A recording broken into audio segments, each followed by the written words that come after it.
but it's not as much of a uh, alien tax as I would have expected. Um, Sulen, really cool looking ship. I don't know how practical it is. If you go to this view, which I don't know why they don't just link to this from the main store page, but if you look at the specs, 6 cargo units, or 6 SCU of cargo, 2 less than a lot of the 300 series of ships, 2 less than the Titan. Um, and I don't know this in game, but I think the way that it works is, let's see if I can find a good view of it. So if we look at this image here, I think that's one of our SCU boxes, right? So our cargo grid is actually 2 boxes here, 2 boxes here, and then probably 2 more on the third unseen cargo skid. Maybe that's the word we want to use for it. Uh, when we're talking cargo ships this small, or the courier class or starter class, you're generally looking for something that can do box missions. And I'm curious to see how well that's going to work. Because if you can imagine, you put a box from a box mission right here, it's practically floating off the ship. So is that going to cause any issues? I think it might have the potential to look really weird, and not in like a good, alien ship kind of way, but like a this looks like the game is broken kind of way. And could change my mind. Could be super simple to rectify, and maybe they've already thought of that. It's not a big deal, but don't know yet.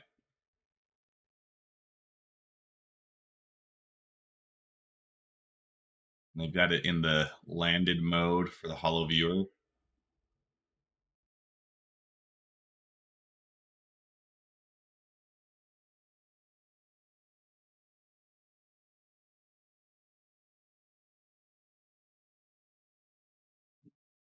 It's like a pretty detailed model for the Hollow Viewer. Usually it's a lot more simple. Hard points, we've got 3 size 3 weapons, so it's actually pretty well armed. And 12 size 2 missiles. That's pretty respectable. That's almost as many missiles as my Scorpius has. That's a dedicated fighter.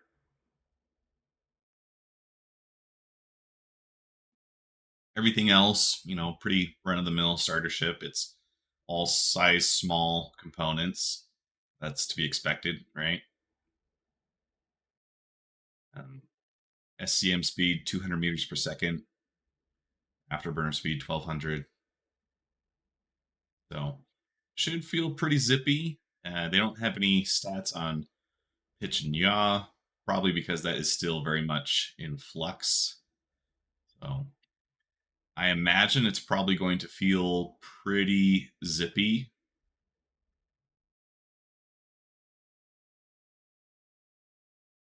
And, maybe that will require some tweaking down the road. Let's see, how are we doing here? We're almost there, guys. Oh my goodness. All right. But the looks are impressive. I really like this new alien aesthetic. I mean, we've seen Gravlev tech in the game before. The Nomad has the little stair thing, but this is going to be taking it to another level, and I'm really excited to see that myself. We are doing a giveaway courtesy of Monster Tech. So if you are interested in winning a set of chair or desk mounts, make sure that you comment when this becomes a VOD using the stream's secret word. And you'll have to stay tuned to find out what that is. Usually my streams are 2 to 3 hours. I think one time I did a 4-hour stream. That feels too long, though. I don't think I want to go that long. And it depends on how many people we get in and how the stream goes, I guess. We've got a lot of people, and doesn't start to feel boring, then I'll stay on longer.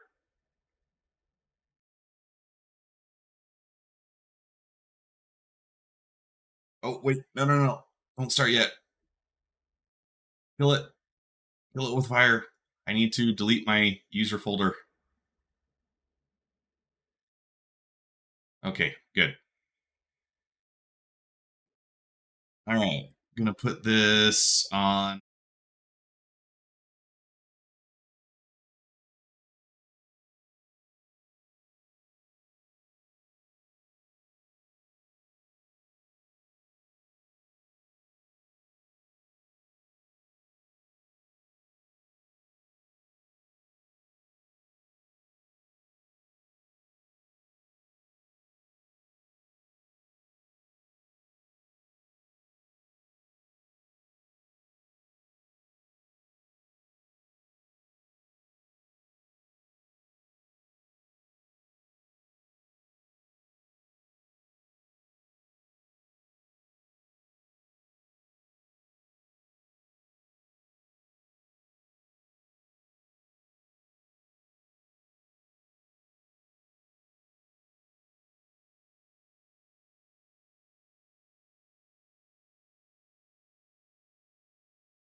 No, I really don't care about the VoIP features.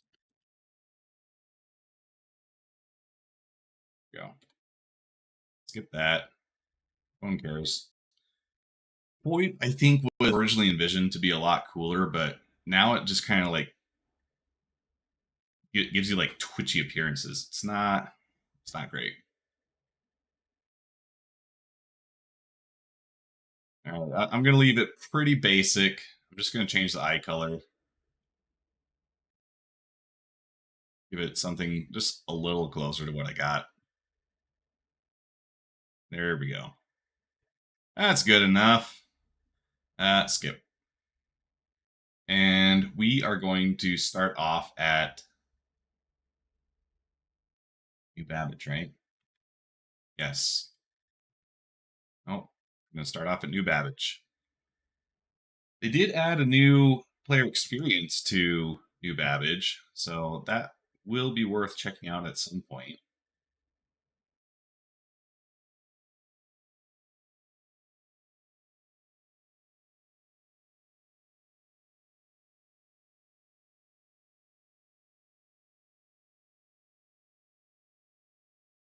All right. Need to copy this, put it into my new user folder.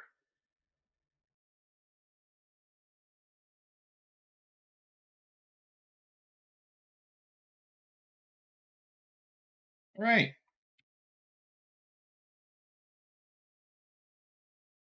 Oh, new patch. Got to change a few things. Oh, that was a weird sound. It was a Vader popping in. How you doing? Doing good. Let's see. Hide all the hints. I know how to play the game, I think. Just I forgot to update before this came in. I was so focused on like not spoiling anything for myself that I really forgot to do anything else.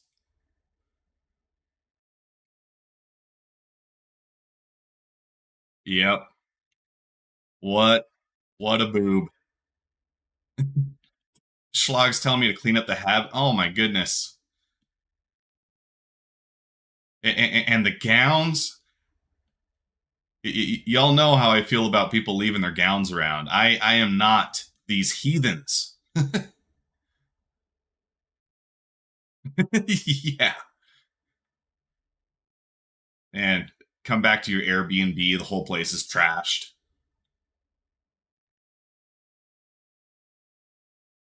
Must have been quite the party. Oh, heck yeah, man. Look at me. Can't you tell I know how to throw a party? We got our alien protection so that we can go to the limit today.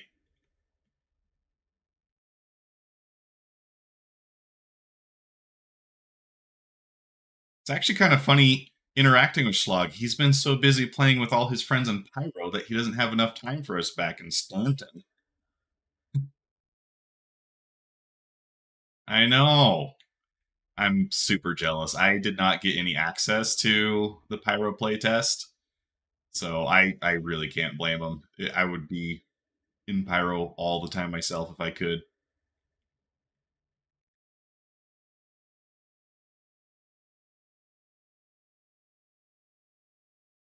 Ah, they got some new signage up. This is cool. They got like some holographic panels.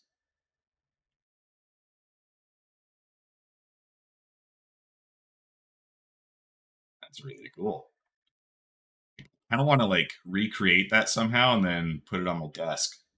Like if you could have it just like show a bunch of apps or like some basic data. Let's see, we're getting an echo of me somewhere. Usually I'm the kind of person that I think it might be. It just started just a second ago.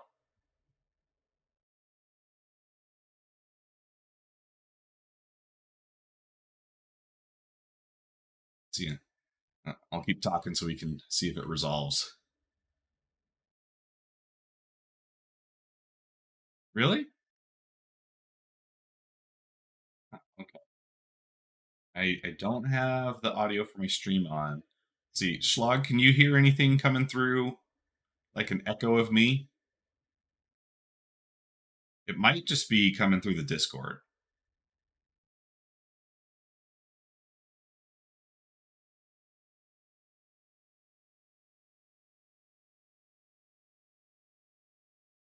All right.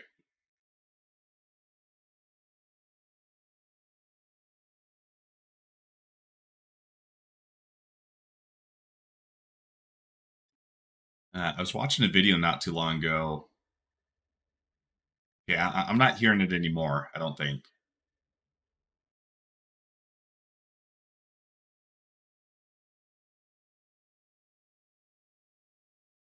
All right, cool. I was watching a video not too long ago. This guy was showing how disorienting an ultrasonic sound transducer can be. Basically, what he did is he set it up so that you would be reading a paragraph, and then it plays your voice back to you with like a 1 second delay. And because of the way that ultrasonic works, it sounds like it's coming from inside your head. So it really starts to mess with your inner thought because you hear yourself speaking, but then you hear an echo of yourself, and it comes through in the same kind of way that you would be thinking about it, but with a delay. And so it really makes it hard to stay focused and just read the paragraph.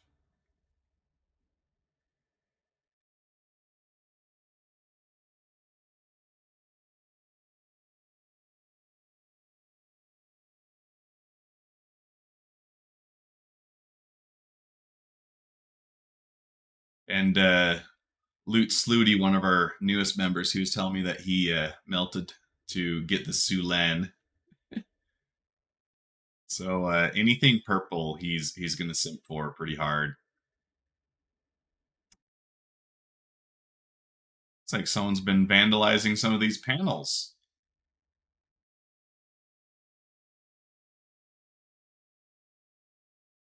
There's a Citizens for Pyro table here.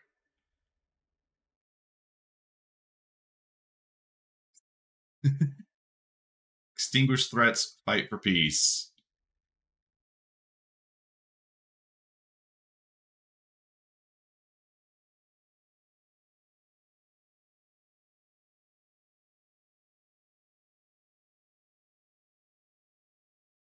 and lots of purple today. Well, I guess that's going to be the theme color for this convention, right? Lots of purple.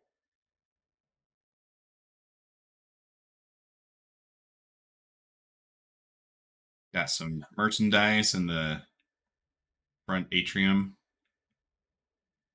Yeah, pick up one of these.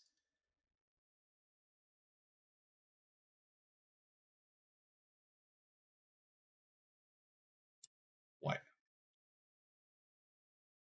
white looks pretty good too.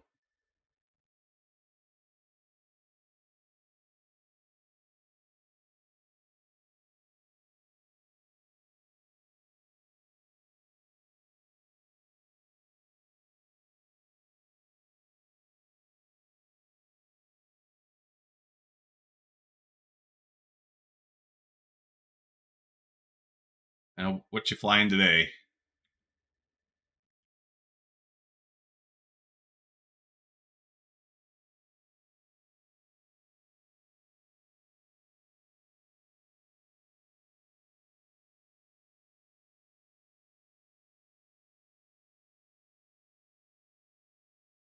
Yeah, you've been having some fun with that, haven't you?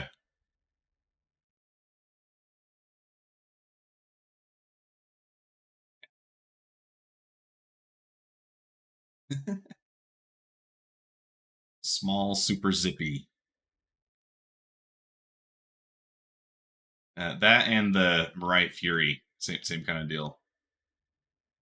So I want Apex Hall.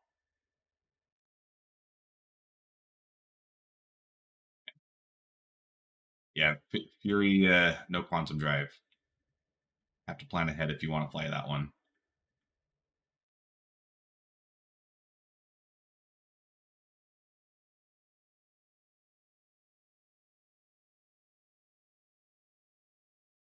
Okay, wait, what does this say? Oh, universe possibilities. Looks like oh, they've got the commercials for some of the ships playing on the screens. That's cool.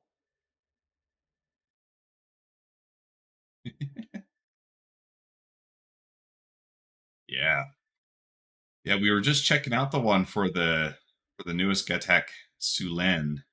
Sulen. And there it is.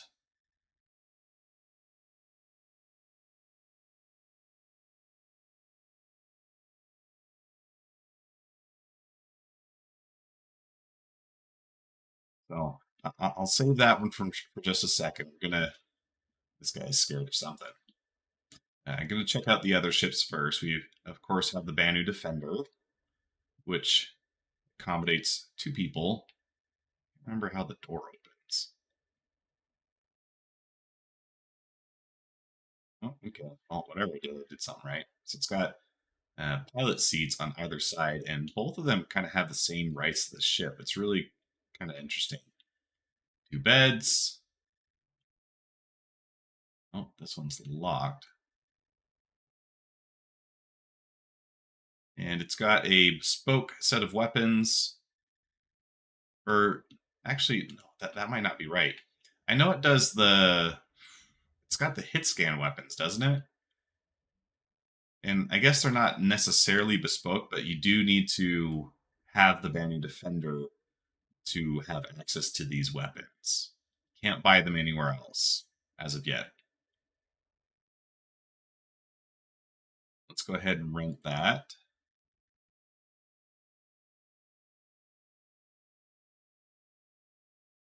I wish my rent in real life was free.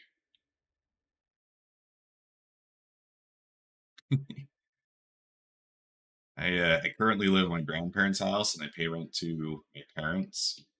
And my parents are they're real strict landlords. No free lunch. Okay, Van Duel or yeah, the Asperia Glaive. This is the old model though. It's going to be updated at some point to be the new Van Duel aesthetic, which I really do hope that they kind of keep this in the game in some way. Maybe it's like something that some humans rigged together to imitate the glaive. Superior Prowler, really cool ship. We don't actually need to rent this one because I have one. Just saying, we'll take a look inside.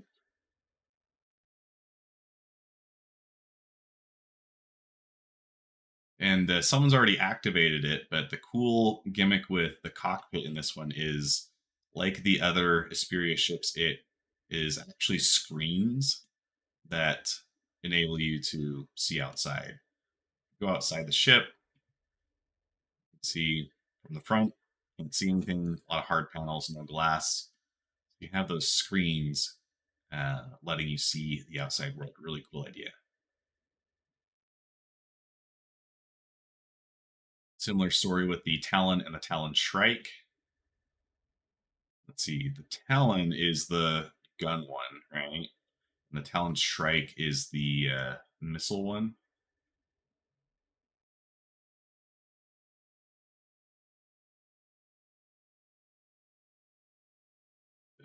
We can take a look inside one of these. It's going to be the exact same on the other one. I don't actually know how to get into this one, though.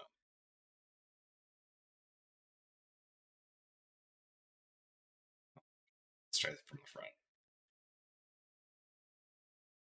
There we go.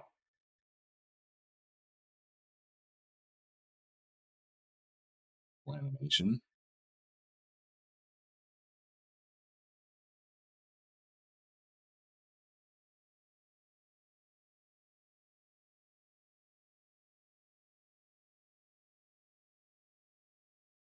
Yeah, it looks like Xenothreat's been busy, right?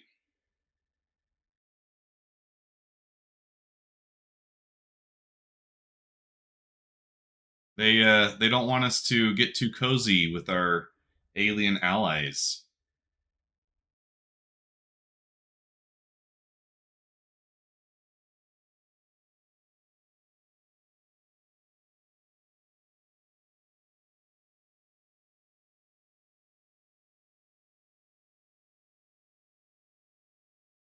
You are getting a little clippy there.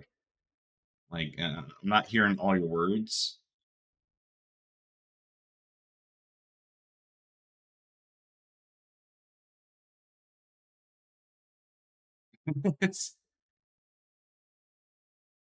Well, and if Xenothreat is around, you wouldn't want them to think you're part of a rival gang, right?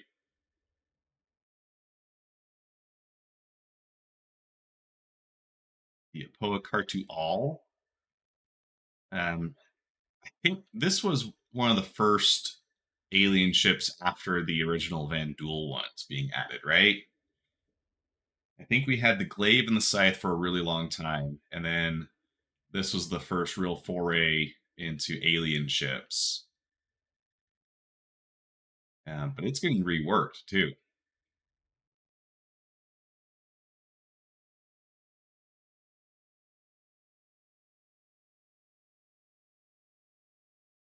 We've got the Speria Blade. This is a light fighter that is really quite big for a light fighter. But I will be seeing lots of these through Squadron 42. Probably going to have a lot of desk screens devoted to this guy. Yeah.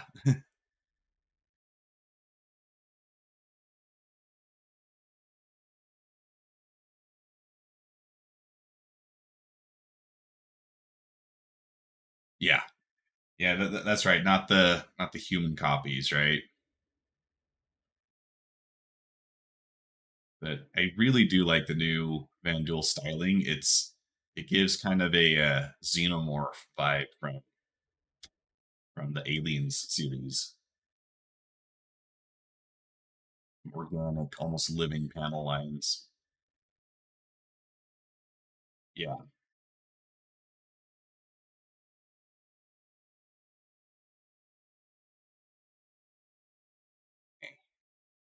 All right. Let's go check out the main event. The Getak Sulen.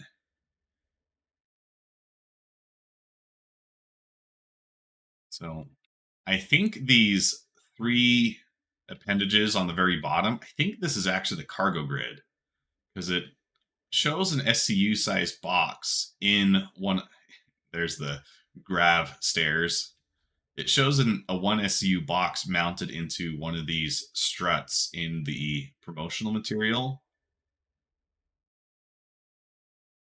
So I'm really interested to see how the like if you put a mission box on this and you put it on like the top front quadrant of a box, like how is it going to handle that?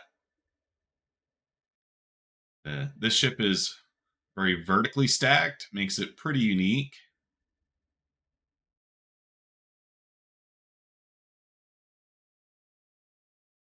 And all these people wanting to check out the ship, it makes it. Oh my gosh. Okay, dude. Well, step off the lift then.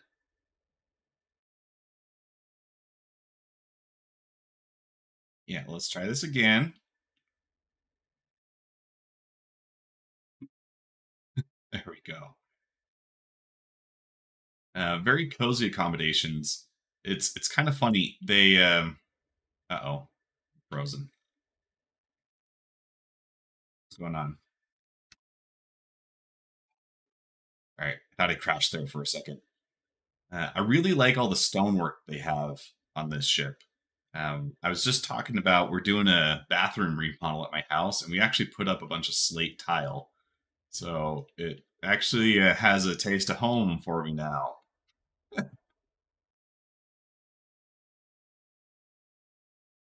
What's this?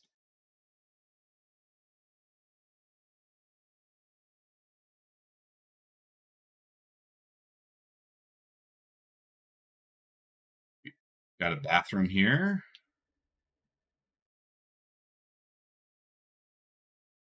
Hmm.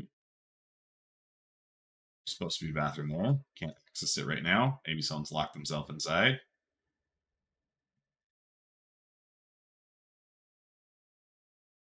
Okay, top floor cockpit. And the Getak brand will have all these trivial Gravlev panels all over the place. Looks really cool to us humans who are barely figuring this stuff out, but the the shtick is supposed to be that this stuff is real easy for them. So it's like, why are you guys so impressed by this?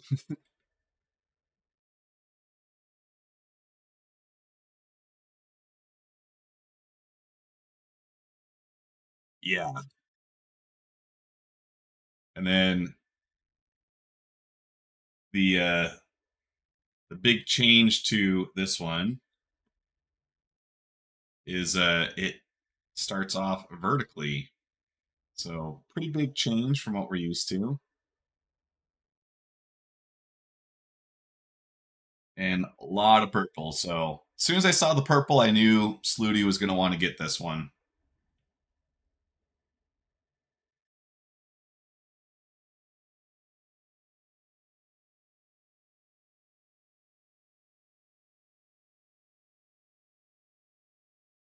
One critique I'd give this thing is it does seem rather large for both a starter ship and one that only carries 6 SCU of cargo. Maybe it makes up for it by being a better combat ship. Got to make sure to rent it while I'm here. Don't want to forget that.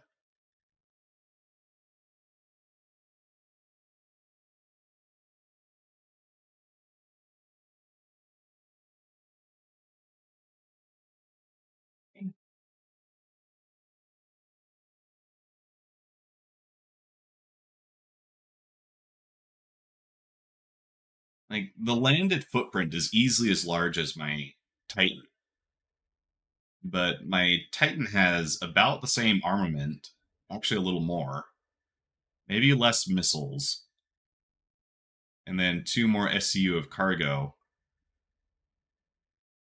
It's a really cool looking ship, but it's definitely not the most efficient space wise.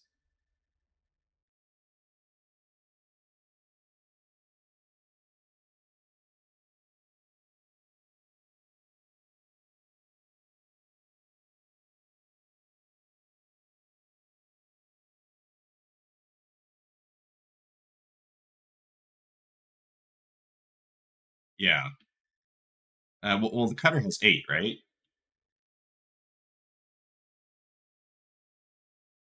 I'm not sure. Yeah.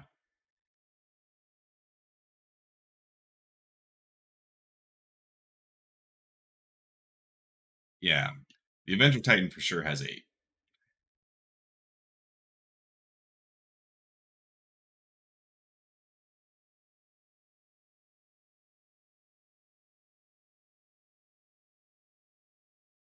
Oh yeah.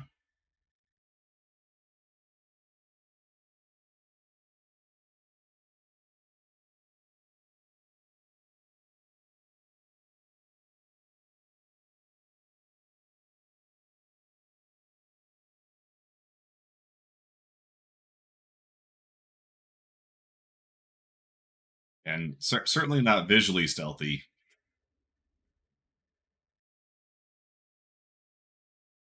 Yeah. Those are fun, but tend to explode easily. Um, Shoot, were you talking about the Apoa Nox? I think he was referencing the Apoa. Really fun hover bike, but yeah, anytime you're on a ground vehicle, you got to be real careful with rocks. We've got a hollow model of the Getak Raylin. This is going to be your medium alien cargo freighter, and really cool ship. It's small rocks are deadly. Yeah, those pebbles. It's like if you're on a skateboard or a scooter. It's the small pebbles that will end your life on a hover bike. Those are the ones you don't see coming. Getak's first foray into the human market, the Raylin is an elegant interspecies vessel, perfect for any human or Xi'an pilot looking for a safe, reliable solution for commercial grade medium cargo hauling, and is a prime example of why the Xi'an Empire has trusted House Getak with production of its industrial vessels for centuries. Really excited to see when we'll see this in game. Still probably quite a ways out though.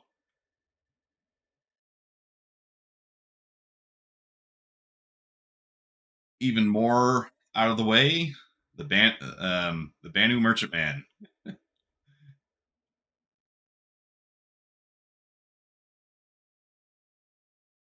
Yeah, yeah, the festering wound for many Star Citizen players that we have been waiting years for, and unfortunately continue to need to do so.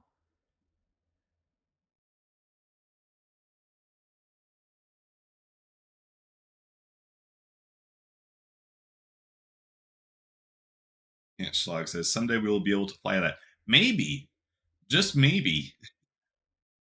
Then we've got the Santok Yai, and the Santok, it's supposed to be a medium fighter, right? Looks like 4 guns, 4 thrusters, super supposed to be super maneuverable. A lot of cool art going into it. I'm actually surprised that they didn't have it on display because this is supposed to be coming out like in 1 or 2 patches. And Xenothreat's been here. They don't want us learning about the Santakiai. They've disconnected the screen.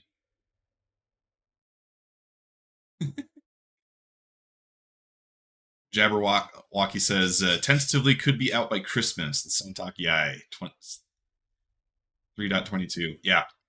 So I would be really excited to try this one out. Hypermobile with a lot of good firepower. That's screaming my name. I really want to see that one. And welcome to the stream, Jabberwocky. I don't think I've seen your username in chat before. Is this your first time? Oh, I can do that. Let's do that. Here you go.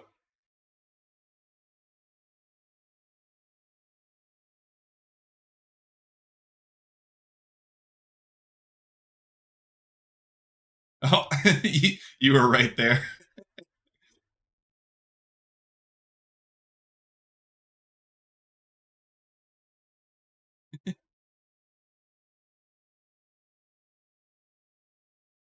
Let's see.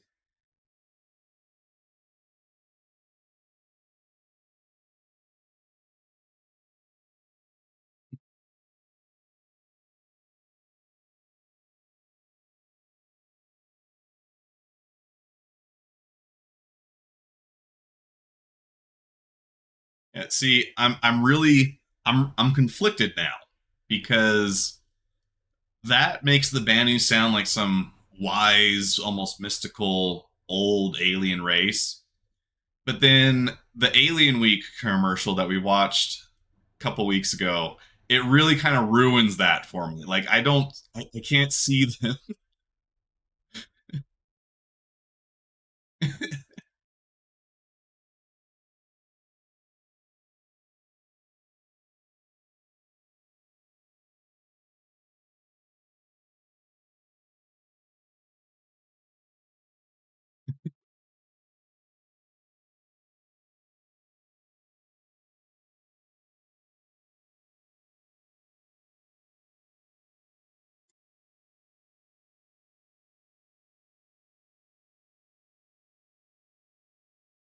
Yeah, maybe that is more their interpretation of what humans would like. I could see that, and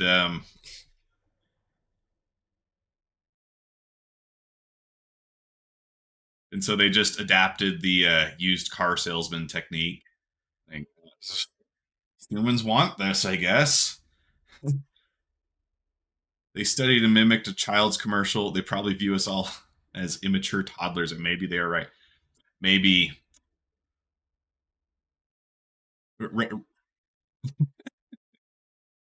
I was actually watching a video not too long ago, though, that was going over a theory that humans may actually be the forerunners of the universe.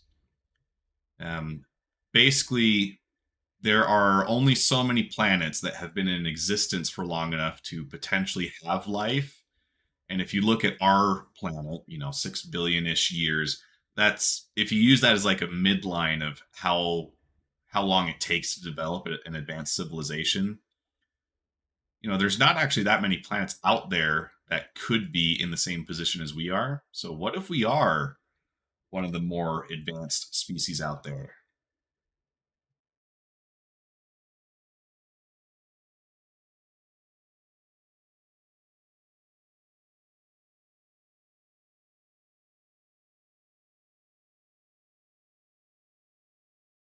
Yeah,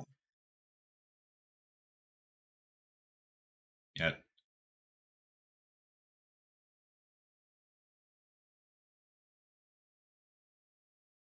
yeah. I mean, we're recycling dinosaur bones to power our current world. What if what if you don't have your apocalyptic event and um you're the first species on your planet, but you're also the smartest? Oh, do they have anything in the? They must have something in the appendix halls. Well, it's not walled off though. If there was nothing, they'd just cut it off, right?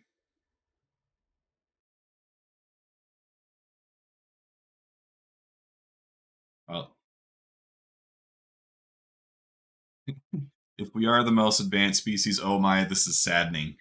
I mean, we're not the worst things ever. Close to it, maybe, but we're not the worst. Okay, this is a cargo showcase. It looks like we've got some of the new cargo types, the new containers, which I'm really excited to see these in. This could add a lot of variety. Yeah,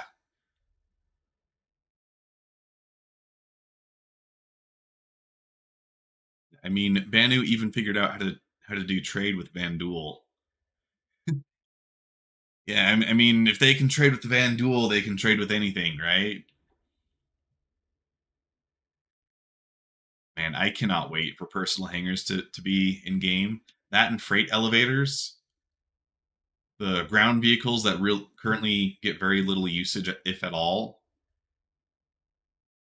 will be so much easier to use once you can actually just call them to the hangar itself. These are presumably new tractor beams. It's got the same kind of. Oh, do we have the? Does this patch come with the tractor rifle? I've got to get one of those. Okay. Um. Okay, it's on display here, but where do I pick one up here? Those things look so cool.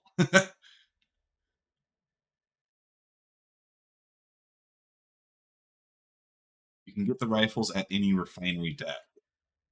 Hey, is I'm trying to think.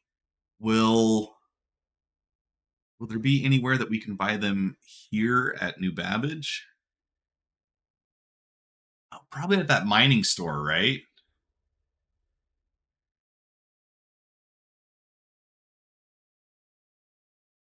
Well, but there's the I can't remember where it's called, but you can buy a bunch of mining equipment here. Yeah, of all places, should really be able to get them.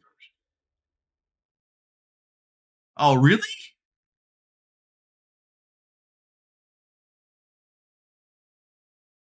Okay, I wonder if Seastone has updated already. Yeah. All right, let's pull up Cornerstone.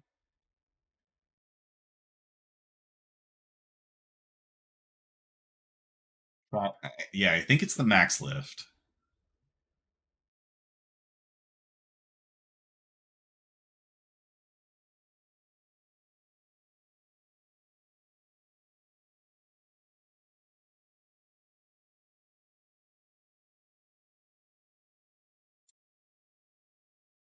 Okay, Cornerstone does look like it's been updated, and it does not look like there's any point in New Babbage where you can buy it.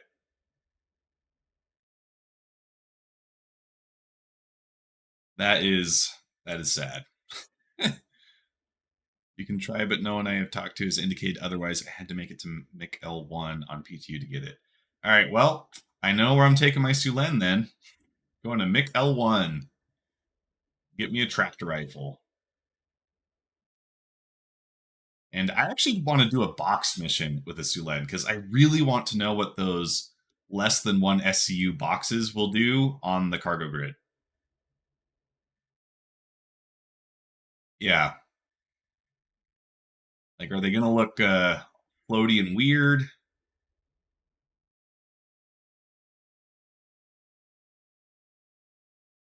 Oh, I held the door for you. Tried to, anyways. One more time.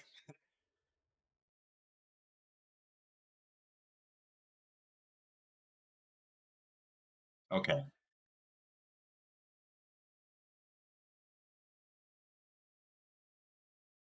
Yep. I love the Artemex set. I am getting some weird frame drops every now and then. Okay, so that's not just me then.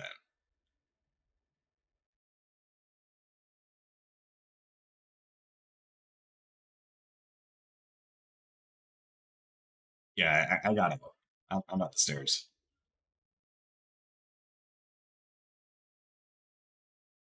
Okay, I really, man, I need to figure out if there is a way to make a. So you know how you can like project onto an acrylic panel and make a faux kind of holographic display. I need to figure out if I can do that and then have just like a personal info assistant or personal infotainment on it, like as a desk thing. Did you delete shader folders as well? No, I didn't. I hear that's been especially needed this patch.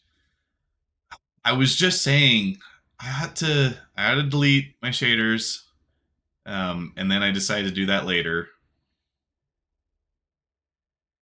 Wait,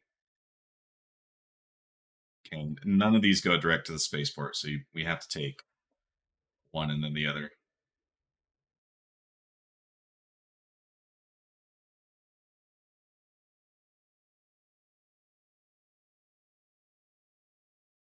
I'm seeing some weird stuff going on with gravity too. Like once you got onto the tram, you were floating, and then we both probably saw this guy do the same thing.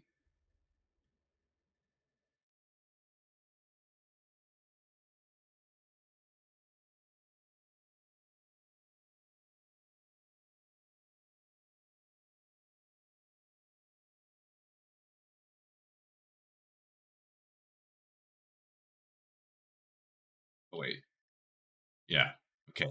This will still go to the all that GN tech. Yeah, it's leaking into the soil. It's making gravity behave weird all over.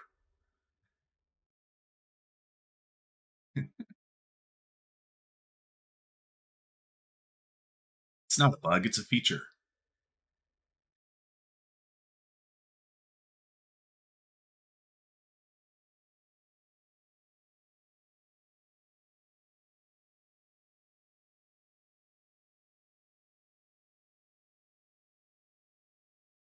So I think the plan of attack, if I want to do a box mission and I want to get my cargo track or my tractor rifle, I think I want to go to Mick L1 and then take out a mission because I do want to play with both.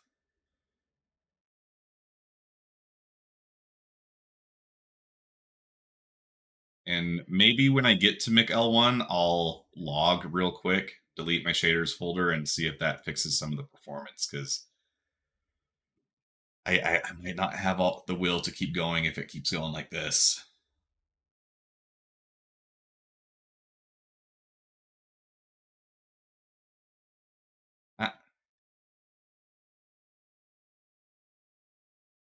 Yeah, I'm hoping it does get better the further from the expo hall we get.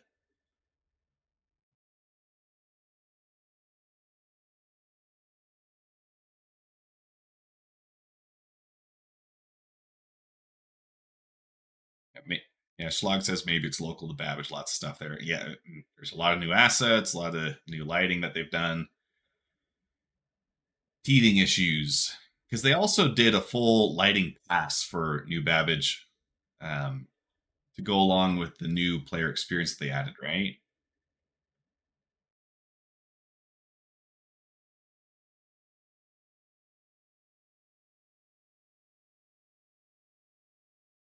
Just looks so cool. Okay, I'm gonna have to take a picture so I remember to look into doing this later. Schlag says, "Is Lance talking on Discord? Not hearing him." Um.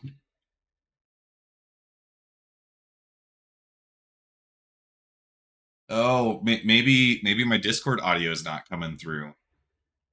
That would kind of explain why people weren't hearing the echo I was hearing. Okay. Well, let's fix that because Vader is here and participating.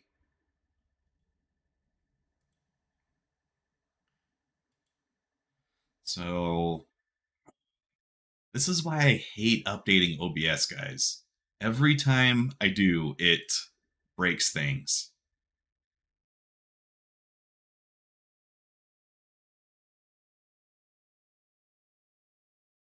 Okay, so I want to capture all audio except no. Okay, I want to whitelist Discord. Add the executable. All right, let's test those vocal cords one more time. All right, testing 1, 2, 3. Okay. Instantly hit the mic ceiling, so let's lower that a little more. But that should fix it. All right. All right, Schlag, keep us updated. Can you? Oh, okay. It says there he is. We fixed There it. he is. There he is.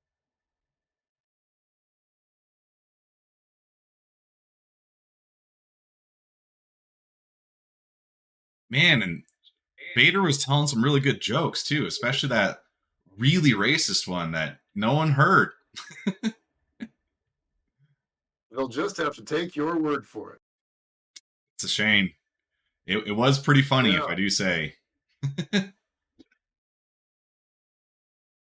All right. Oh, really? You find those kinds of jokes really funny, do you? Oh, Yeah, I just outed myself more than anything, didn't I? The anti-Xi'an. Yeah, we were talking about races in Star Citizen, the anti-Xi'an joke. Yeah.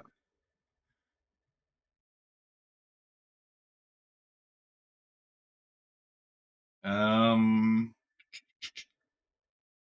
where it? Okay, there it is. Here's the get it is funny. With the time that I spent in Mexico, um, I hang out with my Mexican friends a lot, and they tell all kinds of jokes that when Yeah. I'm with my white friends, it's like, ooh, can't say that. So Yep. I think we're a little hypersensitive sometimes. Yeah, a little bit.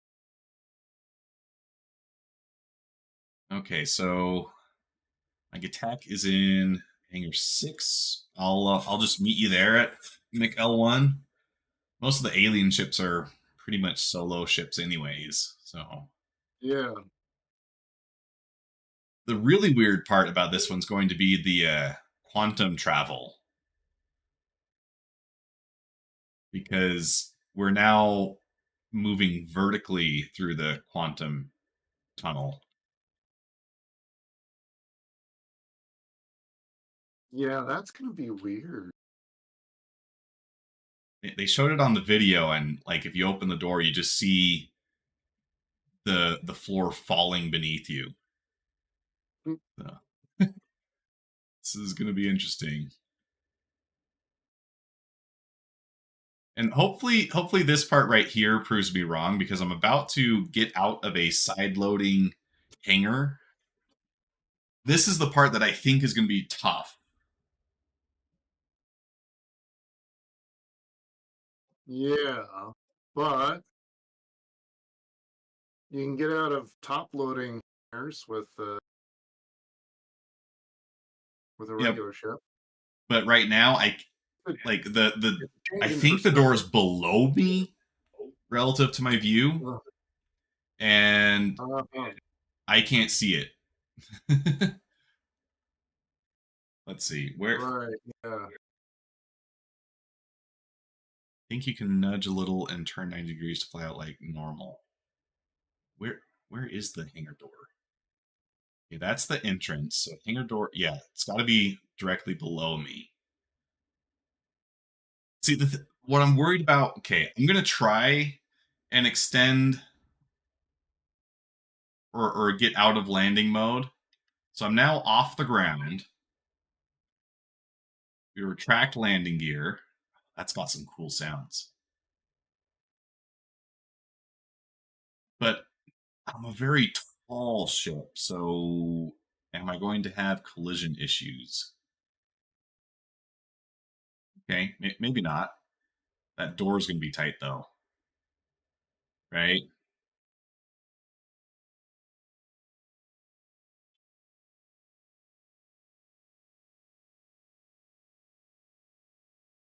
That door is going to be really tight.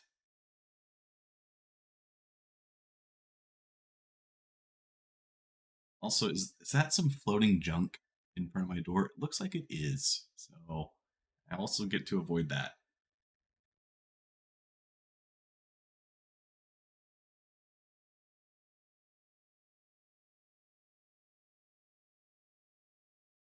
Yeah. Yeah, there's no way this is clearing the door. Um,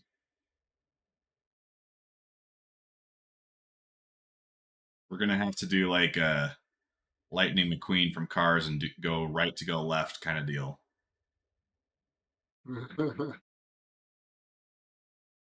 Okay, a little bumpy, but we made it.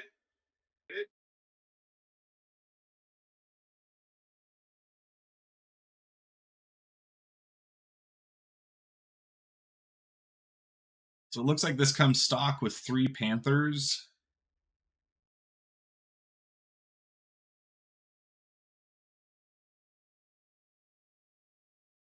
And those thrusters are cool. There's not much in the way of like a thrust cone coming out of them. It's much more like they kind of just glow more intensely. That's really cool.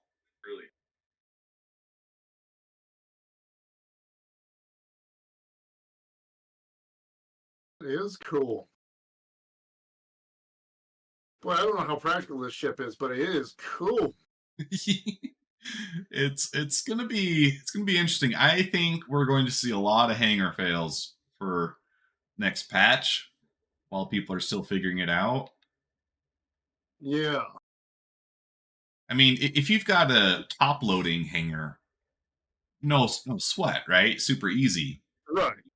I was able to get out just by lifting barely off the ground and then um, translating downwards, and Yeah, that got me right out of the hand. that's essentially what I did have to do. I tried getting out, the normal way or what we're used to, just going Like facing forward. the hangar. Yeah, Yeah, but that doesn't work. Don't clear the door that way. getting into those hangars is going to be tough too. Oh, oh, this might be interesting. We're going to Mick L1. Um, hopefully it goes well.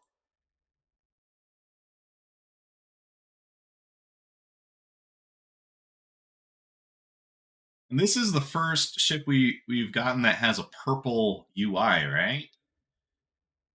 I think so. All the other alien ships, as far as I remember, they're all like red and orange if they do have a different color. Um, what color is the Banu UI? I think that Oh, one's more. I think that one's more like a teal. okay. Okay, so I don't have a ton of time to take a look at this, but let's try and see if we can get that perspective view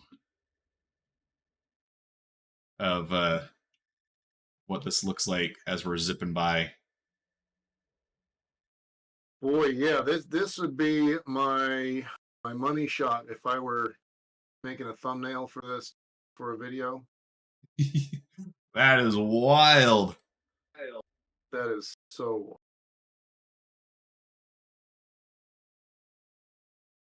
Yeah, I can imagine a lot of human pilots like falling in love with this ship just because of how it looks. You're doing. The GravTech idea is a really fun concept.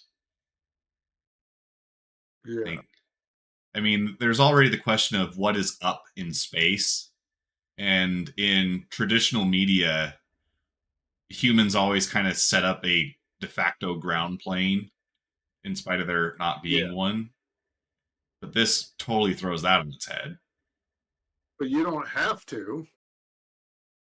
Yeah, this really just kind of points out that change 90 degrees midway through your journey in space, who cares? It's outer space.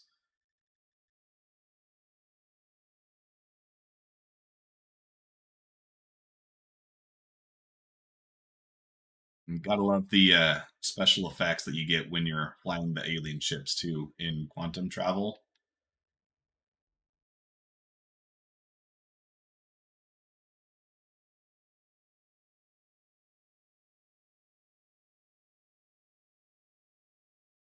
All right, when we get there, I'm going to have to park my ship. Uh,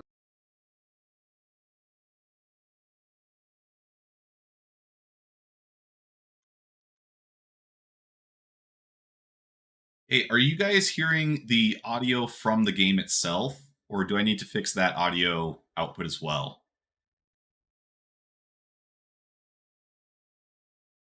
Like, it should definitely be quieter than my voice, but like right now, you should hear the quantum drive humming.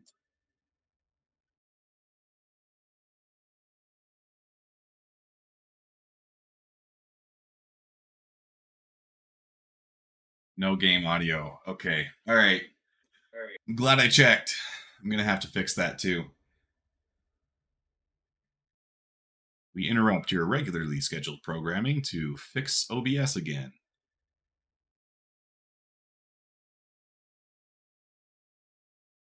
Okay, so I want the output capture.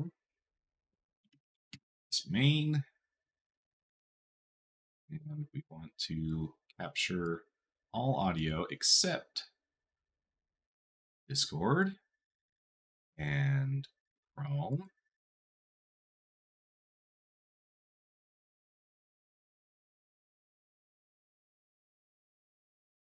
Well, welcome A&M. Didn't get a notification. That's why I do the Discord message. That seems to be a bit more reliable. But notifications on YouTube are weird. If they do work, it's very inconsistent.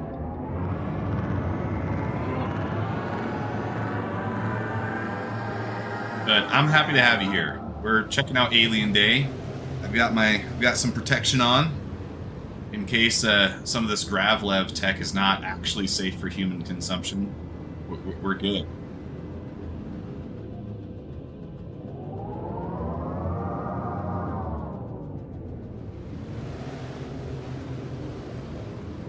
Watching Dig That pass out on stream. Like he toss out. I don't know who Dig That is. Is that another Star Citizen streamer? Please proceed to assigned landing bay. I hope he's okay. Passing out is not fun. He woke up, didn't he? Like, you didn't just watch the dude like disappear. Oh, okay. Drunk, pass out. He's fine.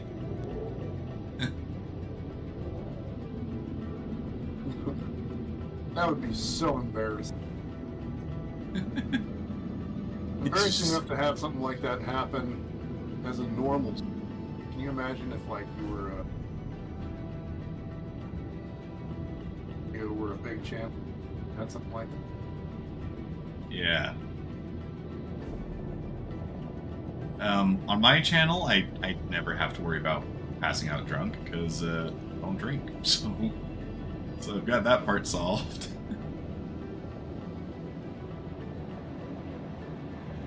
All right, this is going to be the weird part. Yeah. Go down to go forward.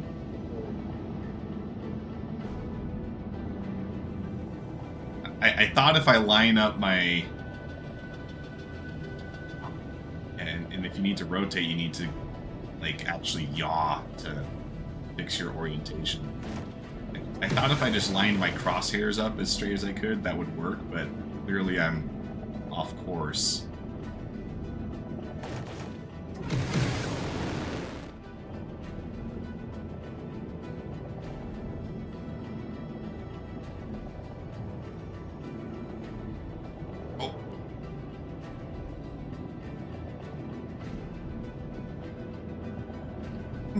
This is so hard.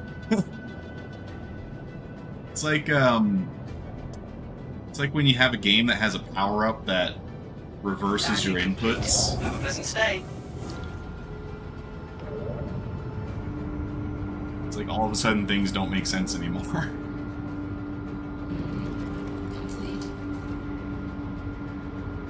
Right, but we did it. We landed the Sulen.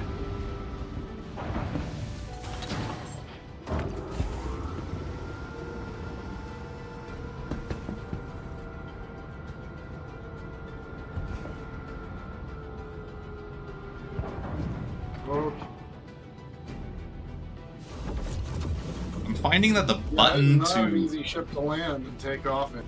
No, it's not. And I'm finding that the button to get the door open can be a little hit or miss. Like maybe it's just because it is actually physically small.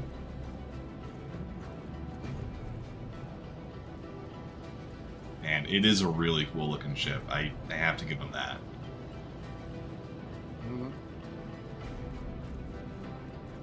Looks big.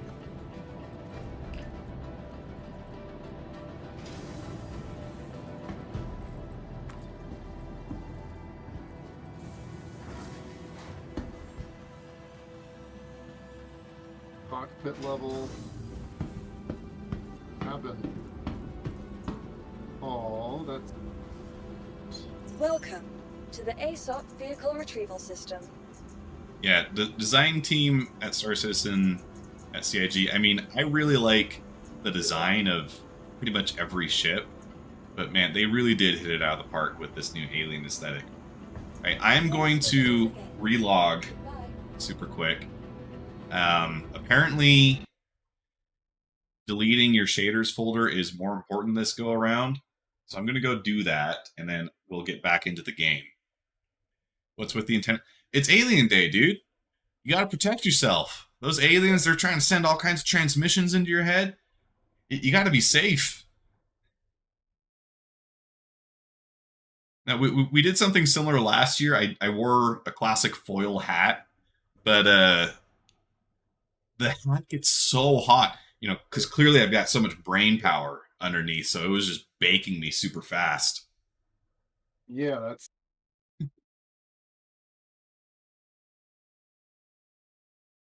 All right.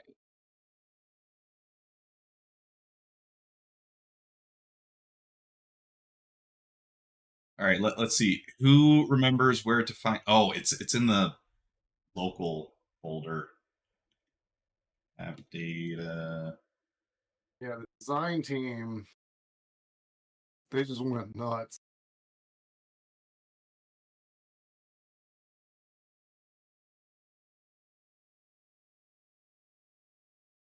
All right. Find citizen. I don't remember what they have it listed here.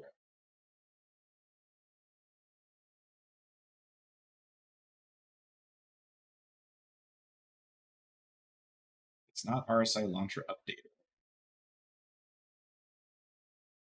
Okay.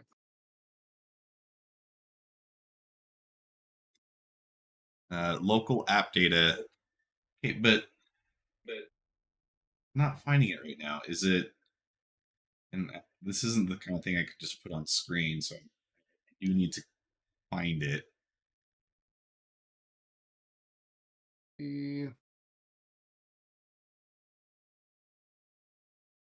Have RSI launcher updater, but that's not. That's not it. Oh, here we go. Star Citizen. Got it. And the shader. Yes. So I usually just go ahead and clear out all the SC alpha folders.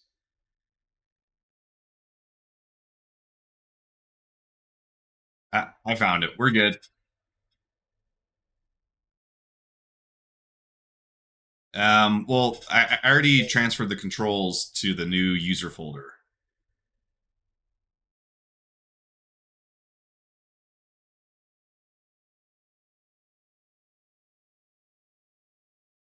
All right, let's see. I missed some comments here. Hey, Chris, how many moving parts do you want on in the ship? Yeah, it's pretty much everything that can move does move. Already hard enough to fly the Sulan without controls. We should be good though, because I've got my sticks and I already copied the controls into the new user folder after deleting that. Hopefully this fixes the performance issues.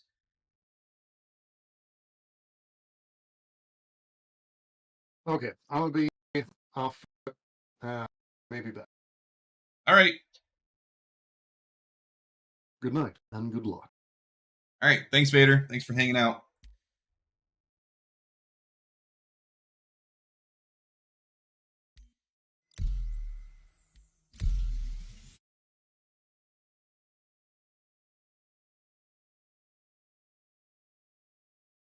And if any of you in stream are wanting to hop into this play session, you're more than welcome to. We've got the link down in the Discord. I'm pretty easy to get a hold of. We obviously do ask, though, that, you know, we try to keep things PG and family friendly here.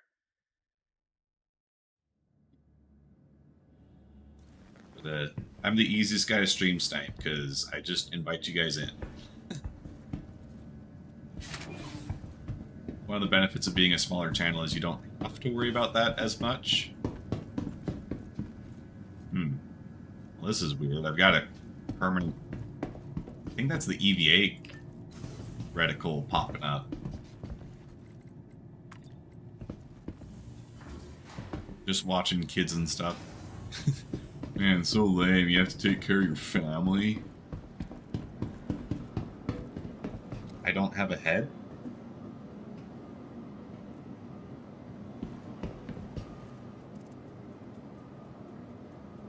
Well, how do I get my head back? Check.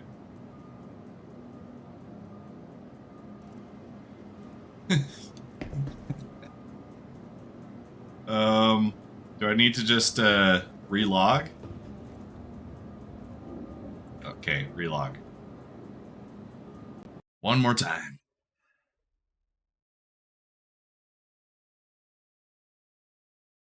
The joys of being a Star Citizen backer. I deleted the head shader. You can just delete the head, apparently. It's gone. Got to get that classic SC experience. You know, my first Star Citizen video, if you dig way into the backlog of videos that I have on here, was just to show that there's a headless glitch. Something to do, I think at the time it was if the inventory didn't apply correctly, you could just lose your head.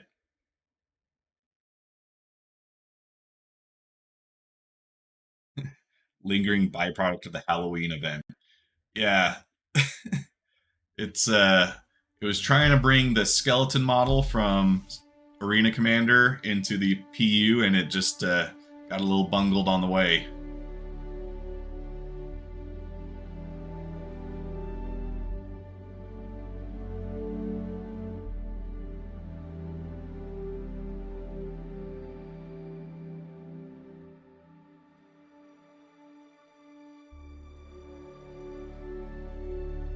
Well, hopefully this time I have a head.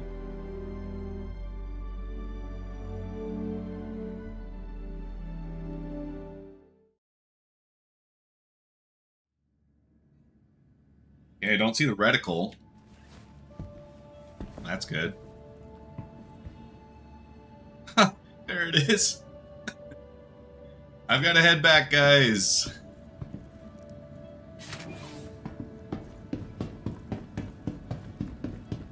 Oh yeah. Right now I'm getting 100 frames per second, guys. What? I recently did break one of my own rules. I always tell people when they ask me one-on-one, don't upgrade your computer just to play Star Citizen. But I did get myself a 3800 X3D as a processor, and it has had a huge improvement in the frame consistency. And yeah, of course deleting shaders does help too, but it is a night and day difference going from... I was running a... No, I lied. Okay, I went from a 3900X to a 5800X3D. That's what I did. It actually is a step down in some respects to like the multitasking, definitely the running concurrent threads. It's a pretty big step down, but it does do a lot to fix some of the 1% lows that you get in Star Citizen. A lot of the stutter is gone from me now. So I still maintain that you should not upgrade your computer solely to play Star Citizen. But if you have other games that will also benefit from having that 3D cache, it does do quite a bit to help. See anything you like? And the way I justify it to myself is because I make content, and my content is so dependent on Star Citizen looking good. So that's why I got the processor.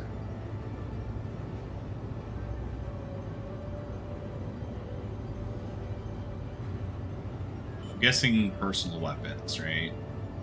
X-Lift, Tractor Beam. Those... 19,000. That's an expensive rifle. It's a tax write-off, bro. Yeah, it's a business expense. I stream, I make videos. It's a business expense. I'm gonna love trying to explain that one to my tax person.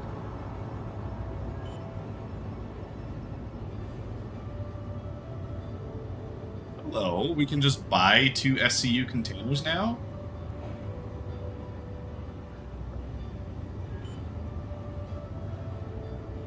What is the container? You can also buy 1 SCU. What's this placeholder? Okay, tractor beams. I know you weren't joking. I will have to see how much of this stuff I can actually write off. I am looking at upgrading my computer soon, and since that is tied to the channel, it would be cool if I could get a lot of that written off too. It just seems funny though, like talking to your accountant.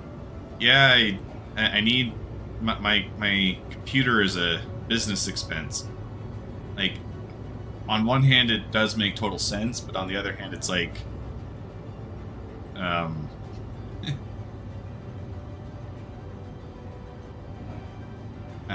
don't know. It just seems like when I would try to pull one over on my parents. Okay, backpack. That's what I'm looking for. Backpack. Backpack. Oh, that one's only for heavy. Excellent. I think you're going to be happy with that. I know. It's not that it's pulling one over. I totally get what you're saying. It just seems funny. You know, like Finding everything all right? okay, like you're trying to tell your parents, right? Yeah, I need a computer for school, and you know, realistically, you just need like a Chromebook, right? But you tell your parents, yeah, no, I need this computer with the 3800 or 3080 RTX 3080 Ti and this really good processor. You know, it's like if someone does look at it, it just sounds funny. I'm not saying it's wrong or unethical or anything. I totally get that that's what you ought to do, and it's something that I do need to take a lot more seriously because you know, if I am going to keep making content, I need to look at ways to save money. Just the idea of calling my gaming computer a business expense, it just sounds comical. That's all I'm saying.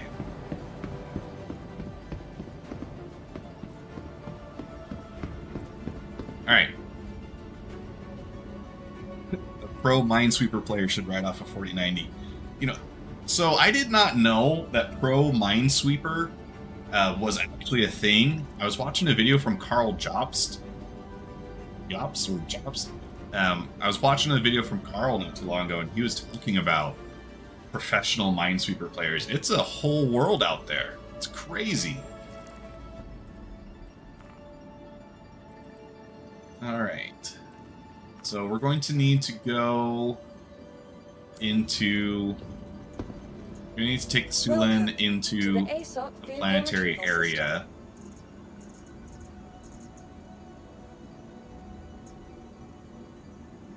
Where to go? There we go. Got that.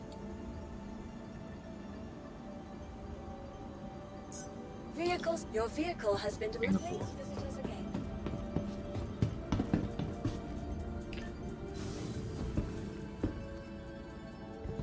With the recent video that we did, we are actually super close to legitimately making money on YouTube, which is crazy to say. I'm within 500 watch hours and 200 more subscribers before this channel actually makes money, which is insane.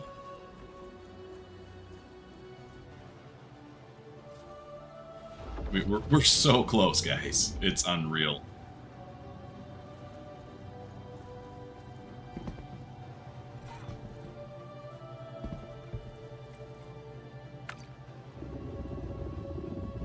I would feel worse if they actually spent the money meaningfully. Yeah, okay. So, I really do try to avoid getting political on my channel. But recently, our president had a meeting with Xi Jinping and then had a big party to celebrate. It's like, did I pay for this party? I don't think I need to pay for Gwen Stefani to hang out with the president or to perform for the president. Like, that's a lot of money that I think could have gone to something totally different.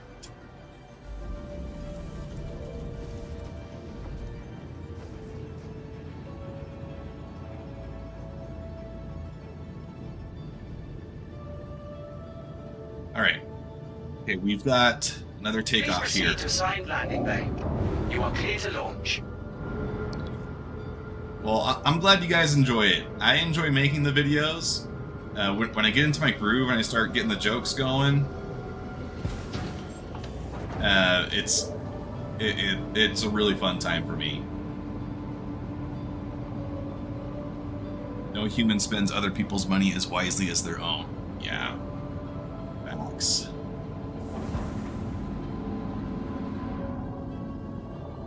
I mean, that's why they say that you ought to pay for your own college, right? Because then you'll take it more seriously than if your parents are paying for it. It's funny that you bring up the damper versus dampener argument. I had a lot of people arguing with me in the comments. Well, not really arguing, but damper versus dampener, it doesn't really come up a lot until you start talking about real technical applications. But if you're talking about anything in the world of engineering or anything technical like that, like spaceships, it's always going to be damper in all of the professional literature. And yeah, on one hand, I totally do want people to argue because that is just more engagement for the channel. Let's see, let's take this back over to Crusader. Just because, yeah, drives engagement. Well, no, I don't actually want to go all the way to Crusader because I'm going to be having to come back to Microtech tomorrow. Let's just go back to Microtech.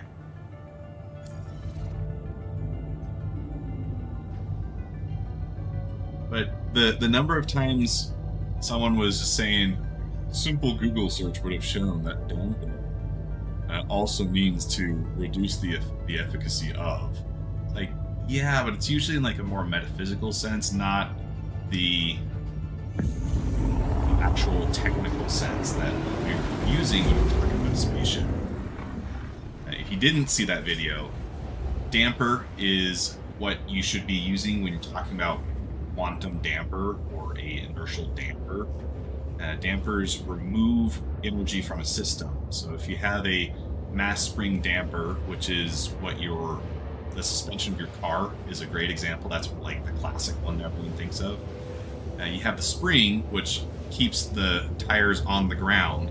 But if you had just the spring, you have the tendency to have the tire bounce a lot. Think of like a slinky. You know, it's very uncontrolled movement. So the damper slows down the movement to make it more controllable and make the ride a lot more comfortable. If our cars just had springs, we would be all over the place, and different bumps are going to affect it differently, so the damper adds a huge level of control.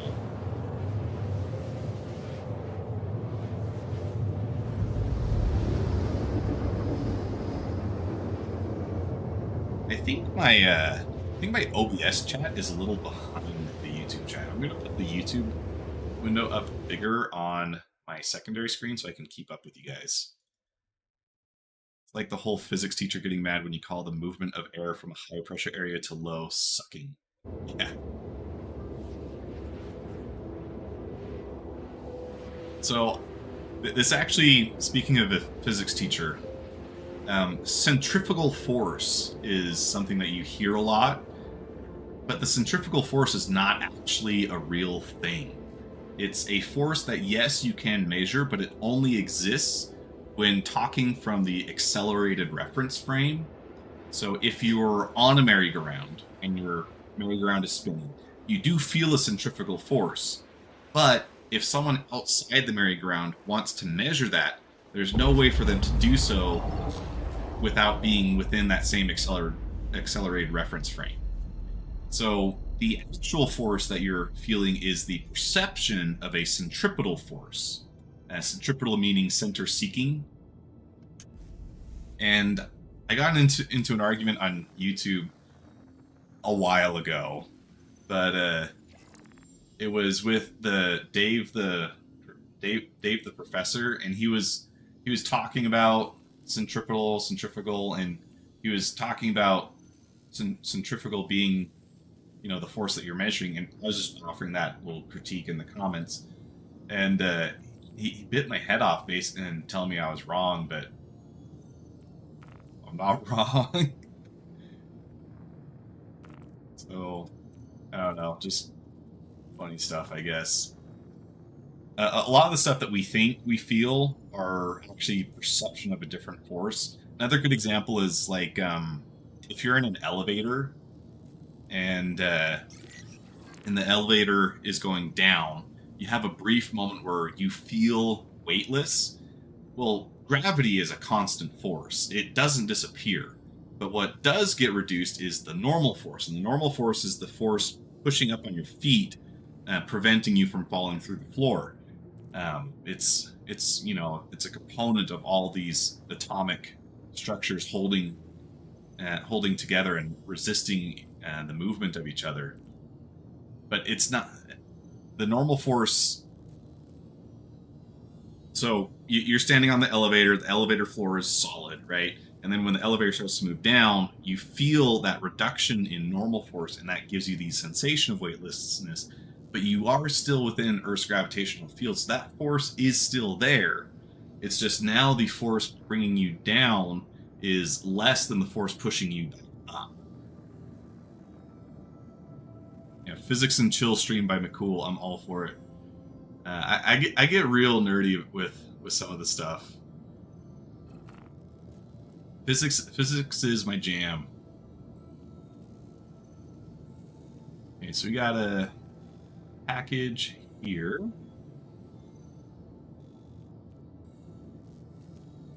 Okay, is it gonna make me fly to this place? I don't want to fly super far.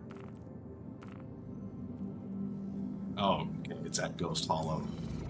Oh, this will be interesting. Hopefully no one's running that mission right now. I just want to go pick up a box.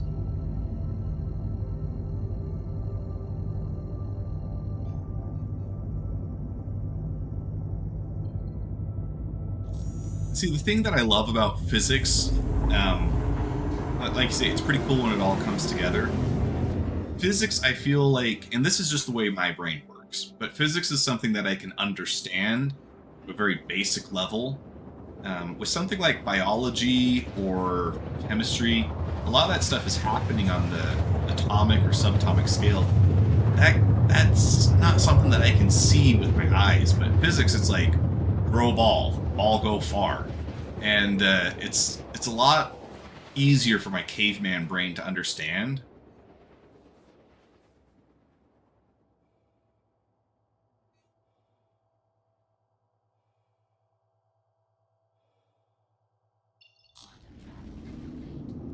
Did I even go to the right place?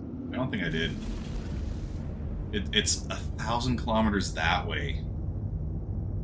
Alright, is there really not a closer spot I can jump to?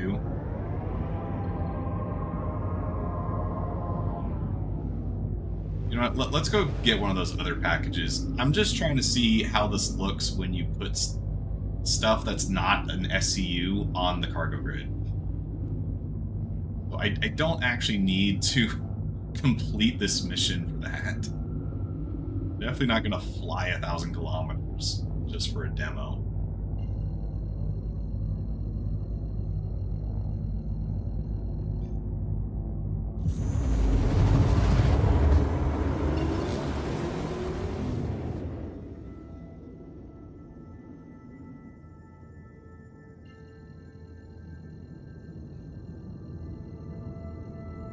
Hopefully this package on Clio is going to be easier to get to.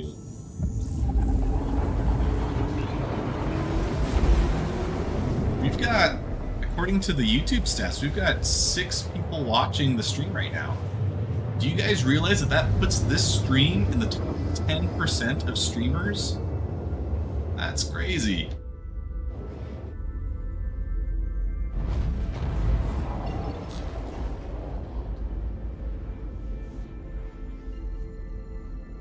Could buy a 1/8 SCU crate from the cargo deck at Port Dressler. Okay, that is good to know. We should be able to just get one from here too, but I hadn't thought of that, so that is good to know for next time.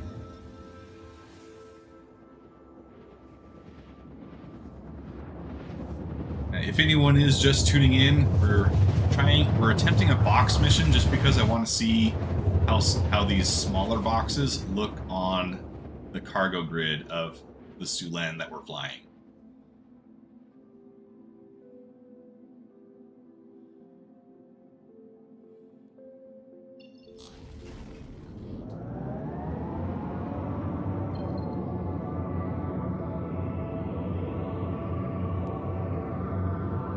Does it mean we will have to reserve our seat next time? Hey, no, there's plenty of seats for everybody. I'm more than happy to have more than 6 here. Okay, did that just...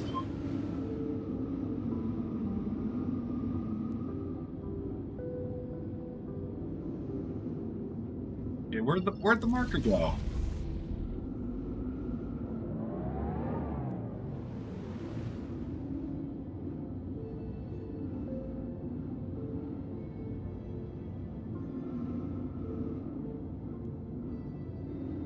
Alright, let's pull up the mission. Let's see where it's actually saying this thing is.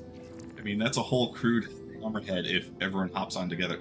Technically, you're not wrong. I was going to say that we need 7, but you got 7 right here, right? So we should be totally good.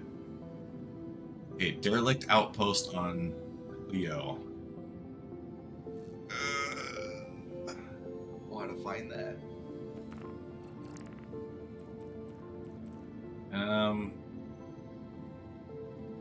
Okay, let's do this one. This one's 1 box. It's going to be easier. Let's get rid of that one. Crack this one. Okay. Derelict outpost deliveries are wired. Marker will disappear when you get close. Oh, weird. Probably meant weird. Rayari Anvik Research Outpost in Calliope.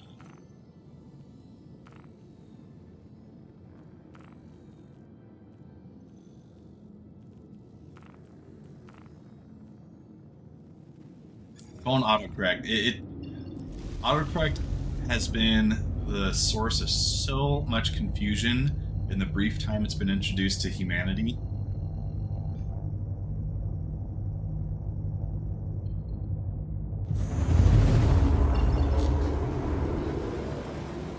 And there's the whole, well, it corrects based off of things you said previously. I don't think that is entirely true, because I have said some pretty wild stuff as a result of autocorrect that I would have never said in real life.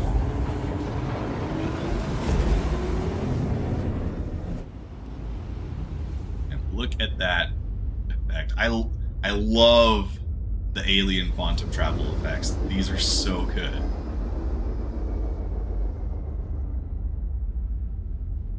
Part of it, I'm sure, is I'm just so used to the paint streaks that we watch from our normal human ships, which those are getting updated too.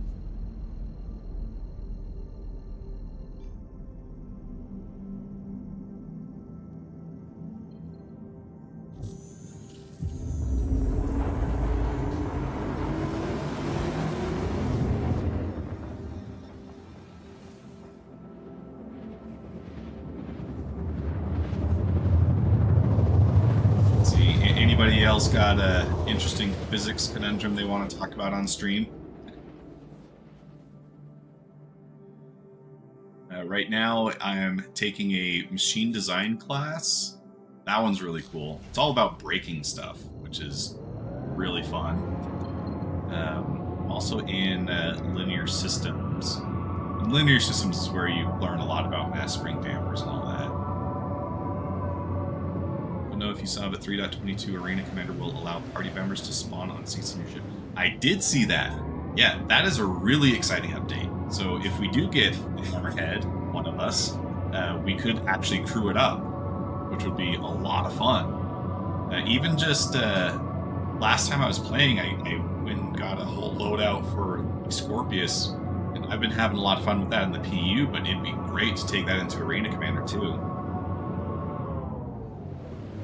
Okay, slow this down.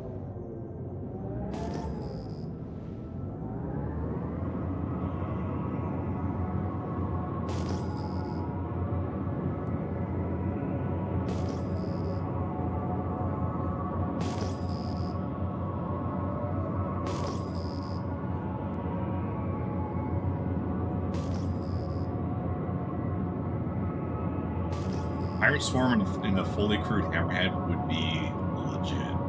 That would be so much fun. Yeah, man, Scorpii.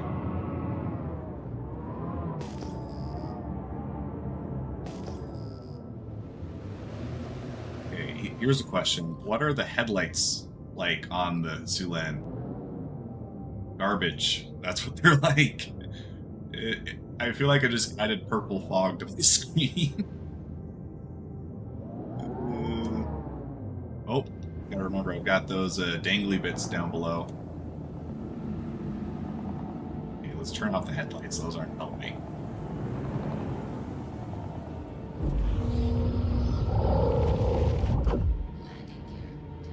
Alright, now...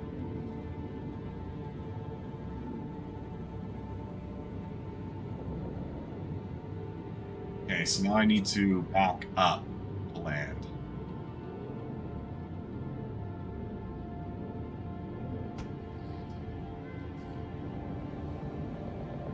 Hey! We did it! This is nerve-wracking landing this thing. Because the thing is you can't see anything that would be helpful. This really highlights the need for a landing UI, for one. But I just had to go backwards to hit the floor. That's so weird. I'm sure it's just a matter of getting used to in one aspect, but yeah, Hybrid B was watching. That's the moment he captures. Not all the times when I'm being real good and I'm landing in decoupled mode. No, this would be the moment that he jumps in to judge my landing. You're totally right. Okay. The steps feel taller. Is that just... Okay, no. We're fine. It's all good. Have you guys had that sensation too, where you're just like super paranoid about your landings ever since Hybrid B started doing his landing videos? You feel like you have to be real careful about, you know, doing a good landing. There was one time I saw an NPC with the classic Lego He-Man hair, and I was like, that's for sure gotta be Hybrid B. I totally just ran into him and he's judging my landing, but nope, it was just an NPC.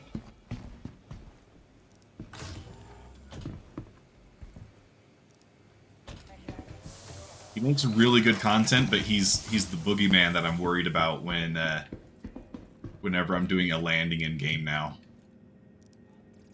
Totally whiffed landing my Corsair in a hangar this morning, caught the wings and almost smacked the wall, and immediately checked the chat to make sure he wasn't on the server. Yup. Take some food and water. Well, mostly just the water. Are these cutoff gloves? Keep your hands warm and fingers nimble with the Mercury gloves from DMC. No, we're gonna take them.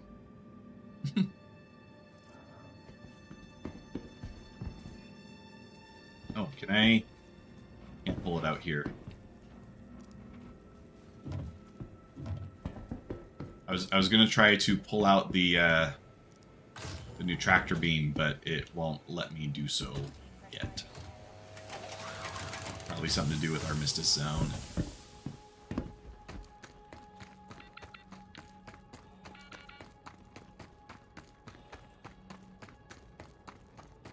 And the tricky part with landing the Sulan as well is, and you know, this will take some more testing to confirm, but my thought is, you know, if you get your crosshair lined up and you're fully level and everything, then it should be just a matter of rotating around your center and, you know, just land, right? But it does seem trickier than that.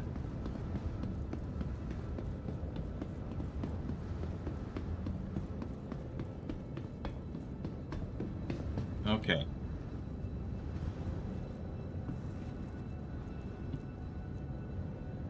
Oh, hold still, dude.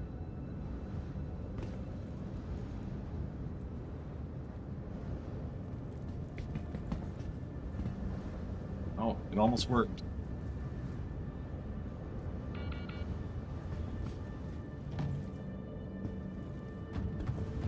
Okay, alright.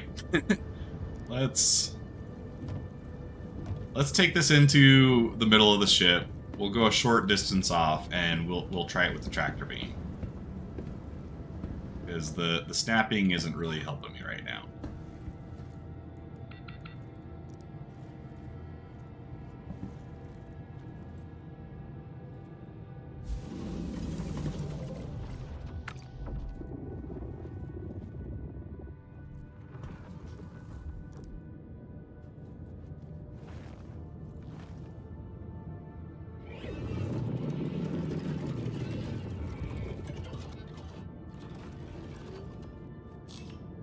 Alright.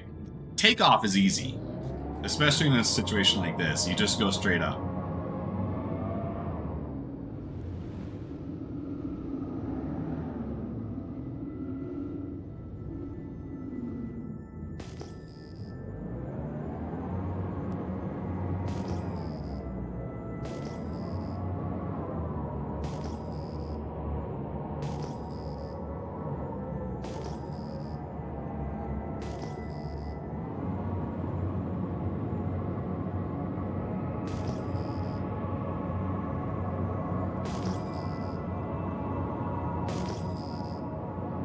Big R misses some.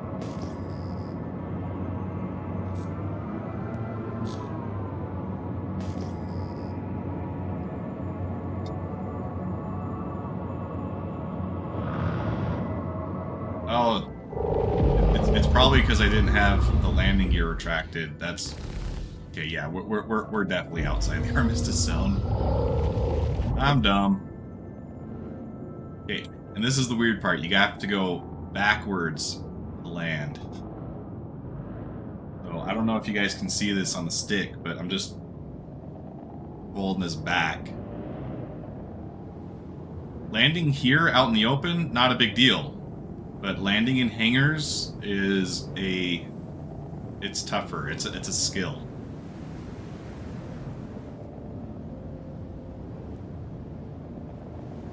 And I don't want to land directly on that rock, so now I gotta move it a little bit. Alright, let's try this again.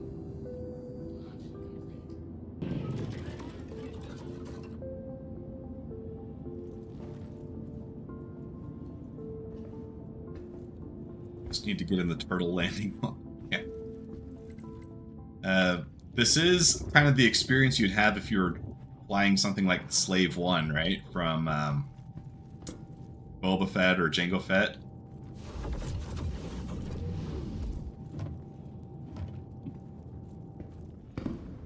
Oh! Okay, it was just a visual thing. Alright, let's drop this. Now...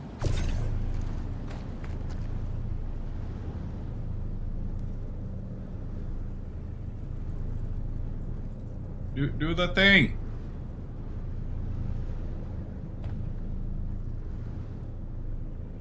I'm pretty sure this is the cargo grid. It shows it in the promotional material.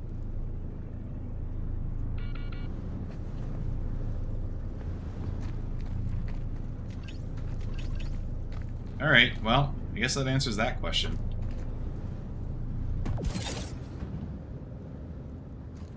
Okay, Adazar's in the chat. He has one of these now. We were talking earlier about you, how I knew instantly that you'd be simping for the purple ship. So does it only take full SCU crates then? No, none of the 8th SCUs?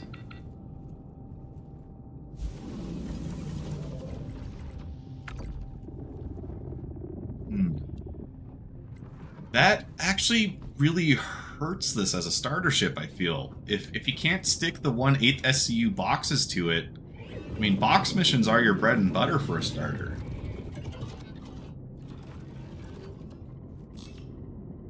So I'm sure they'll probably have to revisit that in the future. But, as of right now, that kind of sucks.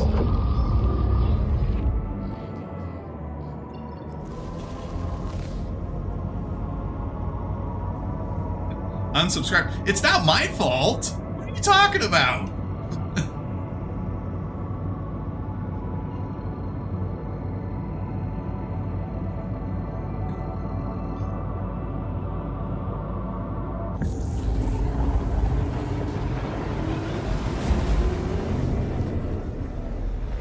How dare you suggest box missions for new people? Okay, it is definitely one of the things that you can do as a new person. Yes, there are many more profitable methods of getting money, but when you're really just starting out, it is an option. I'm not saying it's what I would do, but that's one of the big criteria people use for judging starter ships is, can you use it for box missions?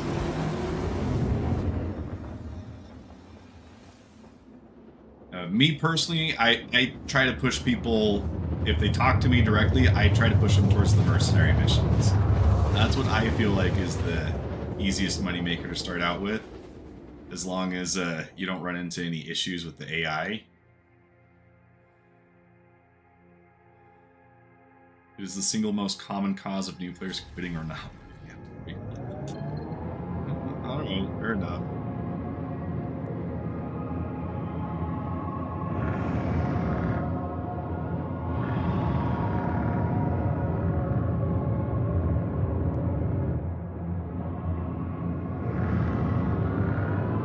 Look at those afterburners, guys. My ship has RGB. I guess just the R. No GB, just R.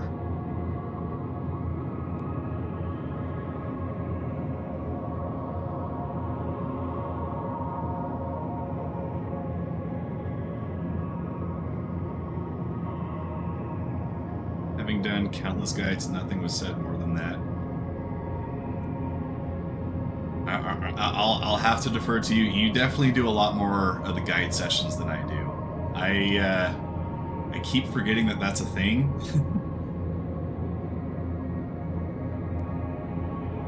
And then I get real lazy and don't do them. I should do more.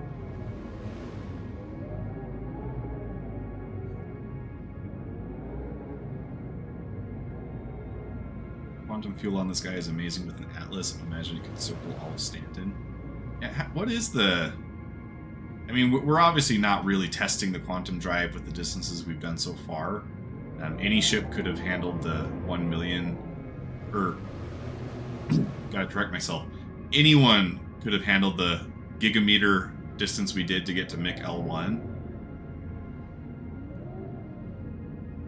But, this should have pretty good economy for that too, so we'll have to try something bigger, a longer jump. That they did deliveries and they never worked. They died and now they are broke. Wow. As fun as it might be, I suggest using Urkel to save it. Ah, party pooper. But it's 10 minutes of the cool space travel from the alien ship. What's not to love about that? Oh, that was rough. Okay, the other thing that you have to keep in mind is it's no longer your up and down thrusters when you're landing. So you got to keep in mind that you're using your main thrusters to put you down on the ground. Because your forward and your reverse thrusters are always going to be the strongest on the ship. So I'm going to have to get used to bringing my speed limiter way down if I want to not have such rocky landings. There's other alien ship too. Yeah, but not all of them have the Banu or the Xi'an design for the quantum travel. The Asperia has like the pillars that go by. All right, we won't do any big jumps. We'll stay around Microtech.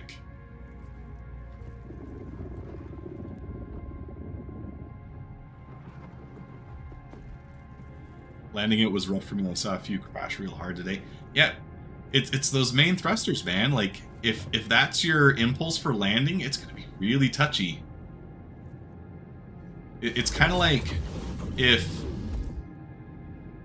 Oh, okay. See, this is what I keep doing. I keep forgetting to turn off the engines, and then it does this visual thing where you're like way up high, and I think maybe that box just went through the floor. I bet if I get back in the pilot seat, it's going to show that it's not actually loading.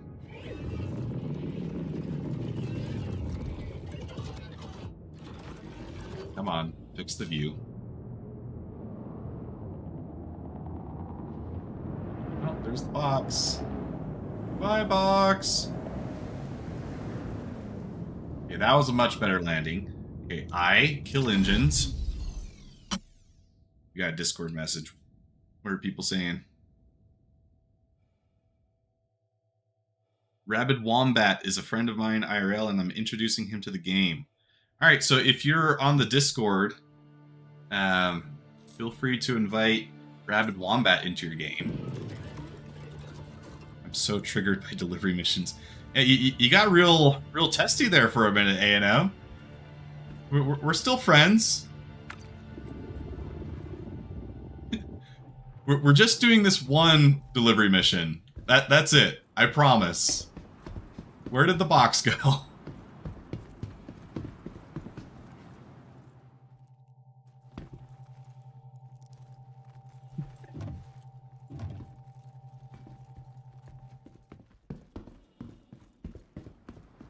See why they're bad for new players, and yet the idea is still pushed.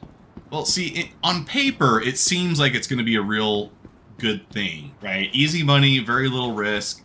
But yeah, there are a lot of mechanics that have to work correctly for it to actually pan out for the player. So I totally understand what you're saying.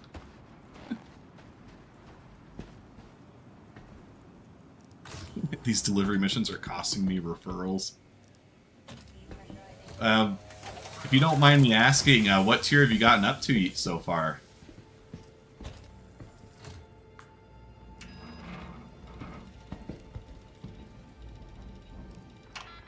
Oh, wait. Oh, wait, I need to do... Wrong button. I need to do the drop-off button, not the pickup.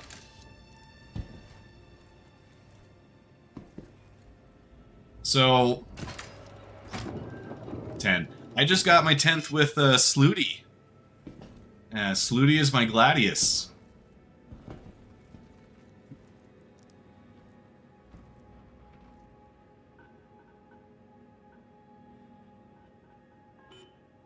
I do want to see some cargo on this thing, so let's see. If I buy diamond here, well, I mean, like, at the end of the day, I'm probably not going to spend the time to go sell it. So let's just see what it looks like on the ship.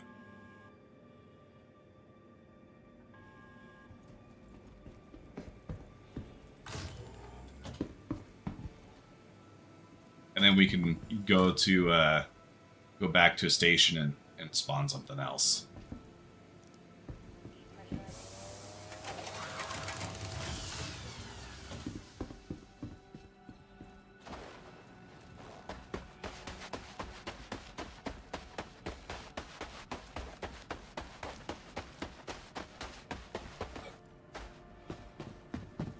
Ah, see? There we go. Cargo grid does work when it's the right size boxes. Okay, now what... Okay, here's the thing I want to know is... now that we've got them loaded, can I use traditional cargo snapping to move them off? So we are still going to get some use out of that new tractor rifle, don't worry. Excuse me. Once I hit 23, I started getting heartburn. Anyone else realize that?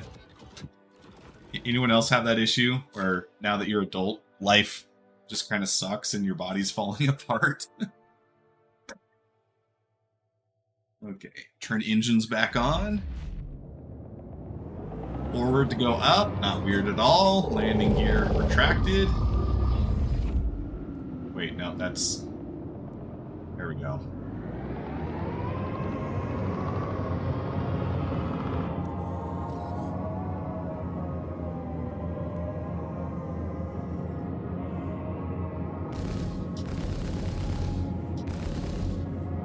So we should be good to...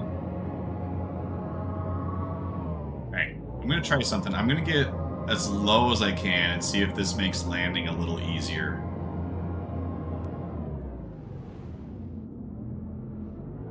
I really do need to look at doing a better diet. Right now, I am living the college lifestyle, shall we say. Turns out that food that's good for you is delicious.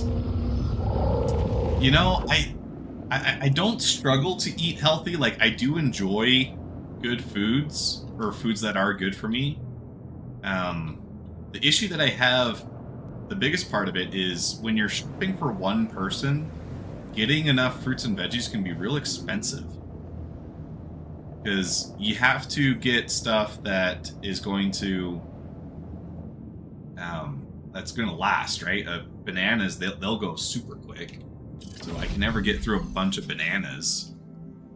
And then the canned stuff, it's not as good. Not as good for you, nor does it taste as good.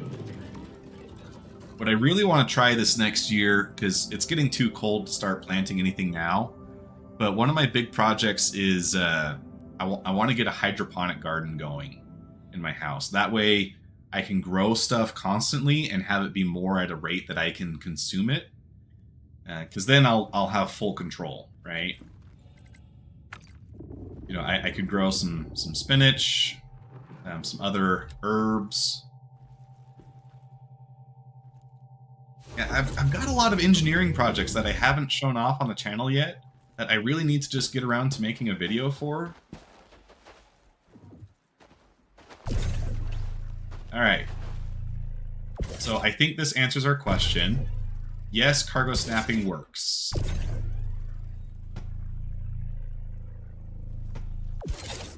It's just a little weird because there is no ground underneath it.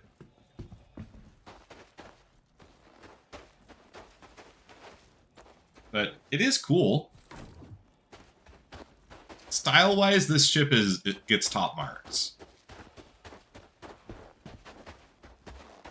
Speaking of the engineering projects, I recently finished a... and you guys may know I do a little bit of airsofting. I've shown some engineering projects before where I designed some custom bodies for an airsoft gun. I recently completed one that's designed to look like the RM277 from General Dynamics. And... okay. There we go. Now, surely I hit the button.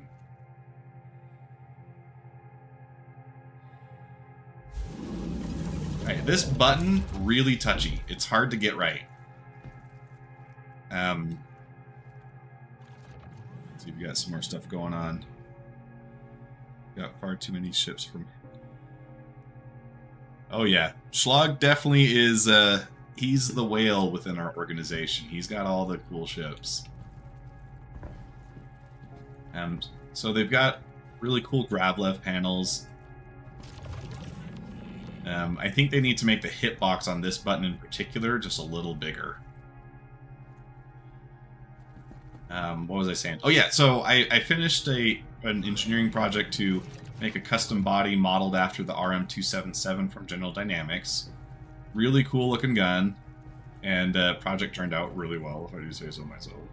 Okay, where'd that button go? How do I close this now? Another button?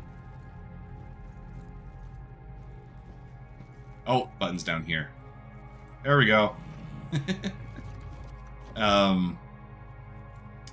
So alongside making the custom body for the gun, I also made a Arduino program that gives you full control over all the fire settings. So you can do like burst mode, full auto burst mode. This is the bed warmer. Oh no, that's storage. Okay. That's pretty cool.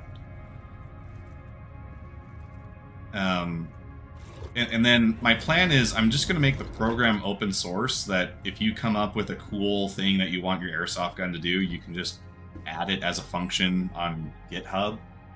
And then everybody can have really fancy fire control systems for their guns. Because right now you can buy a fire control unit for like $40 to $60. And if you get the $40 one, like, it's a good price, but they're usually pretty undercut for features. And to get something equivalent, I was looking at it, and it's like $90 to get something that's as easily programmable as what mine does now. And that's just too much to spend on something like that. So I want to make it open source so that people can just make their own and have an easier time doing it. Okay, so quick tour of the bathroom. That's your human toilet. This is your GN toilet. I guess they like poop through their mouths or something. I don't know. They were talking about it in the video, saying if you know much about GN lore, you'll understand how this is used. But this is like, I don't know. It's either at stomach height. I guess it could be like they just like, I don't know, like empty it from their stomach. I don't really want to do the Google search of how do GNs poop, because I feel like that's going to be a ton of R34 stuff that I don't really want to see. Certainly not on stream. But apparently GNs poop weird.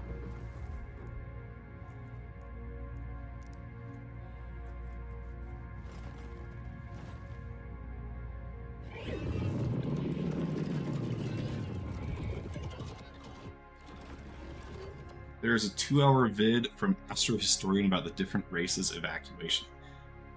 Is it just about that, or did he talk about other stuff? How do you talk for 2 hours about how aliens poop?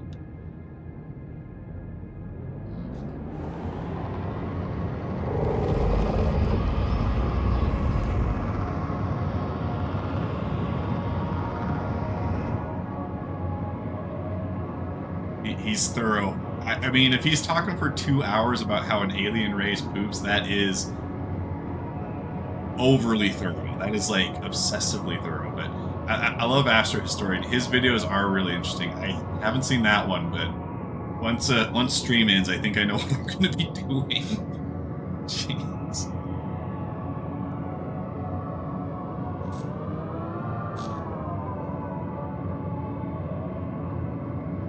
Short and sweet of it, like birds.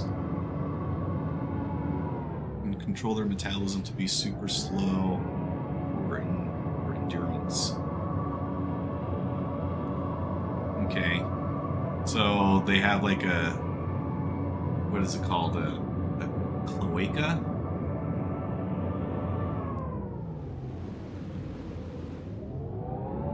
Don't birds, don't they have like a combined hole?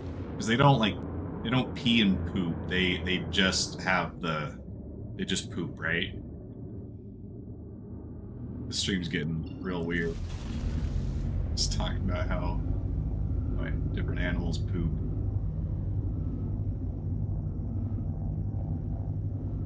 Alright, let's see. Where is the Genie Point here? Or, no, Fortress Lair. That's what I want.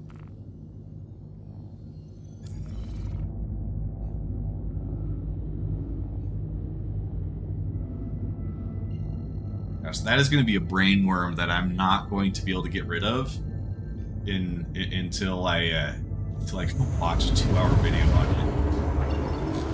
I'm just going to be wondering that the whole stream. What is it like? And apparently they love back scratchers. I love back scratchers. And I can reach my full back, but if I had someone else do that for me, that'd be great. Maybe that's why people get married. You're actually lying, but I've been telling everyone that. So is there not a 2-hour video from Astro Historian? Now I'm really disappointed. I'm hoping the rumor gets back to him. Alright, well, your secret's safe with me. I'll continue spreading the good news that there's a 2-hour video on how aliens poop. Just gotta go check it out from Astro Historian. It'll be like that one rumor about the Mjolnir suit from Halo and its special stress reliever functions for the Spartans wearing it.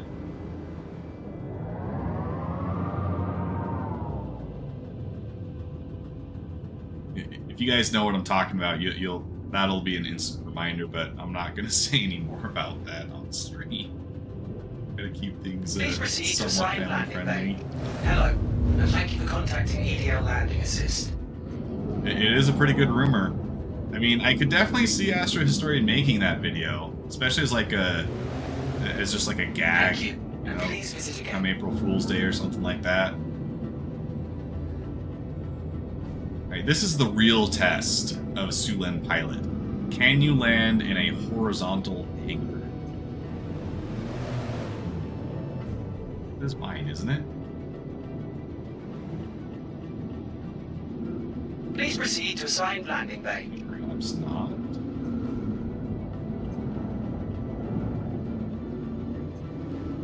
Okay, it's this other side.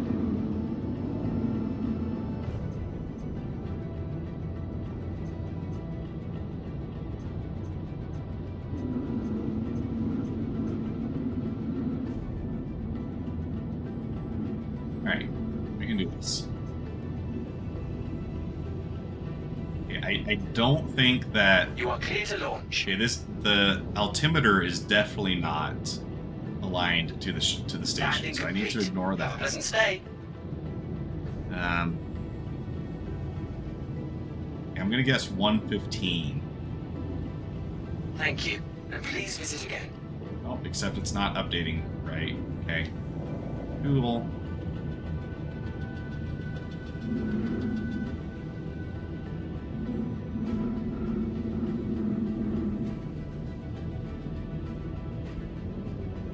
Altimeter works once you pass the air shield.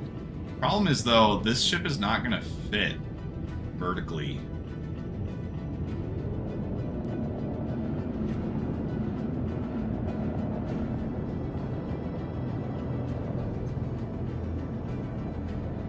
Thank you, and please visit again. Landing complete. Have a pleasant stay. Okay, really cool, fun ship. Maybe my opinion will change of the landing with more practice. I may upgrade my Titan to this, or maybe I really want to lose my Titan because I love my Titan. I've got some other referral bonuses that I can upgrade to this without spending too much money. What are your parts? I'm not sure what you're referring to. What? I have an arm. I have a head. I have 2 legs. I need some clarification. Ooh. Oh, for your PC. I currently have a 5800X3D, 3080 Ti, or TI. I think the correct term is Ti. That's what Leather Jacket was saying. And I think I'm up to 64 gigs of RAM. And then I've got all solid state NVMe drives. I don't have any hard drives anymore. It's a pretty powerful machine. On every other game, it does really well for performance. Now that I have the 5800X3D, that's resolved a lot of the 1% lows that I would get. Well, my Star Citizen experience is a lot better, but like I was saying earlier, I would not recommend anyone upgrade just to play Star Citizen.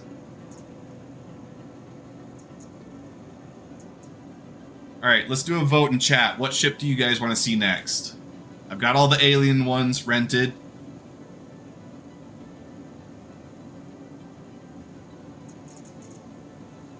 We've got the, I'll go through the list in case you don't know what they are. We've got the Cartu All. The Poa Nox, we're not going to fly that one. That's a ground vehicle. Banu Defender. Speria Blade. Okay, I would fly the Banu Merchantman if I could schlag. Got the Glaive as well. Speria Prowler. Talon. Talon Shrike. Okay, we're not doing the Nox. I can't leave the station in any reasonable sense of the word with the Nox. Let's do something a little more practical.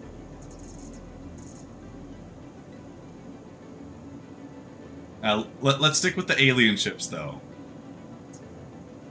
Okay, I see Glaive. That's the first reasonable alien ship I'm seeing recommended. Let's go with Glaive.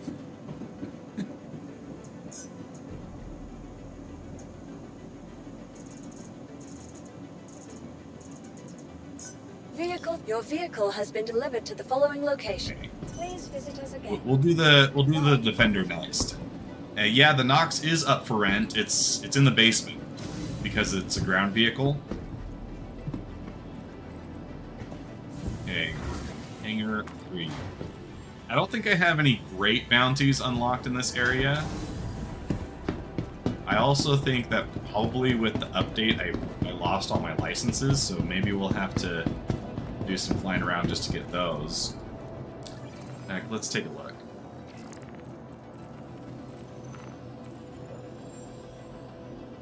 Oh, this one's on Clio. Okay, this'll work. We can get this done pretty quick.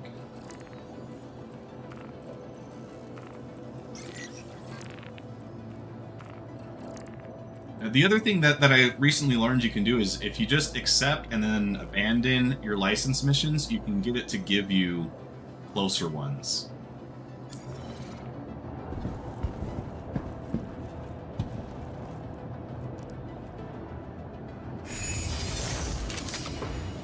R2 All is the racist one? How is it racist?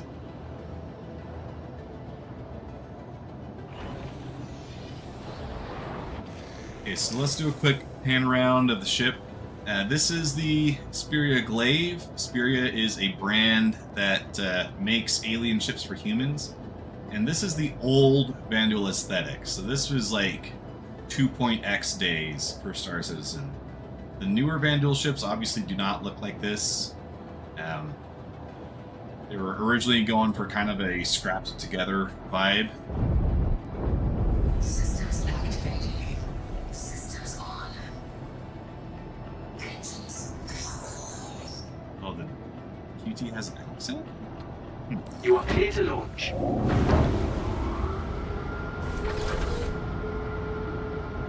Yeah, so you do have some little pop-out blades. In theory, the Vanduul ships like to ram things, so there's the potential that that becomes a gameplay mechanic in the future.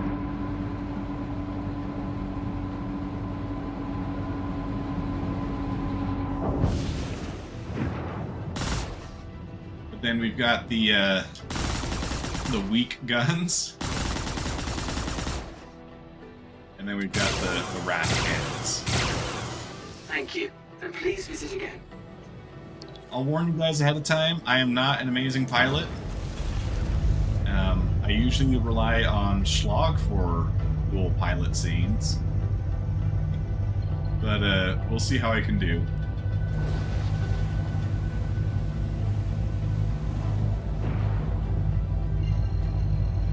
And now I just gotta get to the place.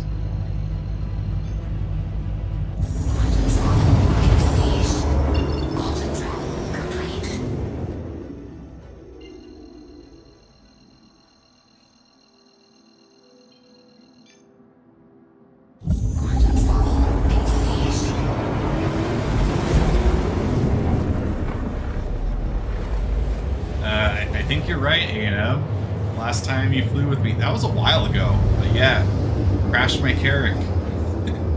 And I think that was before I got the Carrack as a loaner.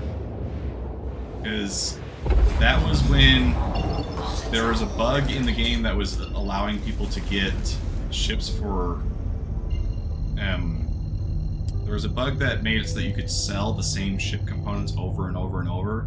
So everybody was loaded. Obviously, they wiped their accounts pretty soon after that. But I think that was when I had the loaner, or I had actually bought that Carrack with in-game currency.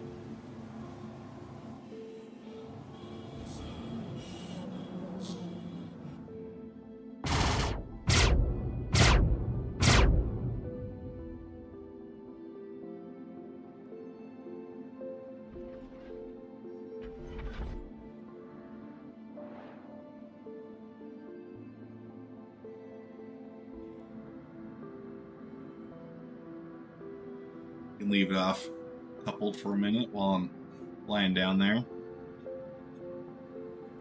Was on a guide too, lol. Yep. Real good impression for him, huh?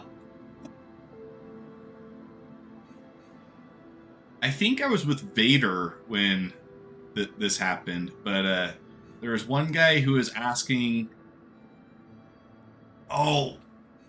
I think I remember what happened. Okay, so I took on a guide, and the guy that I was guiding, he did something that got him a crime stat. So I figured, well, we'll just go help you erase it. And so the plan was, we had the Deemer, but we were going to basically just buzz by the station and have him jump out. And I think he smacked into the station and died somehow, and then he just disappeared. Like, he quit after that. I guess he realized that we weren't really the most competent people. Oh, that was you in the Vanguard Slog? Okay, am I remembering that well enough? It was something along those lines, right?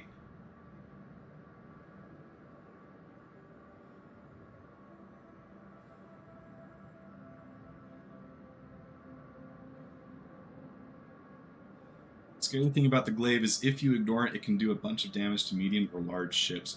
I mean, it's got 2 size 5s, man. That is not to be trifled with. He jumped too far out. We went back to pick him up, but I missed it.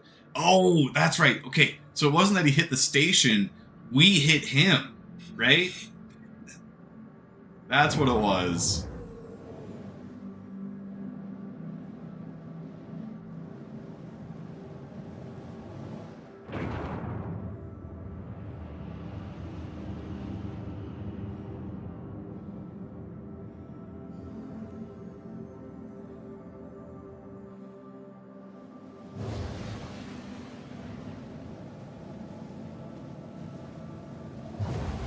Alright.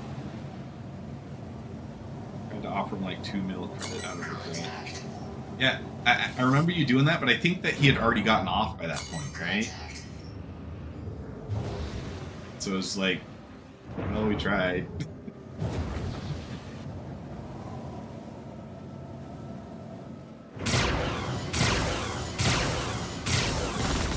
Well, I guess the real goal would be to pepper him up with literally the weak guns, and then finish him off with the cannon.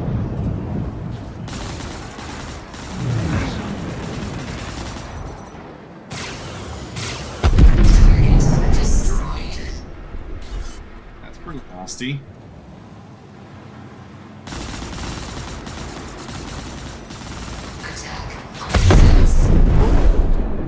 That was close.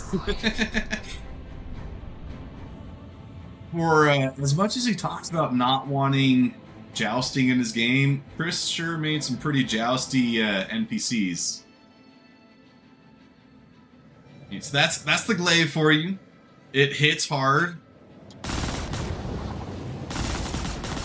It's got some really interesting guns. All of them are pretty much bespoke. They're exclusive to this gun, or to this ship.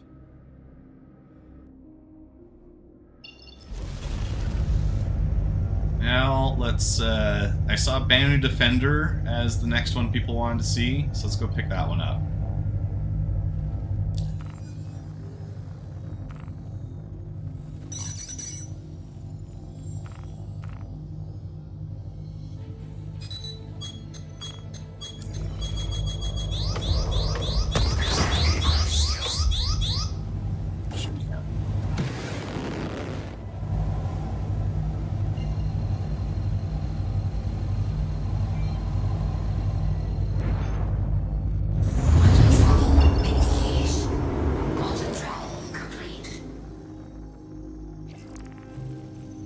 Get that mission queued up as well. So if you accept the mission and then abandon it, it will give it back to you, and you can basically shuffle through. You might have to do it a couple times, but you can get it to give you.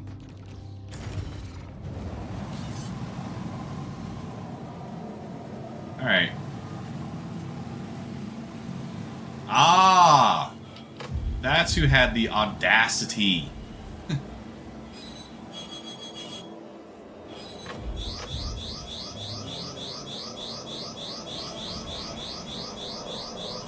I don't know if you lose rep or not.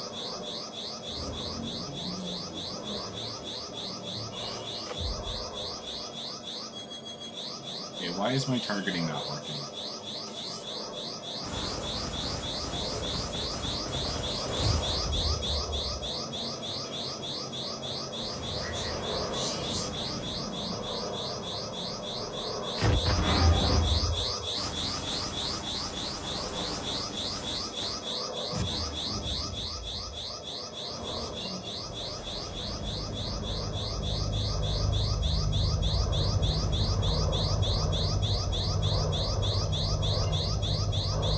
Missiles, Batman. How many did you send? Okay.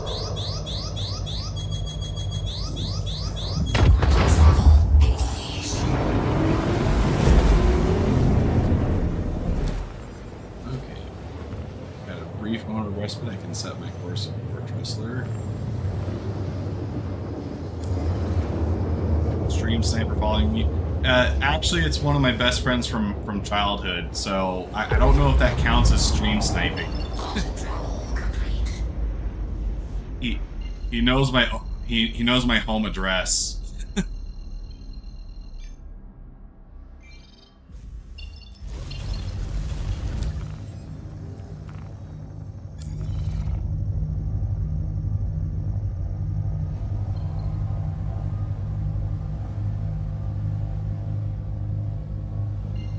All right, I need orbital battle.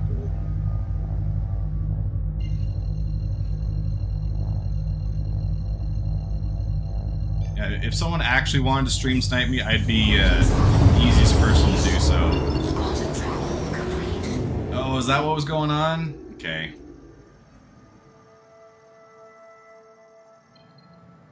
Yeah, I just couldn't see the marker, so I was having no idea where to shoot. I really just want to get to Fort Tressler. Take Slooty out in the Defender.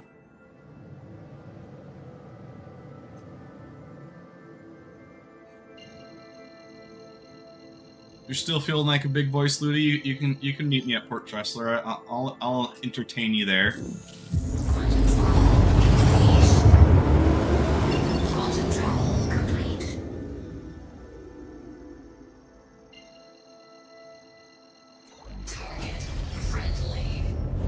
Did you just hit me? Who is that?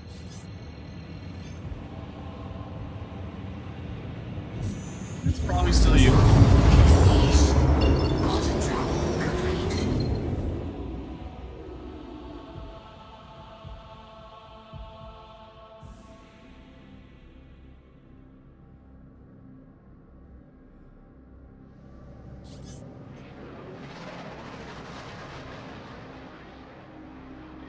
Oh, that's not Luke Stevie.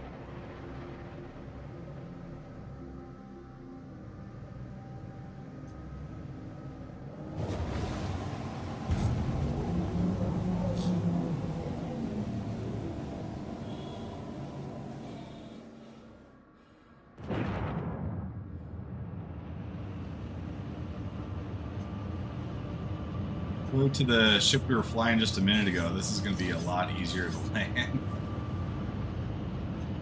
Please proceed to assigned landing bay. Docking denied. Landing gear down. I overshot. I'm not proud of that. Contact. Okay, so there's contact.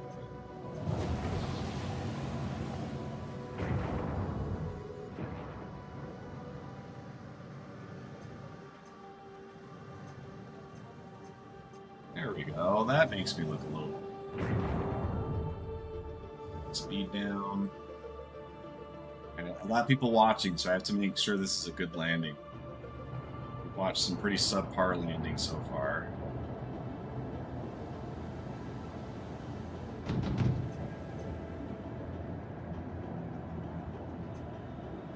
You didn't see that?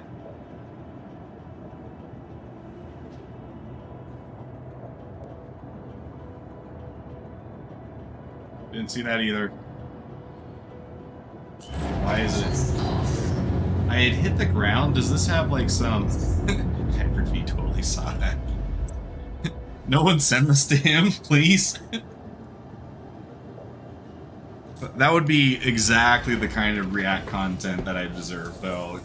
Hybrid V Audio reacts to streamers, Star Citizen streamers' landings. Alright, so that's the Superior Glaive, everybody.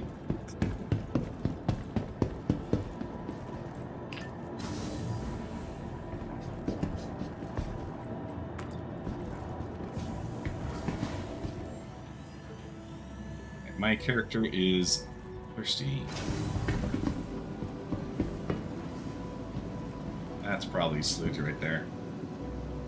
The purple gives him away. I suppose I should probably just send him a party invite.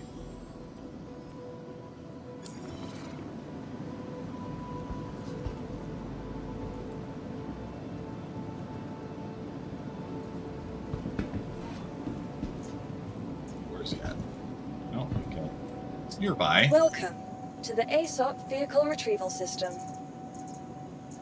Alright, so let's put the glaive away. And if we're gonna get into ship combat shenanigans and take this seriously, first let's go to the clinic, set our spawn here. It has nothing to do with racism. Slooty really likes purple, so if there's anything purple that he can pick, that's the armor he'll pick.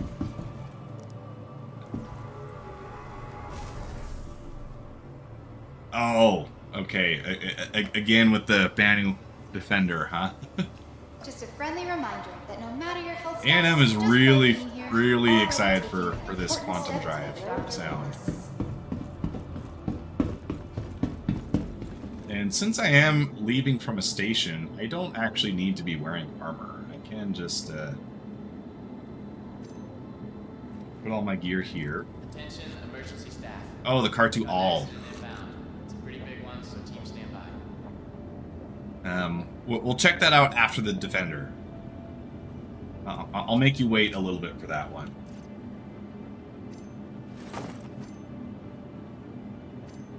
So I'm just gonna... Yeah, we're just gonna go on our skibbies.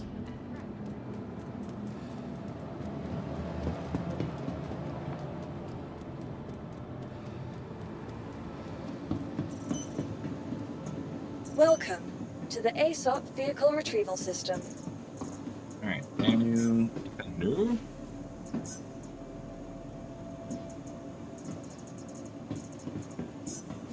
Your vehicle has Hangar been 3. visitors again.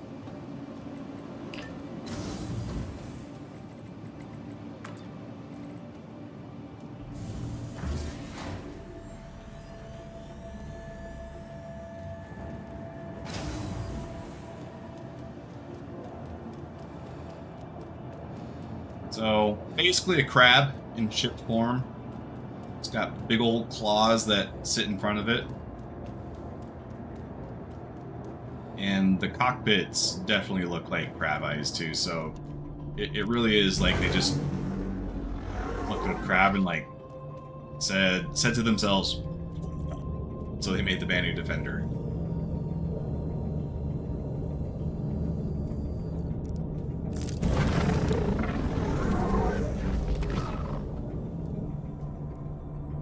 Well, this has the same QT animation as the ship we were just flying. Or, no, doesn't it have the same animation as the...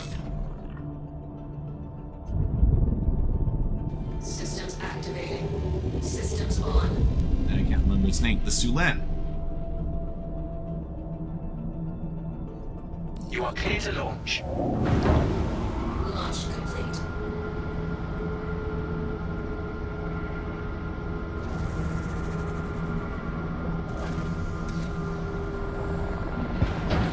Landing gear up.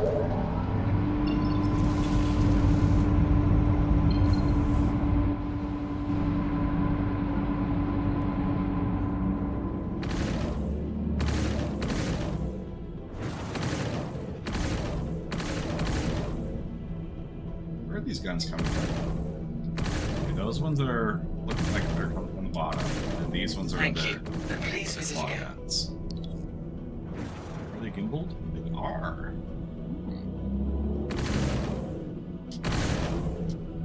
Oh, you got to pull the trigger each time.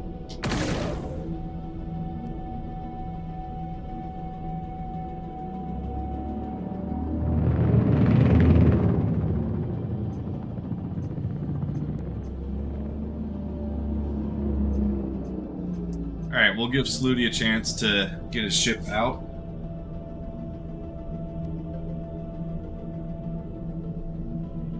Where's my party chat? No party chat.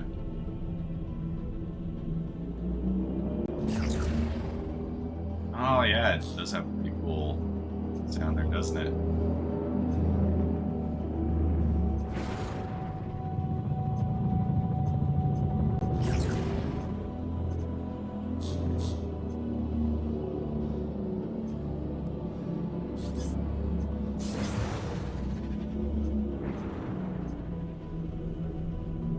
Hey, where are you flying? That's the Sulan again.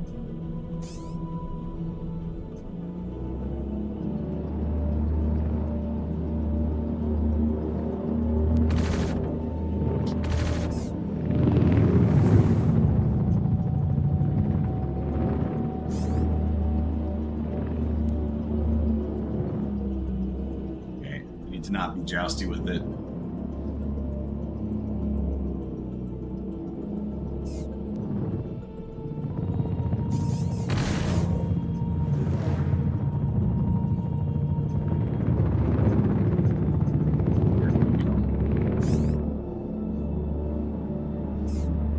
Overshot me a bit. Okay, alright, fine. Where'd he jump to?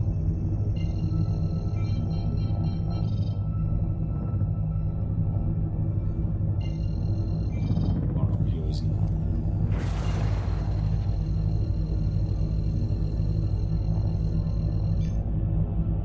Quantum travel engaged. Quantum travel complete.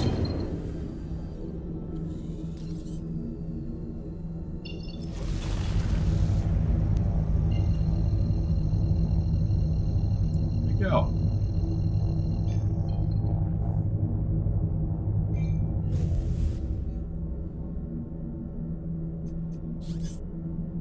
Here we go. Attack on shields.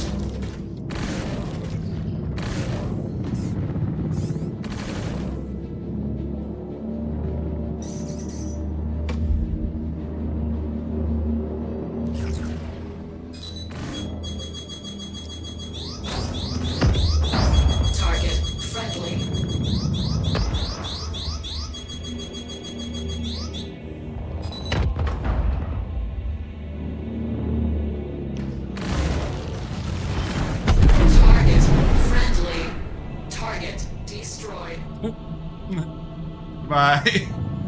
I think we hit there. Oh well. I win that round.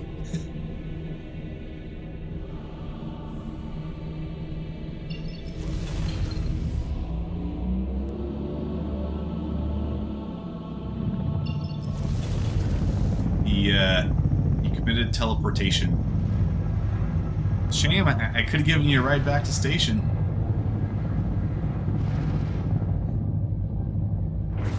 Alright. Let's head back to Fort Tressler there. And we'll get out the car to all now.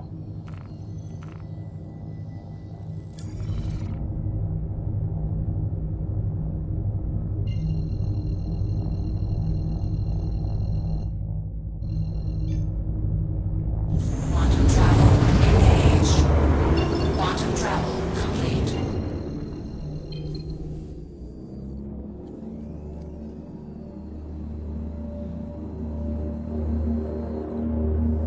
I know this ship is kind of polarizing to a lot of people. I actually rather like the look of the Banu Defender.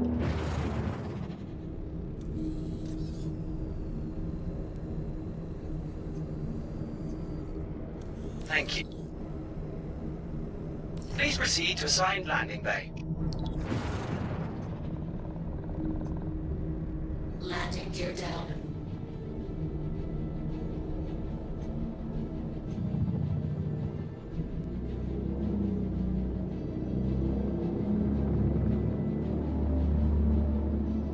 So I was actually watching Board Gamer's coverage, and he was saying that he does not like the Banu Defender. It's one of the first ships he checks out on the Alien Day coverage, so you can publicly shame him there. I shouldn't encourage that. Don't do that. Don't harass other people.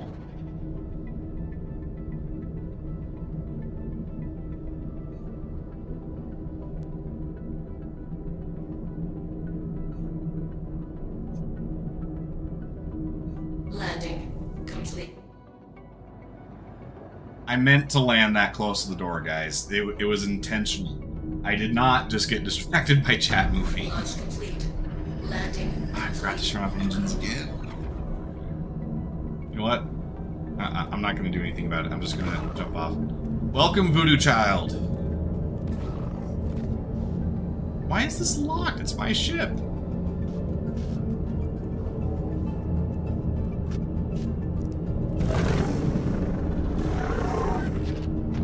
Launch complete. Oh boy.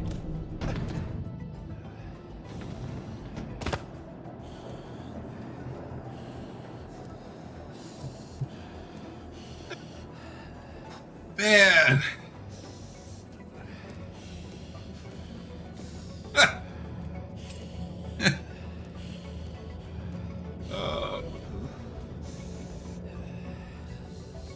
My legs are hurting, guys. Oh, I stuck the landing. I stuck it really hard into my pelvis there. Jeez. I'm not even gonna make it to the door before I die. Let's just commit teleportation.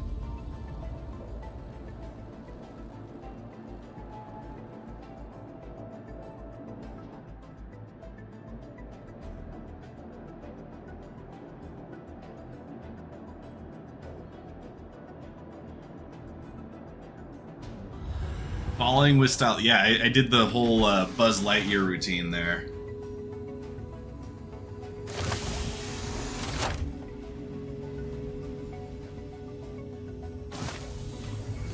Alright.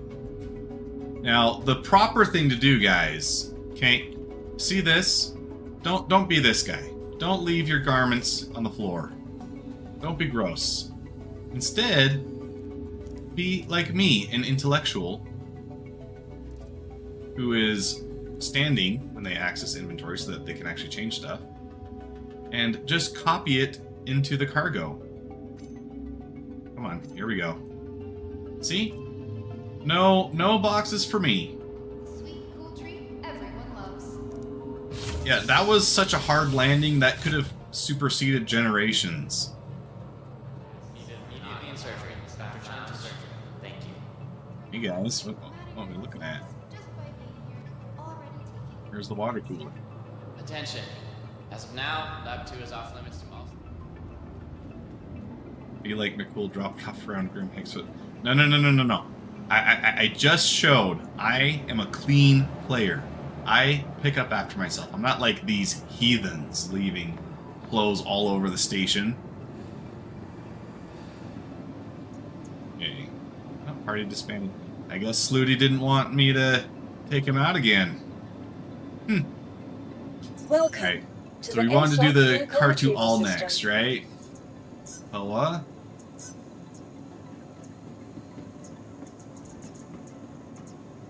Vehicle select. Your vehicle has Hangar been 4. Please visit us.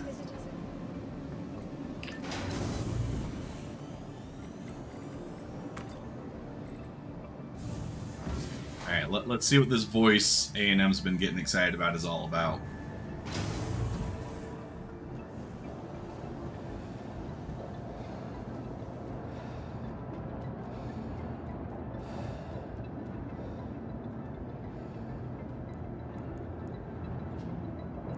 See, what I'd really like to see is that if you do litter, it gives you a exorbitant fine, like 150,000 AUEC, something to really make it hurt. Then entity count is going to stay really low.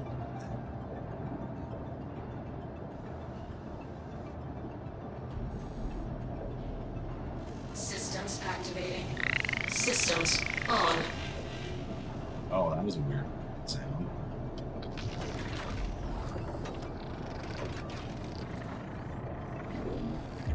Landing gear up.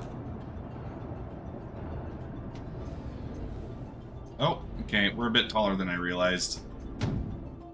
Frick, what am I hitting? Okay, we're just really tall. Jeez. Is the chittering the sound that you were talking about? Is it because it chitters?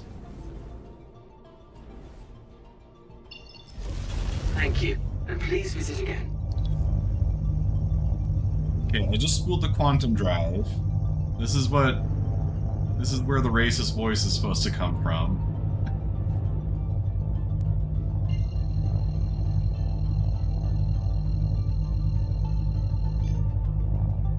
Quantum travel engaged. Quantum travel complete. I don't know. I'm not getting it. It sounds like a typical voice, just with a lot of distortion added. All right, let's get a mission going.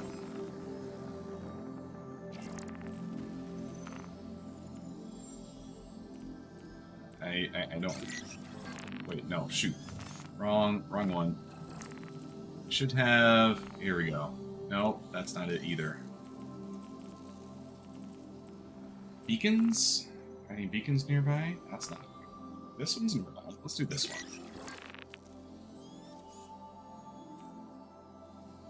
All channels! I'm under attack! Please, if you hear this, help me!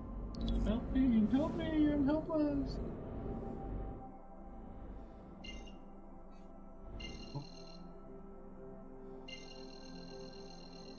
For all those poor new players that got screwed into thinking deliveries were a good idea and find yourself broke on a station. Quantum travel engaged. And you can sell your hospital gown back to the pharmacy to get some money back. That's going to be the difference between success and failure, is that 15 credit. Quantum travel complete.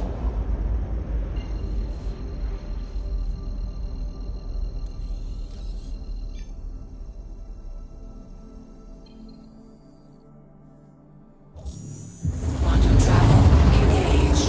Quantum travel. You heard my comm, that's amazing. I need some help mopping up these bastards. Maybe it would make more sense in context then, because I'm just not getting it.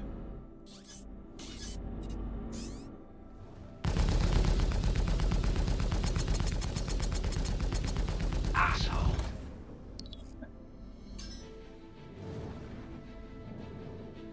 are you flying away from me? I'm the only one here. Where you going, dude?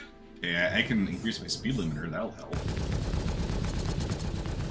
I know how to play this game sometimes. Damn. Destroyed. I thought I was a goner. Thanks. There we go. One mission down. So, Kar2-Al, I mean, it's a cool ship. Like we mentioned before, first foray into an alien design. It's kind of weird having a naked dude inside it, but it's a fun one. It's obviously not the most well-armed, it's only got 2 guns. But it's also supposed to be like a light fighter, so that's what you would expect.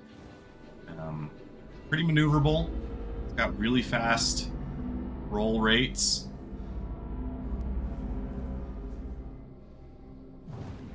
But yeah, it's a pretty simple ship, all things considered. What one do we want next, guys?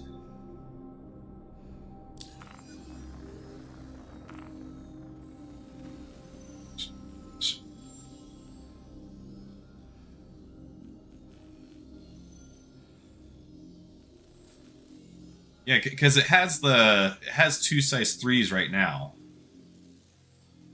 and that is one of the big drawbacks. Like you say, Voodoo Child, it does have a really big cross section for being a light fighter. I mean, if you think about you're charging at this thing, right? Gladius would be, what do we want to say, like a 5th the total height of this thing, and height is one of the really big impactors for what your target's going to be, because you're often going to be chasing someone either from behind them where you're seeing the rear of their ship, or you're going towards them at the nose. So, you know, it does have a pretty big target profile. And in addition to that, it's also wide too. So it's not just super tall, it's also wide.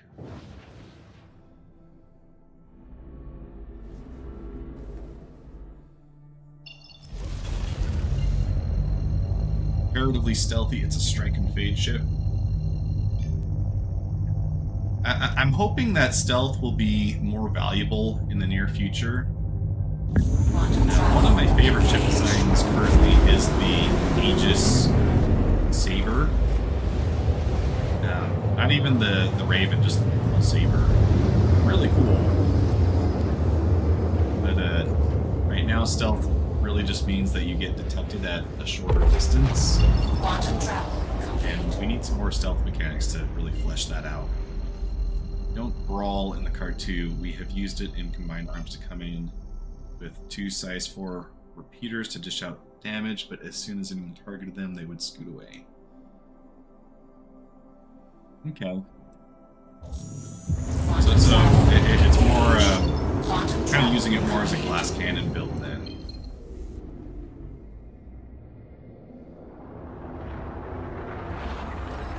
Get in, deal some damage, and then get out.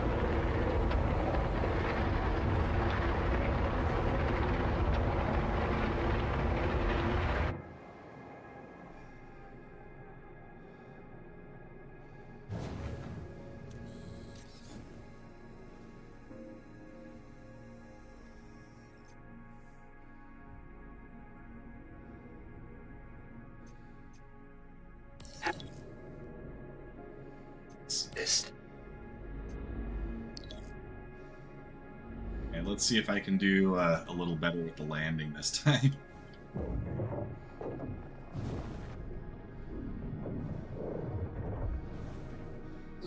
Biggest part is don't take the landing gear out, or don't take the landing gear away too early.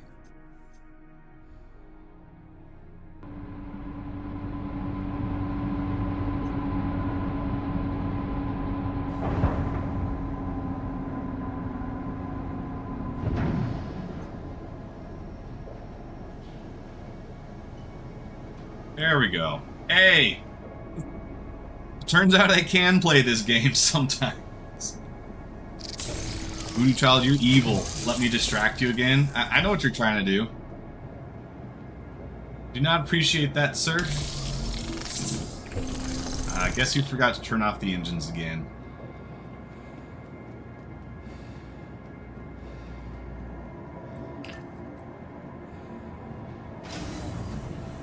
You know, I've got plenty of B-roll recorded from my own footage. I actually can do good landings.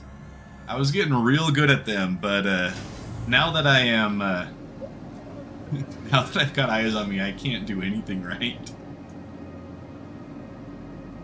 Oh, because of your comment, right, Voodoo Child? Welcome Recent to the video, ASOP secret vehicle word was retrieval damper. system.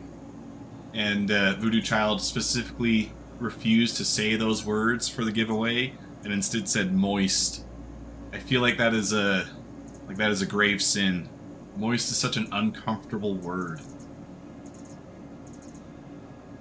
The streamer said before his chat just spammed moist all over.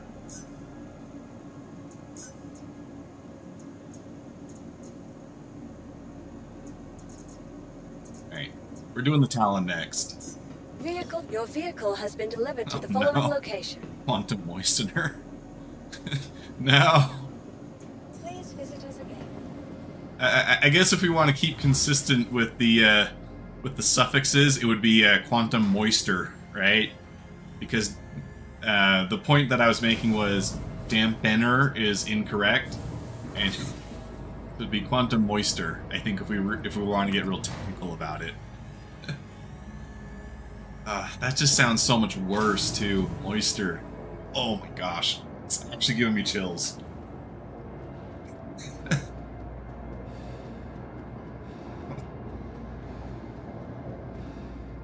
I'd love for that to be a thing that spreads throughout the entire Star Citizen community. Everyone just starts saying moisture and no one has any real clue where it came from.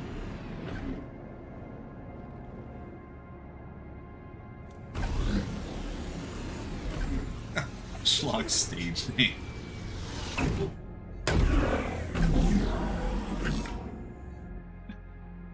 Doing Schlock dirty there, man. Ah, it's supposed to do the screen thing. Why didn't it do the little animation?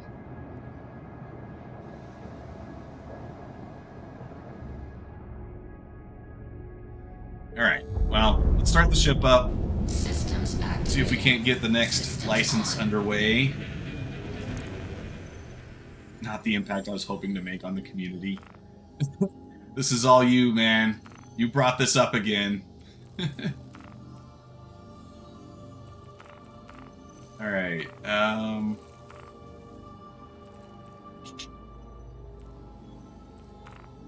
clear claim jumpers. We can do that, right? I'm gonna clip this. Jeez. Oh no. I'm sure I probably made a great face for the, when I got the chills, so I'm sure I'm gonna see that face all over if it goes anywhere.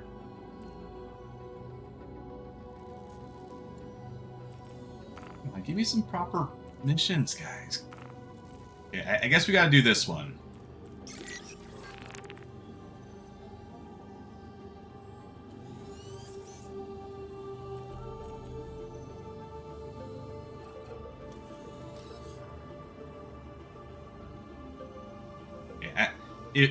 If abandoning the previous mission did have some kind of negative impact, I don't think it was a lot because I'm still pretty close to where I remember for my rep. Launch complete. You are clear to launch. Next 0 years is fine. Okay, this one is also gimbaled.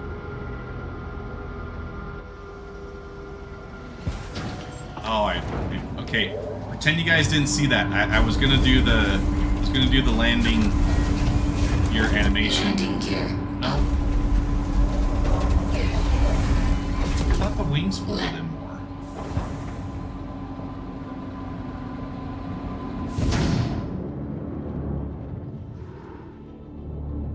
Okay, so the cool part about this, let's see if I can get some better lighting. Hey, there we go.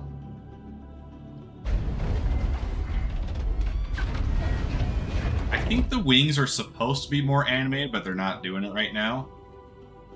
So you can tell they clearly went for a diving bird look with this thing. It's really cool. I mean, it's even got its legs tucked up. It's basically just a big metal bowl. Reminds me a lot of, I think they're swallows, the ones that have the longer tail.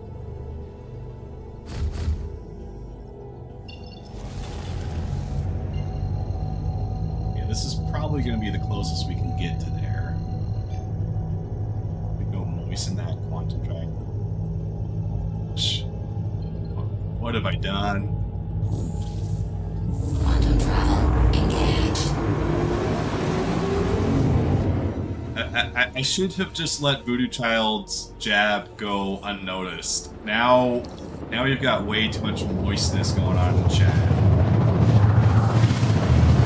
This is worse than like one of Moist Critical's streams.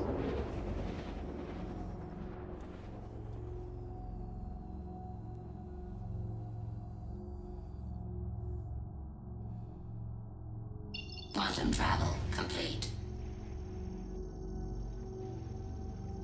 Alright. I don't know what's going on with the crosshair, but you see how it's pointed up? It's like I'm perpetually looking up in this thing.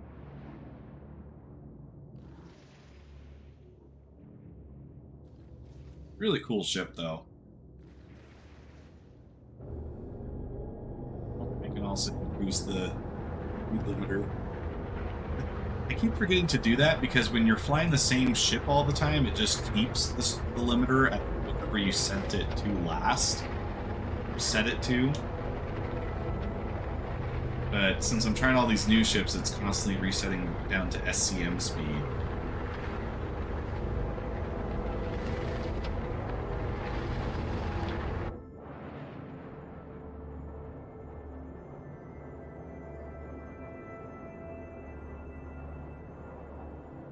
We've got the translucent green wings,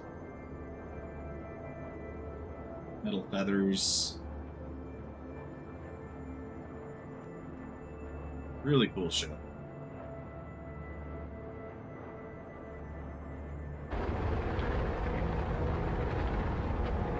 Oh no, game automatically moistens your speed limiter. Sure, of course it does.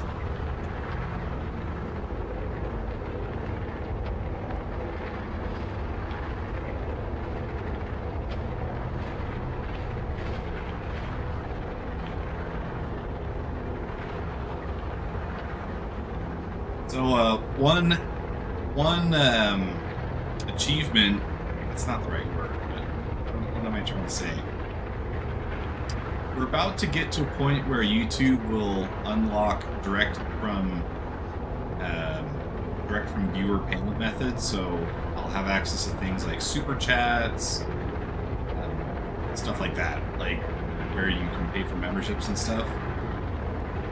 I'm going back and forth in my head on like what I could prefer to incentivize people for that, because I know I'm not going to cut down on the content. Like, you'll still get videos the same way that I always do, so it'd have to be something that I do in addition to that to reward people for their added loyalty.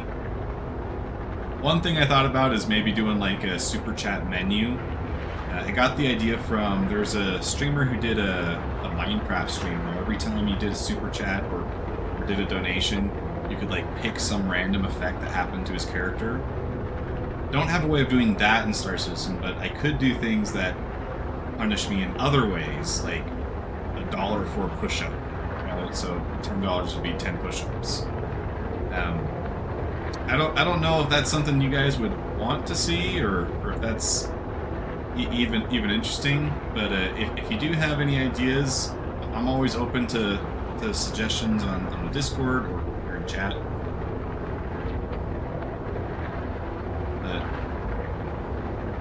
But eventually the channel is probably going to get big enough where I'm not going to be able to respond to everybody in the same way. So I want to offer something that I feel like is good for you, or like giving you a good bang for your buck. But I also don't want it to just feel like a money grab, because, I mean, I'm happy to just hang out with you guys as it is. I'd be doing this anyways, even if no one was watching. So.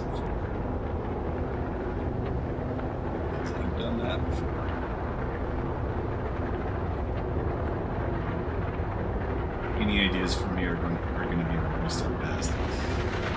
Yeah, I guess I should couch that. If it's going to involve anything like lotion or Vaseline, it's a hard no. Maybe we could do buckets of water. That might be the only thing. I'm just gonna have to make sure I'm never wearing white on stream, I guess. Probably have to get new flooring that's not this ugly green carpet that I've got right now. Jack Axton has memberships, but he just says don't buy these, there's no bonuses.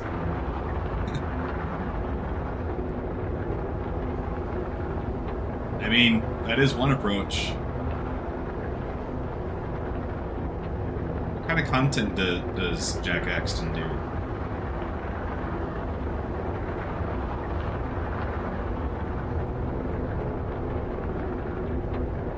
Yeah, I mean, like, animations wouldn't be super hard to set up. As far as I know, you either pay someone on Fiverr to make some animations that are specific to your channel, or you just use like a content pack on some of the pre-made stuff, so that's definitely an option as well. I do need to look at getting chat more integrated into the on-screen interactions.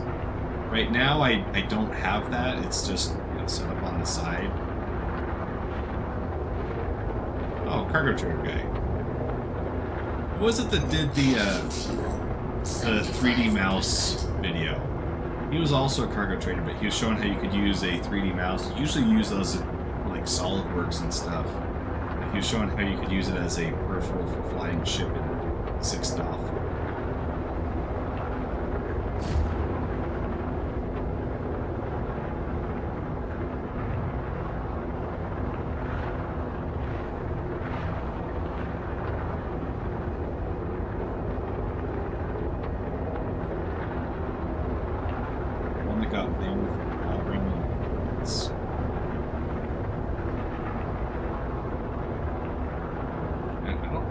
I've seen him then.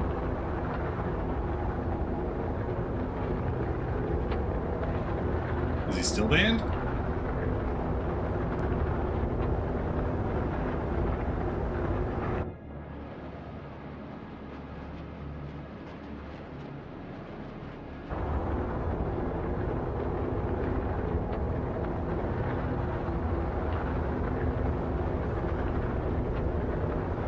Tough part about some of these missions is just the flying over there. It's pretty dull.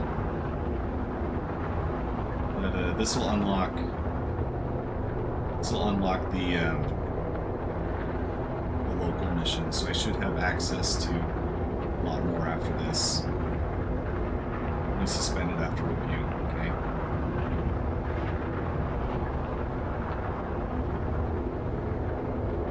Yeah, with the recent addition of Pyro, there's a lot of questions about what qualifies as griefing or not. I know people get real heated with that. Like, cloud ramming is one of the only things that CIG has officially said is, you know, actual griefing. Your stream sniping, I think you're getting what's coming to you.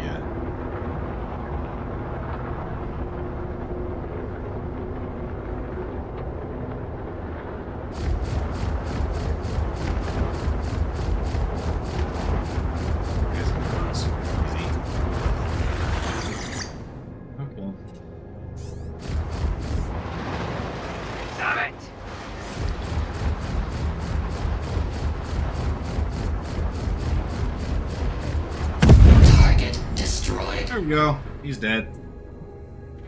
So, stream sniping and excessive harassment is griefing. All others is religious allowing. Yeah, like it's pretty wide open as far as games go. I think Pyro is showing them that they probably ought to add a few other things to that. Like spawn camping habs probably shouldn't allow that. But there's also another side, you know, and I don't like using the term Care Bear because I do kind of understand the plight. But people, let's just say people that want to avoid PvP. want more protections. But the thing is like you're not going to get that in Pyro. Like Pyro is a dedicated PvP area.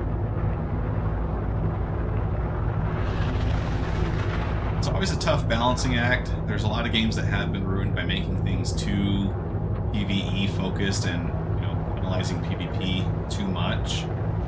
I don't want to see that happen in Star Citizen. I am admittedly very bad at PvP. I mean, I did take Slooty out earlier on stream, but he's only been playing for a couple of weeks.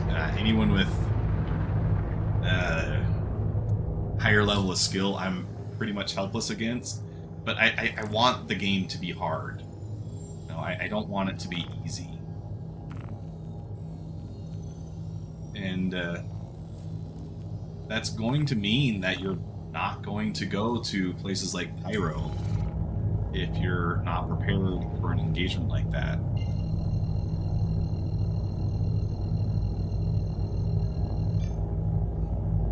Quantum travel engaged. Quantum travel complete. Not an option, a caterpillar turns to fight two Cuddy Blacks. Oh, is that what he was off in? That would be a pretty tough fight. Ultimately, they need to make rep painful if you choose to do a thing that drops it. If you're evil in Stanton, you shouldn't get assisted repairs or refuel. Should lose our missus protection, etc. Yeah. I think reputation is the best way to handle it. You know, that's a diegetic way of doing it that is built into the game, and you understand what the consequences are, and it really adds flavor to your experience, even if you're the PvPer. But, you know, for a while we've been saying, you know, like, no PvP. Like, I've heard people say, like, Stanton isn't the place for PvP. You know, that's what Pyro's for. Go do your piracy in Pyro, right? Well, now we have Pyro, and we have people saying that they don't want to see PvP there either. So it's like, if you don't give these people a place to do it anywhere, then you're ultimately just going to cut out people that are going to fund the game that you enjoy. There's going to be systems that are not meant for people like me. You know, I will dabble in PvP, but I'll probably never be a Pyro main because I'm not talented enough PvP-wise, certainly not now. You know, I could practice, but I'm not to a point yet where I feel like I could hold my own, so I'm not going to go there and just live there without the expectation that I'm probably going to die all the time.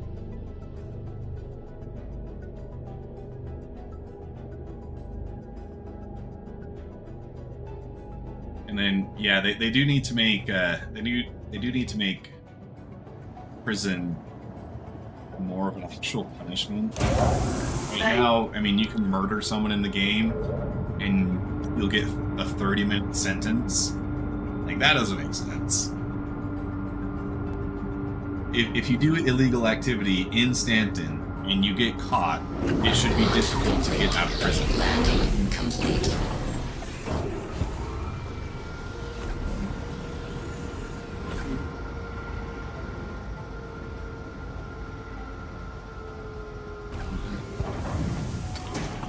I'm a Caribou, but this is an open world PvP game, and I accept it every time I click launch.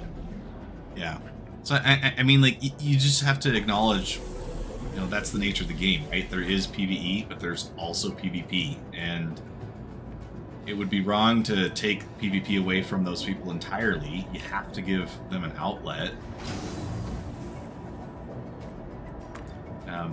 But I think there's definitely an argument for, in high-sec systems like Stanton, it should be very oppressive.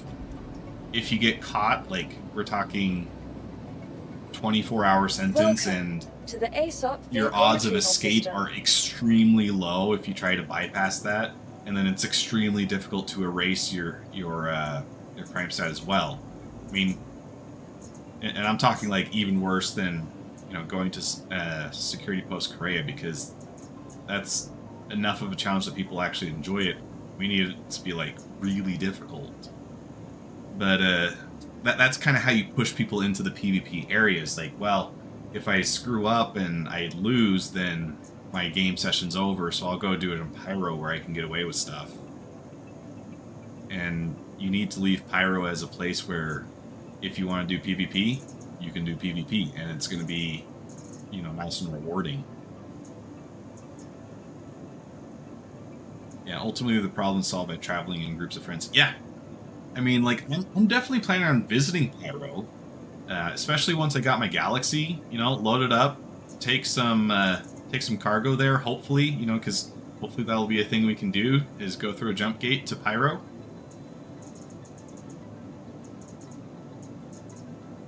Okay.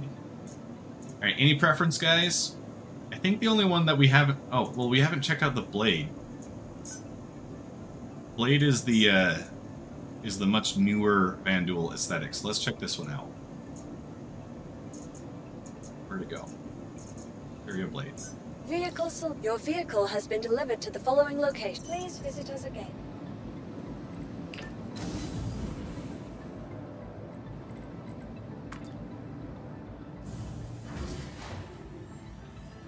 I think the really tough part at the moment is we've got Stanton and we almost have Pyro. But realistically, we only still have Stanton at the moment. And when there's 100 systems in the game, it's really easy to say, oh, well, keep your PvP in the PvP areas, right? Where it's not going to hurt your reputation, where you're not going to be punished as much for doing PvP, stuff like that. But when you only have 2 systems, and one of them is a at least a medium security system like Stanton, what do you expect those people to do until then?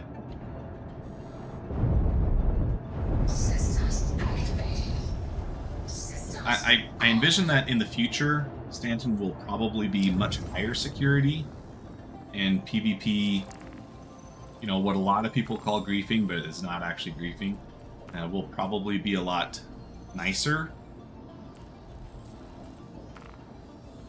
But until then,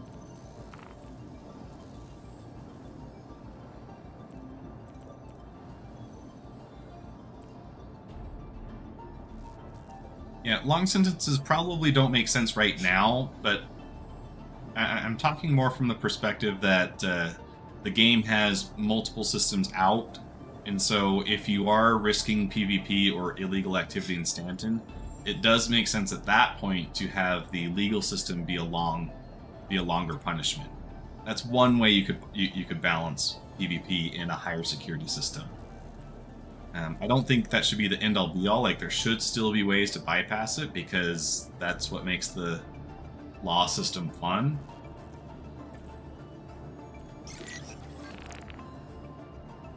But at that future date, when we do have more systems, I think you'll see prison sentences go up a lot in places like Stanton, and, you know, and Terra, and the other high security areas.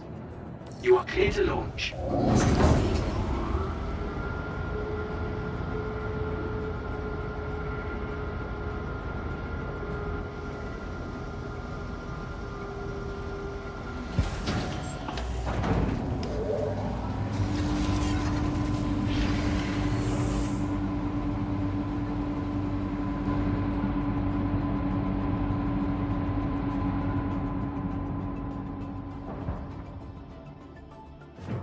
F4 is instant parole. Well, I mean, it does take you out of the game, but I mean, if your character was still stuck in jail, like, once you get back in the game, you're still there. Thank you, and please visit again.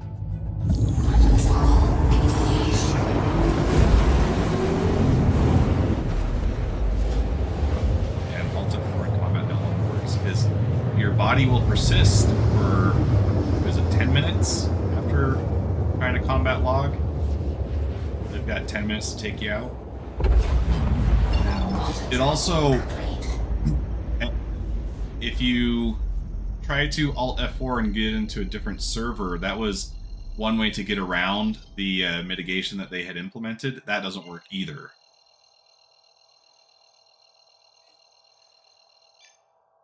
Now if you try to do that, it will put you back in the same region server so that those people have a chance to take you out.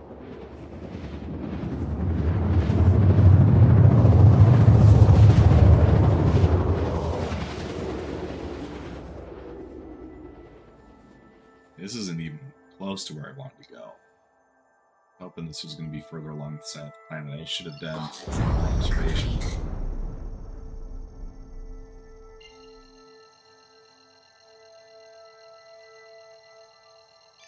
Well, it actually let me jump here. Oh, okay.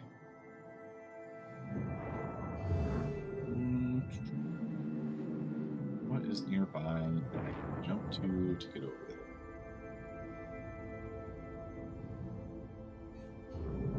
Not a lot of stops on this moon.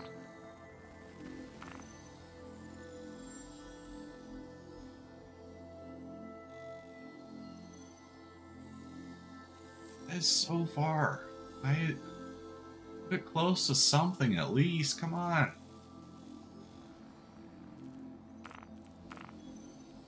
I guess things are gonna get real chill in a minute here.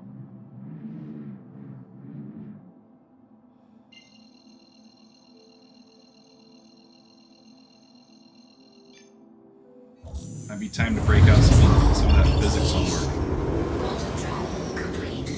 That's another idea I've thought about doing. Is like doing a stream where I just help people with homework while playing games. I don't know if it seems fun to me, but I'm also I'm clearly biased, right?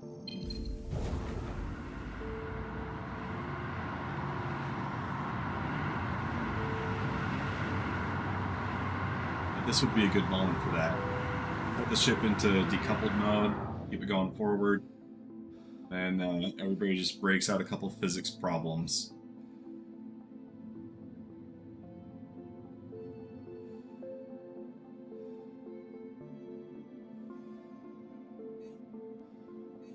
Next patch, we are supposed to get new derelict sites, so I am really excited about that.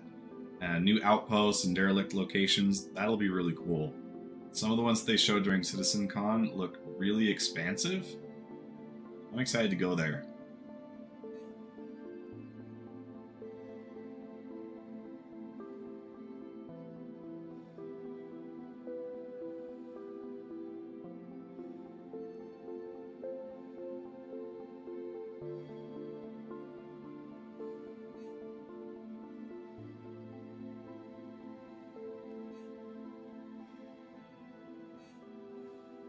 Well, on one hand, yes, the stream should be fun for me, right? I am obviously a big part of it, but I also need it to be fun for the people watching too.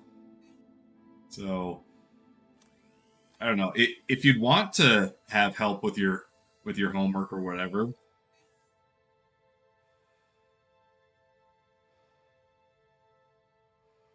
free tutoring while playing Star Citizen.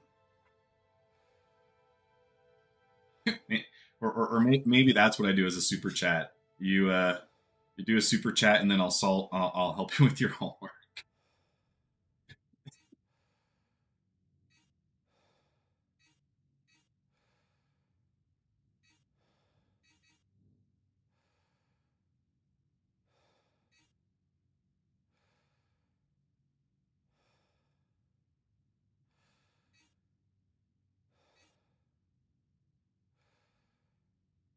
That would make it kind of like Chegg, but with a worse value proposition.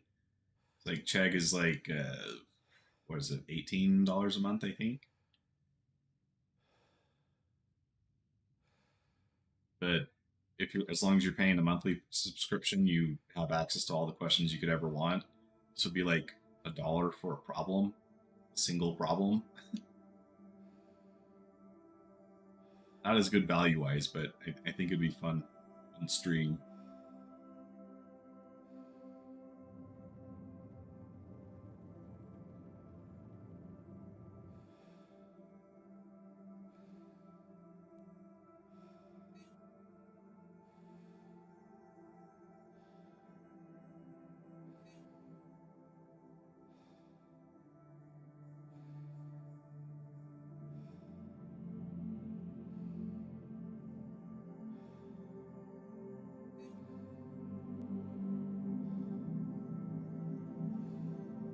mouth is getting dry. I gotta take a drink.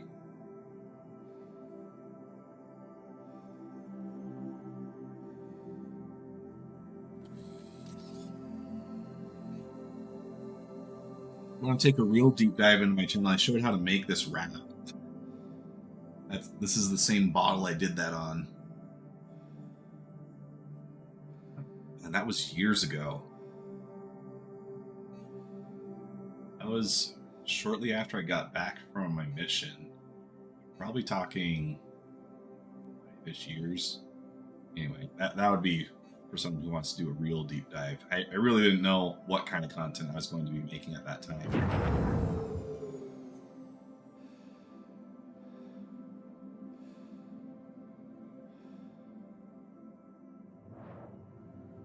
Well, that is a really bright re-entry animation. And now it's gone.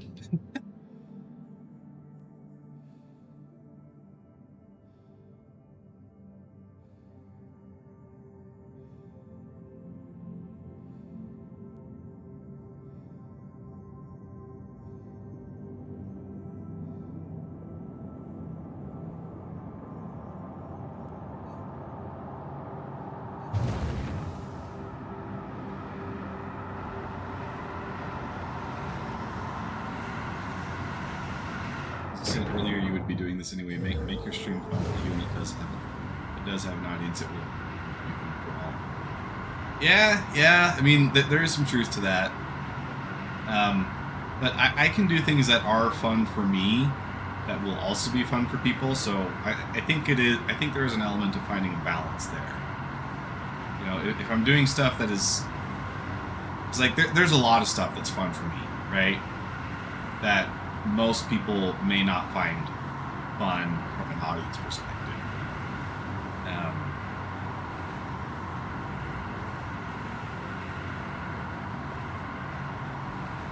And so there is something to be said about, you know, curating what talents you want to put on display for people, you know, and which talents you want to market that way.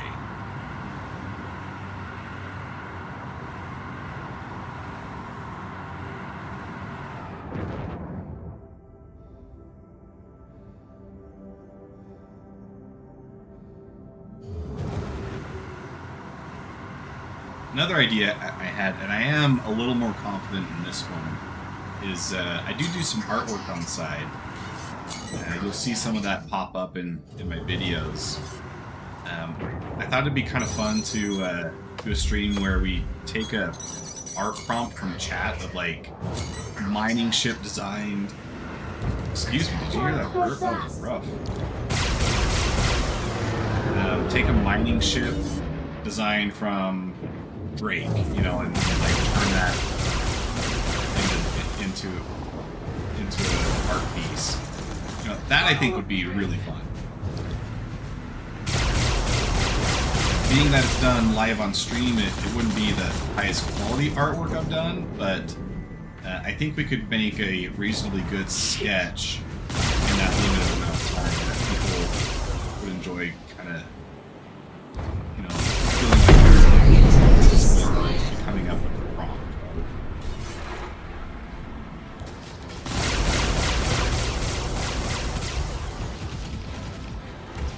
So that's one that I am more sure about doing in the somewhat near future. I think that would be pretty good. Alright, where am I oriented? There we go. Okay, do we have any other missions? It took that license mission away and it doesn't want to give it back.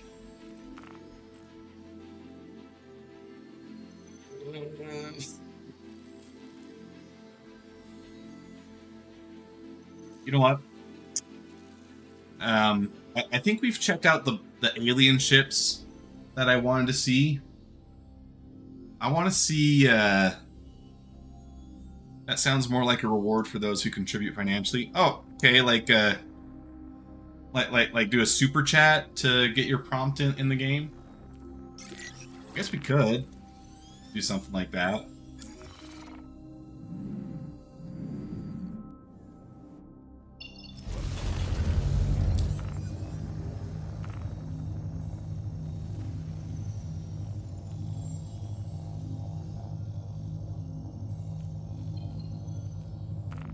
I just want to avoid making it feel like you have to support me financially. Like, y'all remember that video of the girl who was she was streaming and she was basically like shaming all of her people because they don't contribute. Like, I never want to come off that way.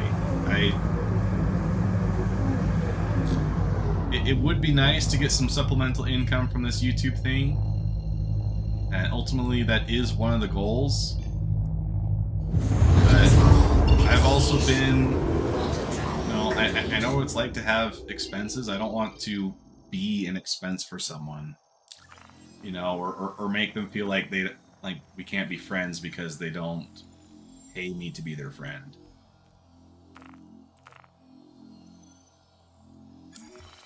So, I don't want to monetize everything, but that could be a possibility. Maybe what I would do is I could have a higher tier where I do a video that's more dedicated to just that post.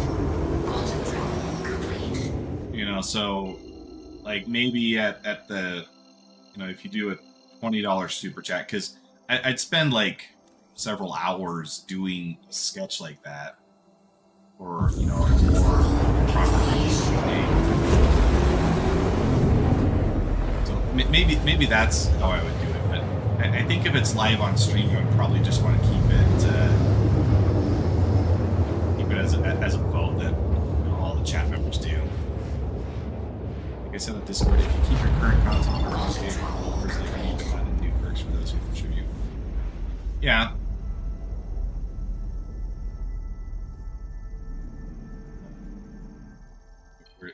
Where's Tressler?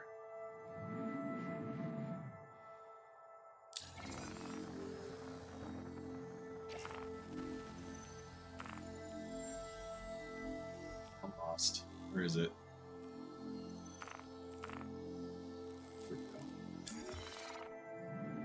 So, oh, there it is. Look, it's so close.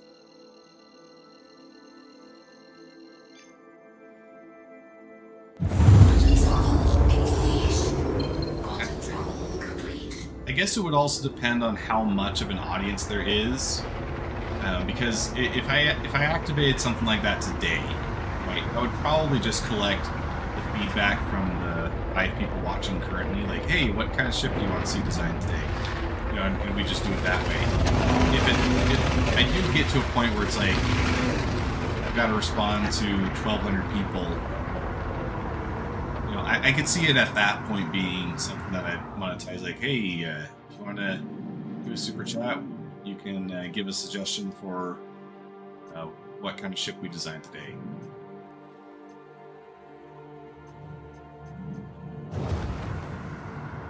Realizing I don't have the setting activated for the vector indicator being always on. So Thank you, and please visit again.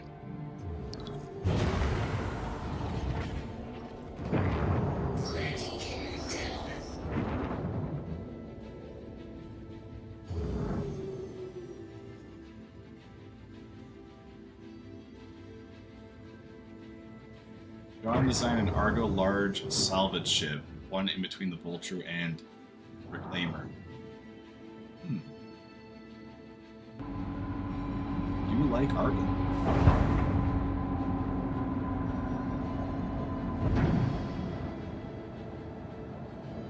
Landing complete. That wasn't a bad landing. That needs to be the one Hybrid V sees. That was nice and smooth.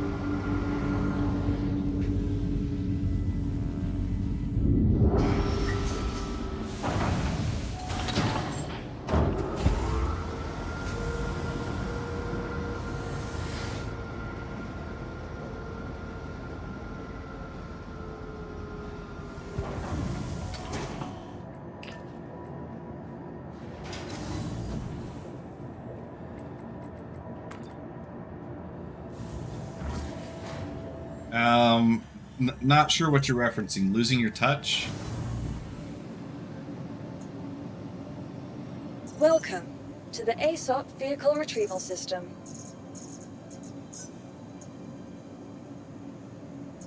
Please visit us again. Let's see. Goodbye. Let's put all our kit back on.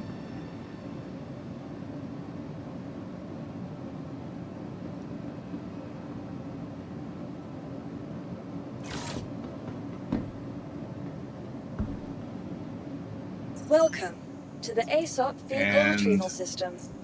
I'm going to switch it up. I know we didn't check out the Prowler. I've had videos with that one before. I think people have seen it plenty. You got quite a good experience with the Sulan. I want to take out my Scorpius. I'm gonna get some proper combat in. So the thing I've learned about landings. Your vehicle has been delivered to the following location. Oh, okay. I see. You were trying to distract me and you missed your shot. Now I get it. What a moist thing to do. If anyone's entering the stream at this point, they're gonna have no idea what that's about.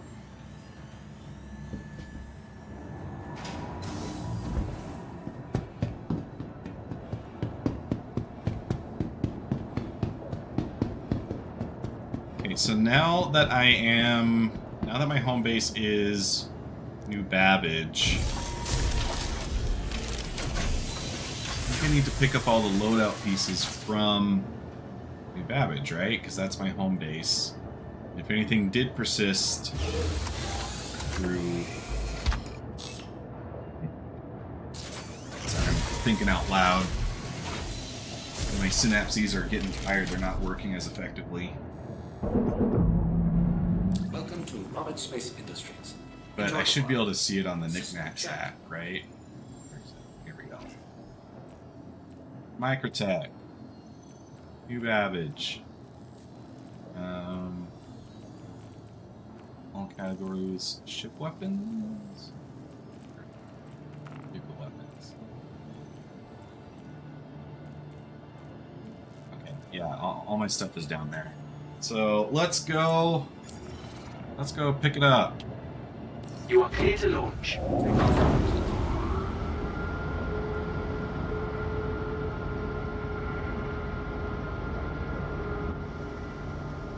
Biggest complaint about this ship, by the way, I love it in almost every respect, but the thing that absolutely drives me batty is the fact that if you want to have a co-pilot, they have to wait or one of you is waiting for the animation of the other to finish. Drives me insane. Okay, where is the bridge? Should be like right underneath us, shouldn't it? Thank you, and please visit again. There it is. Right there.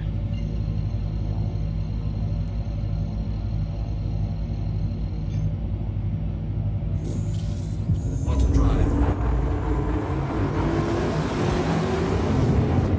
So, when I was playing with Slooty just before the update, I was actually using a loadout with Sledge 2 mass drivers and 2 NN14 cannons.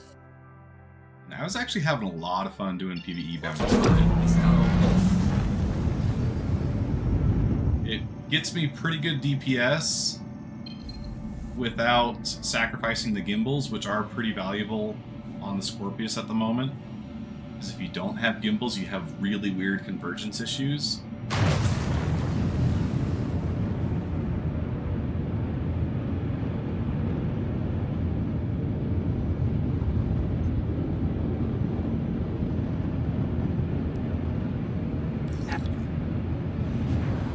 Take assist.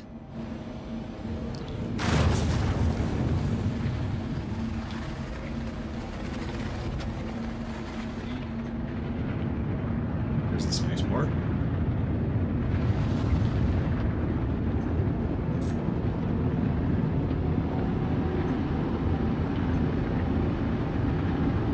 I love when it doesn't give you marks for the pad. Watching CIG, please fix that.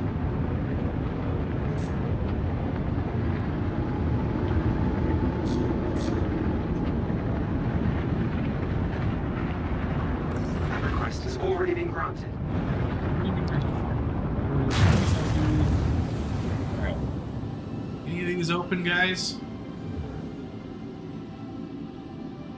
This one's opening.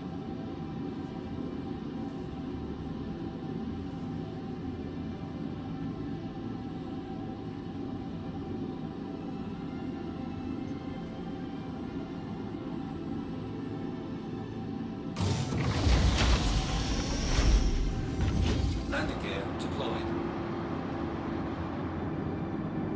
Moment, booby child, you gonna shock me? Landing. Guess not. Doesn't Got a say. good landing again.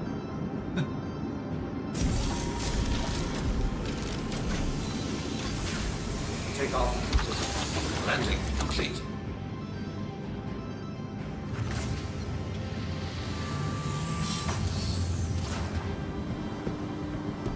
I've got a real problem with interacting with chat right now because camera's up here, but I've got your talk, your chat down here on my secondary screen. I need to figure out how the big guys do the overlay where you can just read it while you're playing.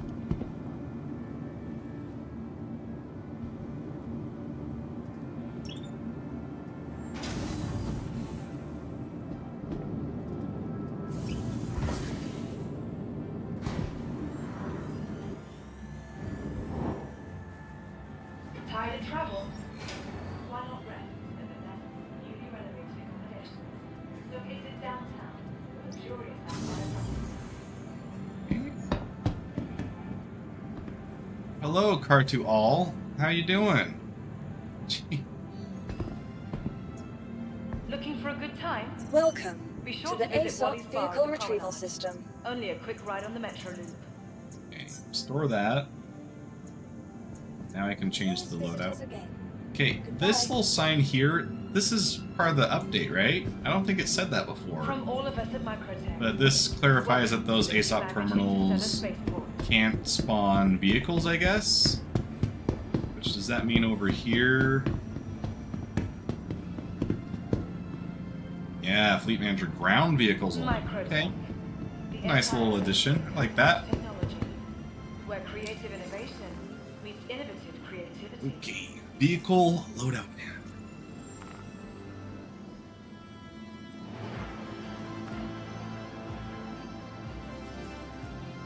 For the latest updates I think I on figured out shipping, last time. and gate sizes, Oh shoot, I also bought a bunch of Rattlers, but I don't have them here because those are...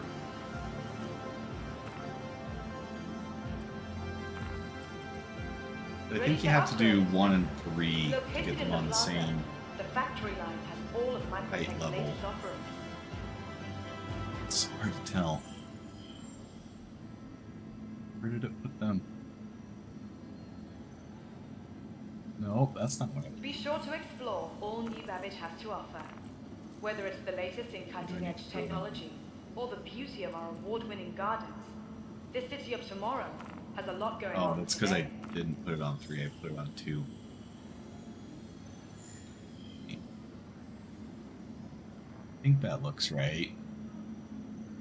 So small. From the best in shopping, dining, and entertainment, be sure to visit New Babbage's renowned promenade. Alright, well, let's do the NN14s. That'll make it a little more obvious to me. Except, where'd they go? I don't have them anymore. Your belongings belong to you. Keep a careful watch on all personal items. You can buy them here, though, right? Cornerstone Home.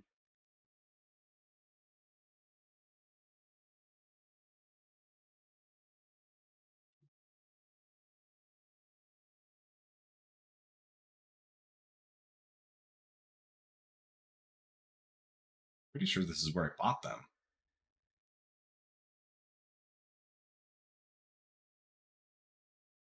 $14.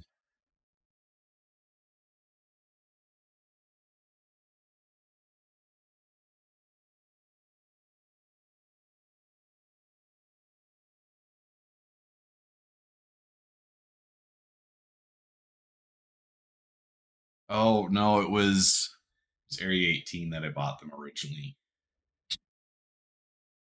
Dang it. That kind of sucks. On all personal items. I wanted my blue guns. Well, let's go to New Babbage Commons and at least pick out a couple energy cannons. Why not rest at the nest? Because I don't want to have just the ballistics. Located downtown with a luxurious sapphire ground.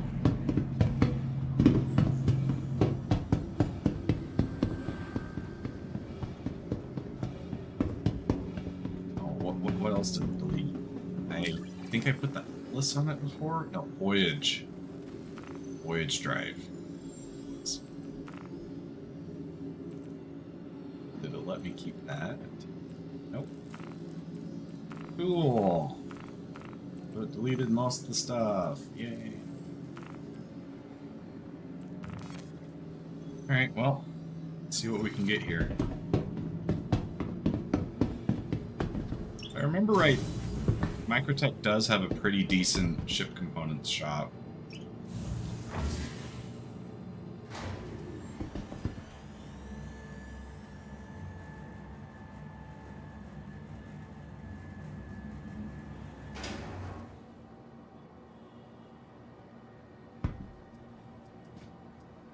Please.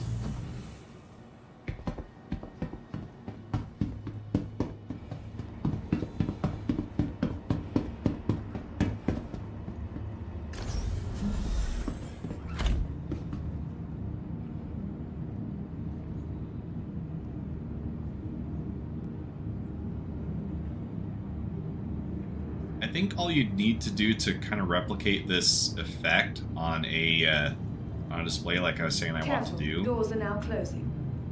it'd make it quite a bit thicker, but if you created it inside of a shadow box and then put some one-way reflective film on one side and then shine a screen on it, I think that would get you pretty close to mimicking that effect.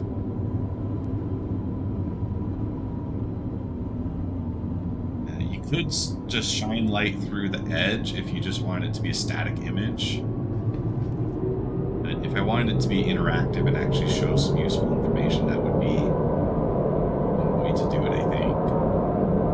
Whoa! Excuse you, sir?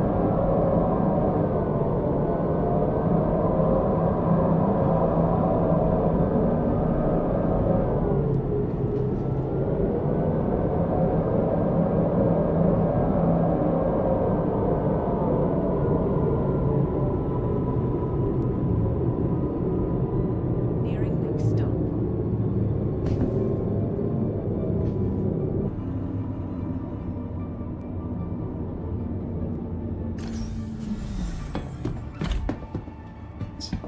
Here we are at the Commons. I think I can at least get the shields here that I like.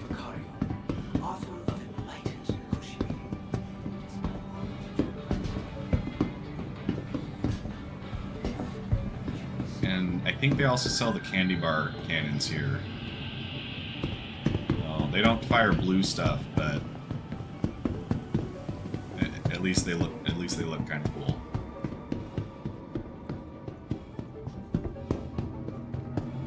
Pretty sure the other place at Area 18 has a center mass too. So how come they don't sell the NN14s here?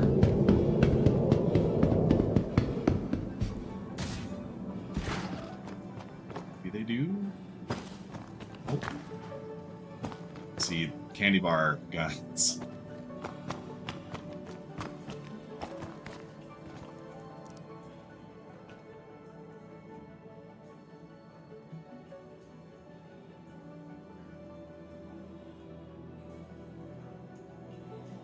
It's filtered by just.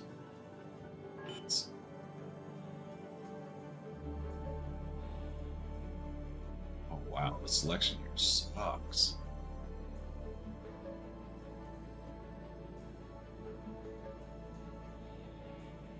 Did they at least have the FL-22?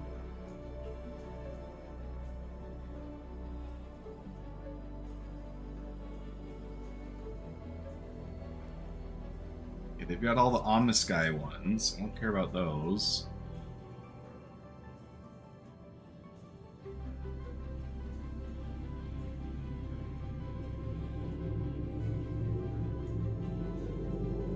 It's ballistic, so I don't want more of those. Could go with the light strikes.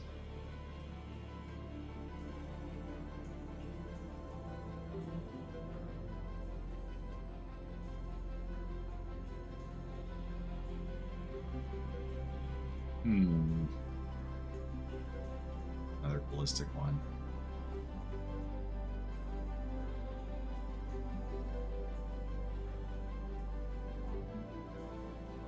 Okay, let's do this. We'll get the light strikes for now. 2 of those. And then maybe the next mission takes us to Area 18, and then I can get the rest of the loadout that I want.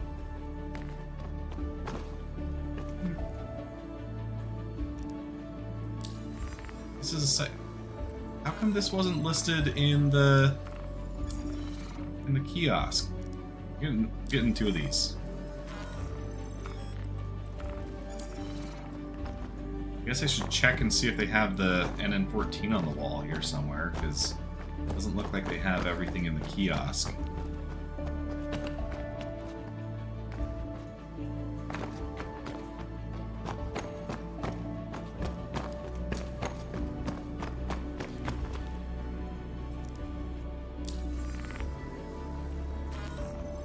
And I need 4 of these. Also not in the kiosk.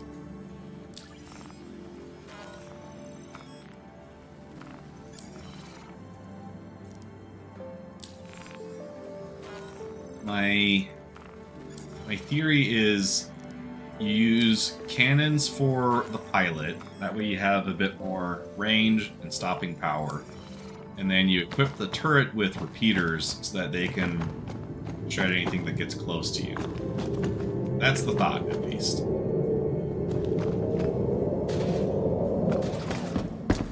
I haven't actually gotten to try out the turret gunner occupied with that loadout to see how effective it is, but I don't see why that wouldn't work the way that I think.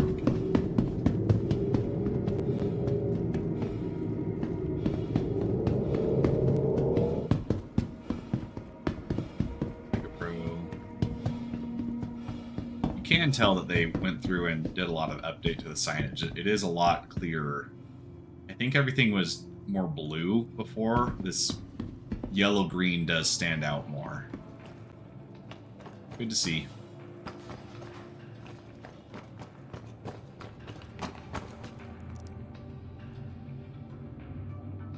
Alright, show me FR 76, I think? Nope.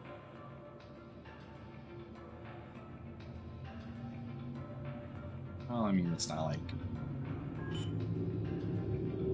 I really needed to upgrade that part anyways.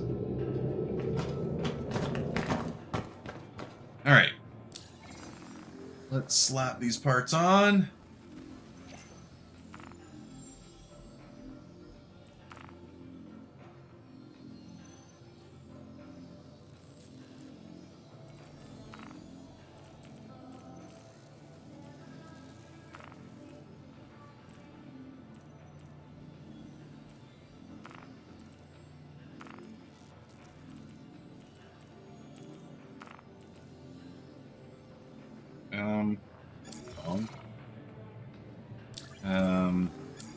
Just bought all those guns. Where did it put them?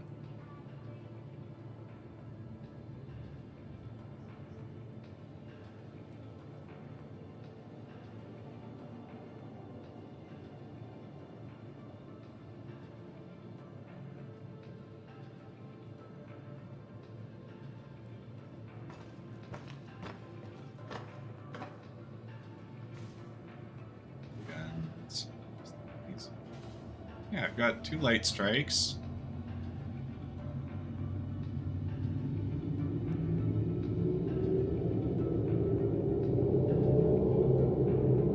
Oh shoot, that's why. The The light strikes are too big. Okay, but I should have the FL-22s.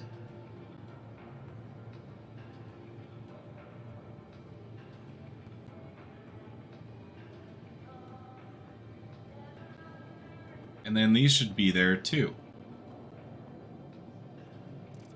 Alright, let's try this again.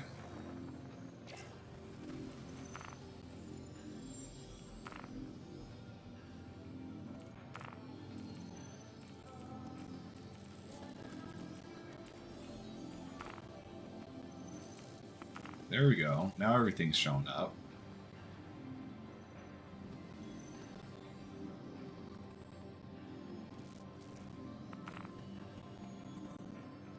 I'll stick with the 22s.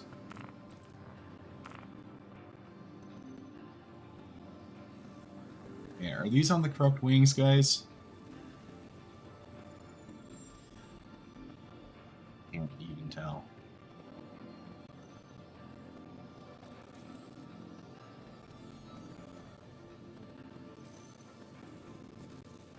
No, that looks like they're both.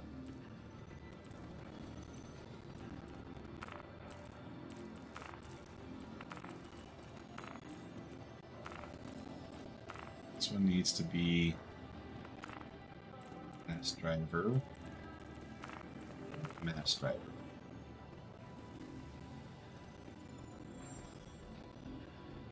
Nope, that's wrong too. Oh.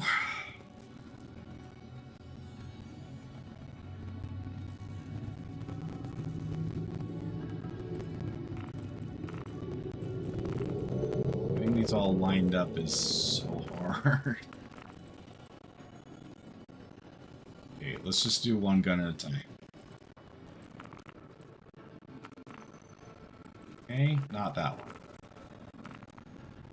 That one. Okay. Now we're good.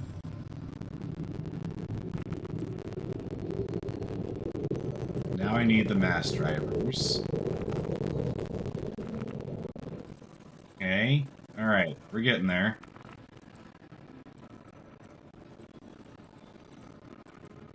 Now where's my NDB guns?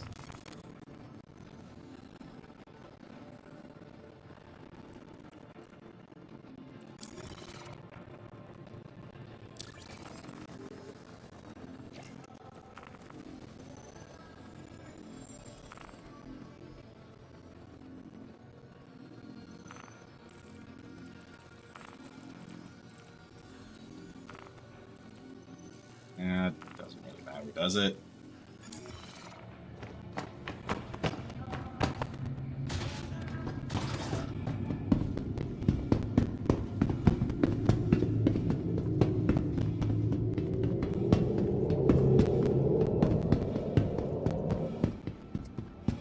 Man, Al is saying some bold things about the Sulen.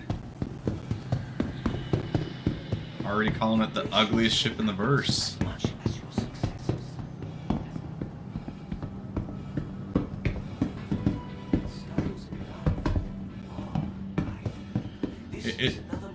If you don't already have the rig for Star Citizen, it probably is better to wait until Squadron 42 does come out.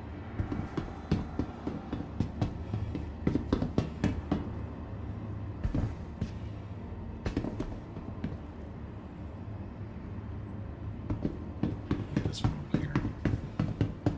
Take me to the spaceport. In theory, it's not actually that far out. Who knows? It could be this year. Careful, doors are now closing.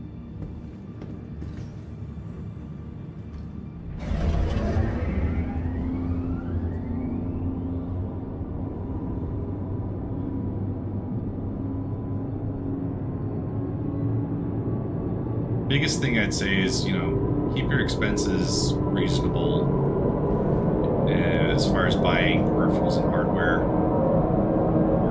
for Star Citizen, because it is a moving goalpost at the moment. Right now, I was talking earlier, I got a pretty big benefit from upgrading to a 5800X 3D.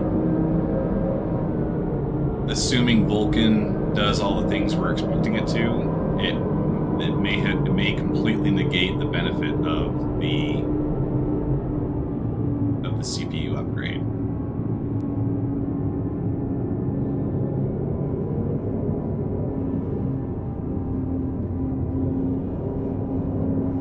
Because if everybody's CPU is less stressed and you don't need a 5800 X3D, well, then I just shelled out money that I didn't need to.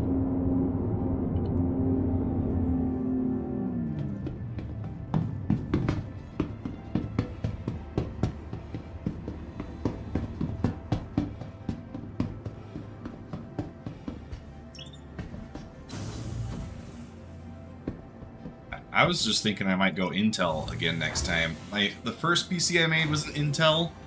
It wasn't very well optimized. I used I think it was a 74K, 7400K. And it was more of like a workstation CPU. Ran pretty hot until I replaced the TIM with liquid metal. But Intel recently announced that they are coming out with a competitor for the 3D V cache that AMD has, and that might make a pretty good argument for going Intel next time. Microtech. The Empire's leader Getting a in 3090 cutting-edge FE at technology. MSRP was Where nice, but creative also not good. innovation meets innovative I spent way too much on my Welcome to 3080 the Ti. ASOC vehicle retrieval system. I am ashamed to say I contributed to someone Vehicle scalping selected. a little bit. Stand From all by. of us at Microtech, welcome to the new Babbage Interstellar Your Space vehicle has been delivered to the I kind of put myself into a pickle because I was holding on to the 1080 that I had at the time because I gave the rest of my last rig to my parents and my siblings. It's kind of like a big gift. And the thought was, oh, well, I'll just get 30 series when it comes out. It's going to be in like a month. It shouldn't be too long of a wait. Then there was the big GPU shortage, and so I was without a GPU for a really long time.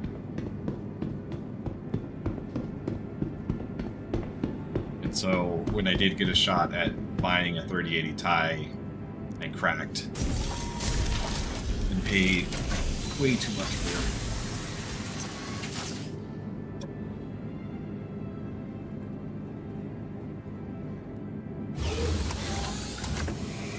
Not going to do that again.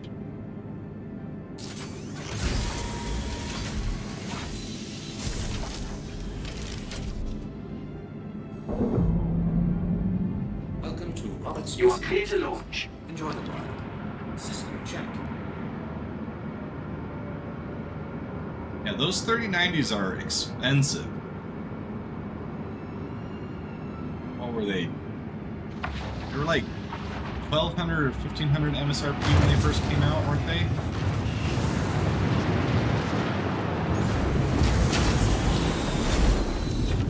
Landing gear raised.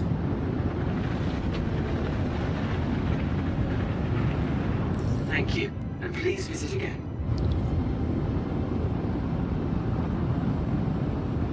Yeah, that GPU shortage was wild. I'm glad it's come down quite a bit.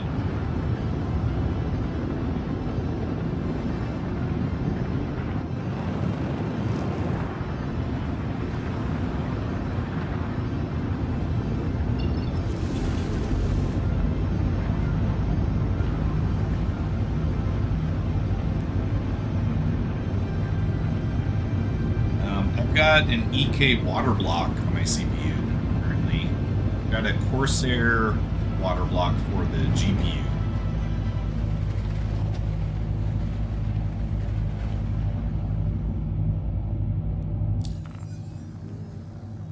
It is interesting to see how quickly the price adds up for going water cooling.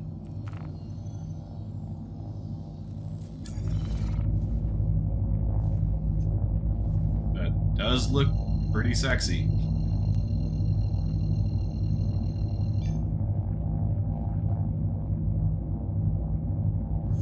Auto drive is now on.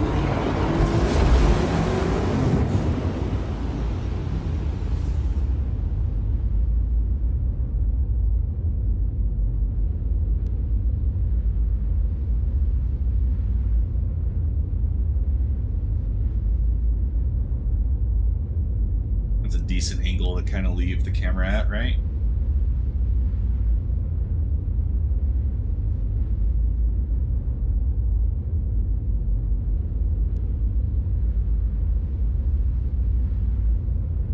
I'd like to upgrade when the 50 series comes out.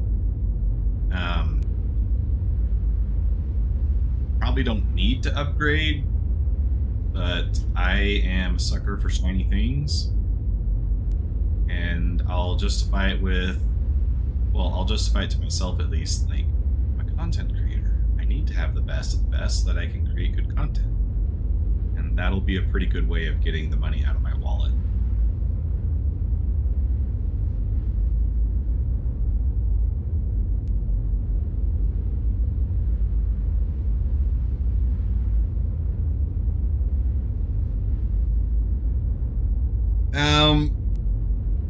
It's not locked forward.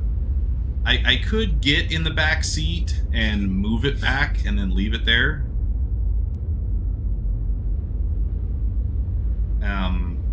It would just be a hassle to do so.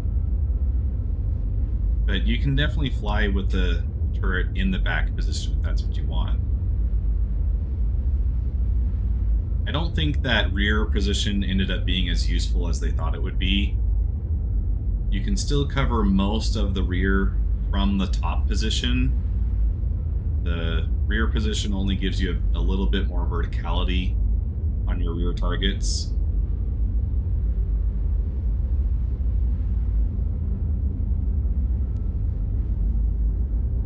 $24 gig VRAM should be pretty good for quite a while. That frame gen does look pretty cool.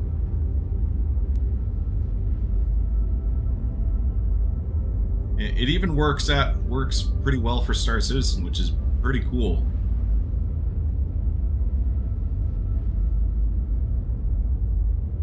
Latency penalty is pretty low when you factor in NVIDIA Reflex and all that.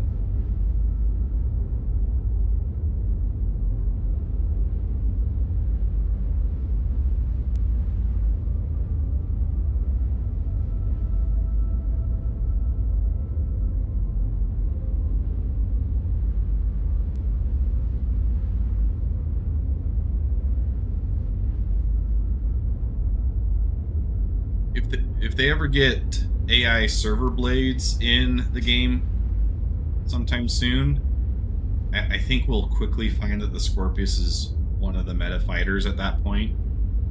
Because if you could control the turret as a solo fighter, that is an insane amount of firepower. It'll be interesting to see what they do to balance that, because they haven't said a lot in that regard, because we're not close to that yet.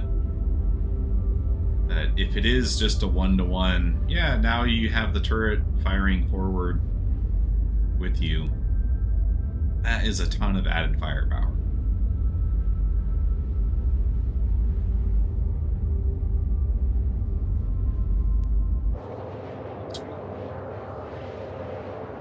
Make a pretty good time.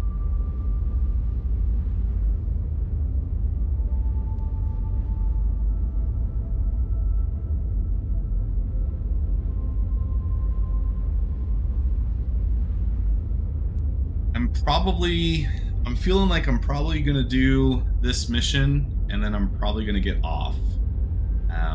So if you are just tuning in, now is a pretty good time to stick around for a while. We are doing a giveaway with Monster Tech, and streams do count as videos. So if you want first dibs at figuring out what the secret word is, I do reveal that at the end of my streams.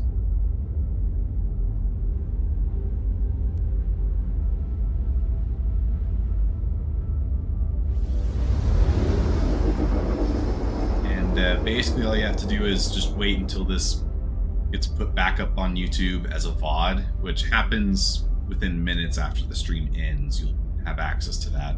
You just comment using the secret word. It is not going... Oof. I will consider it, okay? I will consider something along those lines. It's not going to be moist exactly, but it will be something similar. I'll have to do it just for the meme for this time.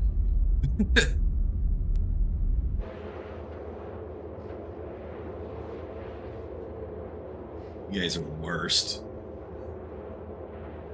That word is just giving me... It's giving ick.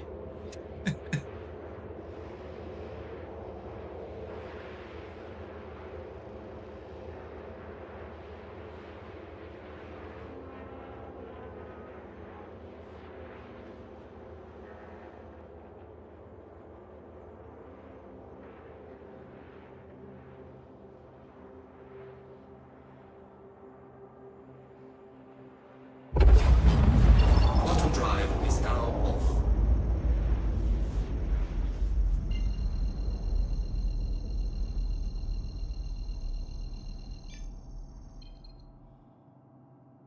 Auto drive is now on. Auto drive is now off.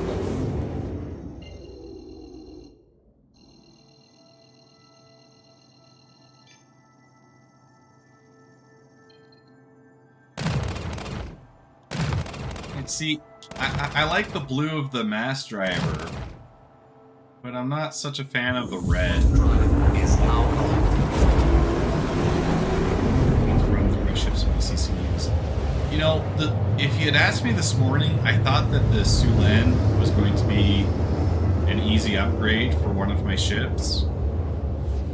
That landing, though, is not easy. Auto drive is now off.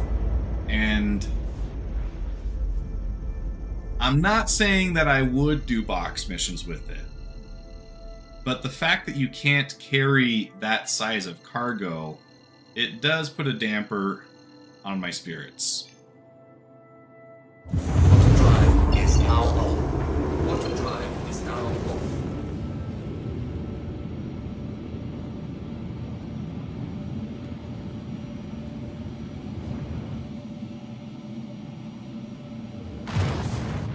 Yeah, but it is still upgrade. It is still LCI if you upgrade to it too.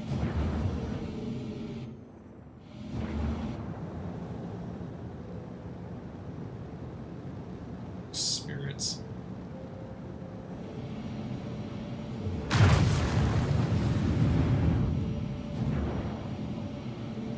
Before I get there.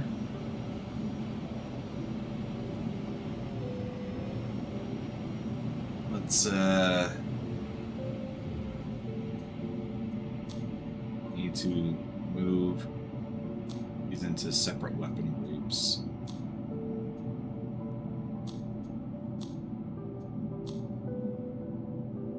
Here we go. Now right should be sledge, and left is abilities.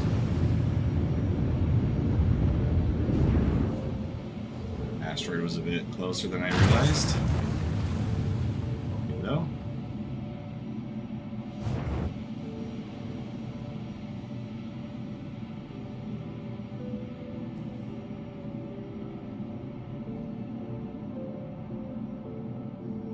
Radar contact.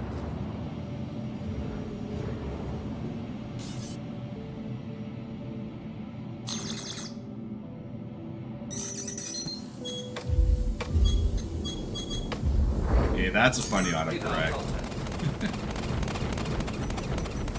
Everybody laugh at Voodoo Child who said students instead of Sulan. Oh.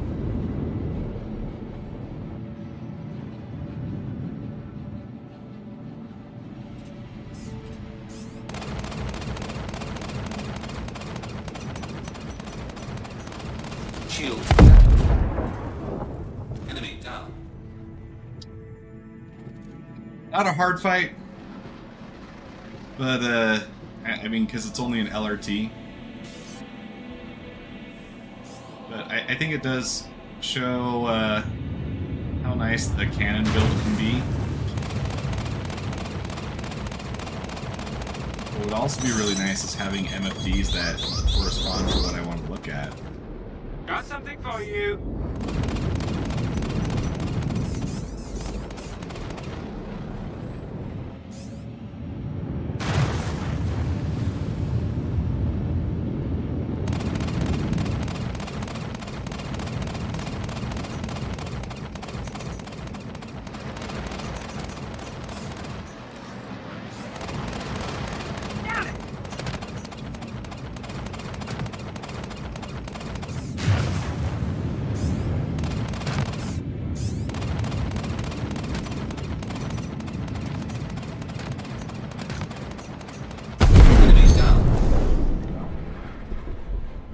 Easy.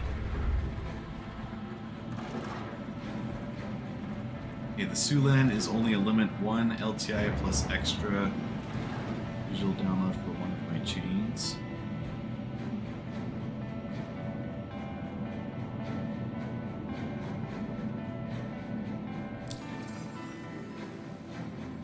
Alright, y'all ready for the secret word?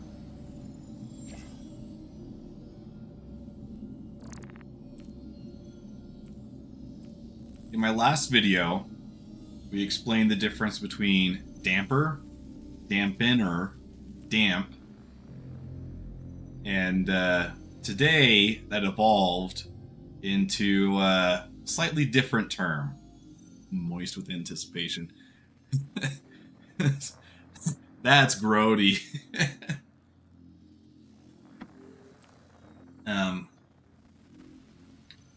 The secret word for this stream is going to be Flog Zon's stage name.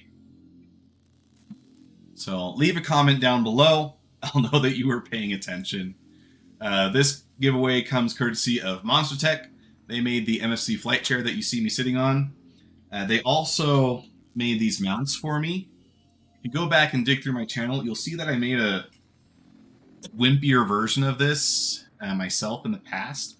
It's been great. I love this setup.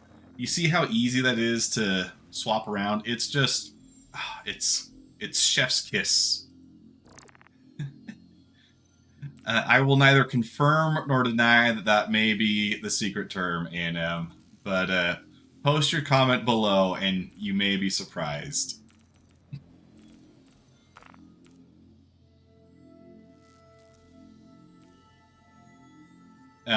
But yeah, Monster Tech makes great products. They've got you covered for pretty much any SimPit equipment need that you may have. The MFC flight chair is really good. I don't know if I'll be able to show you this on the stream, but I do have a footrest on here. I did show a video not too long ago about how I made this. I have updated the design a bit, so it is now just a fixed footrest instead of one that swings in and out magnetically.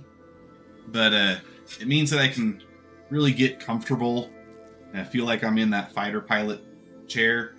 It's really a nice chair. And the thing is like obviously the footrest is something that I added, but I was able to add it. They do sell mounts where you can put a center mounted stick. I should be careful about doing that pose on screen. They do sell kits where you can do a center mounted stick. They also have, you know, easy upgrades to do like a base kicker. So there's all kinds of stuff that you can do with these Monster Tech chairs. The difference is when you go from something like an IKEA chair, which, you know, there's some great desk chairs out there, you're going to struggle to have the versatility that this offers you for doing your flight sim setup. This is made from the ground up to incorporate anything you could want on it. They also make a pretty wide range of desk mounts. If you do have a chair already that you like, they probably have a mount that will work for it. And if you ask really nicely, they will also make you these custom mounts. So yeah, these are a really great option. I do a lot of stuff at my desk. I use it for SolidWorks, for my engineering applications all the time. I also play tons of FPS games. And I mean, even in Star Citizen, you're switching back and forth all the time. So I like the idea that I don't have to have my joysticks or my mouse and keyboard. I have both really easily. To stay true, my contest counter entry will be Quantum Moistest. Voodoo Child, I'm going to start disqualifying you if you don't just use the right terms. Okay? And just because I'm in on the joke that, yes, I know that you know what the right term is, it's not going to work every time, man. and as A&M points out, their SimPit stuff is not crazy expensive. Yeah, you can actually get some really cool stuff pretty cheap. Within what we consider, you know, cheap for flight sim stuff. I mean, you're still paying a lot, but it's pretty good. That's what I'm saying. That said, yeah, leave a comment down below. using Schlogzon's stage name. We talked about that earlier today. And you'll be entered for a chance to win. Each video during the giveaway period is another chance to win. At this point, you've got a massive backlog to go and check out. Each video has a secret word, and until we reach 1,000 subscribers, we're going to keep this giveaway going. We are almost there, guys. Let me actually check my YouTube Studio app.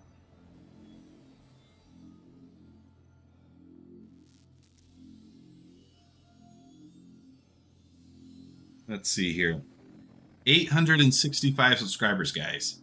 We get 135 more people. We got it. We are so close. If my very next video does as well as this last one did, giveaway's over. We're done. We can finish it. So I'm really excited, guys. We're so close to having that goal down. So thanks for coming along for the ride. Thanks to Monster Tech again for sponsoring this giveaway. And I'll see you in the verse. Now I need to quickly try and cut the stream before it gets too awkward of a goodbye. There we go. Click this button. Your stream will stop immediately and you'll no longer be live. Sounds good.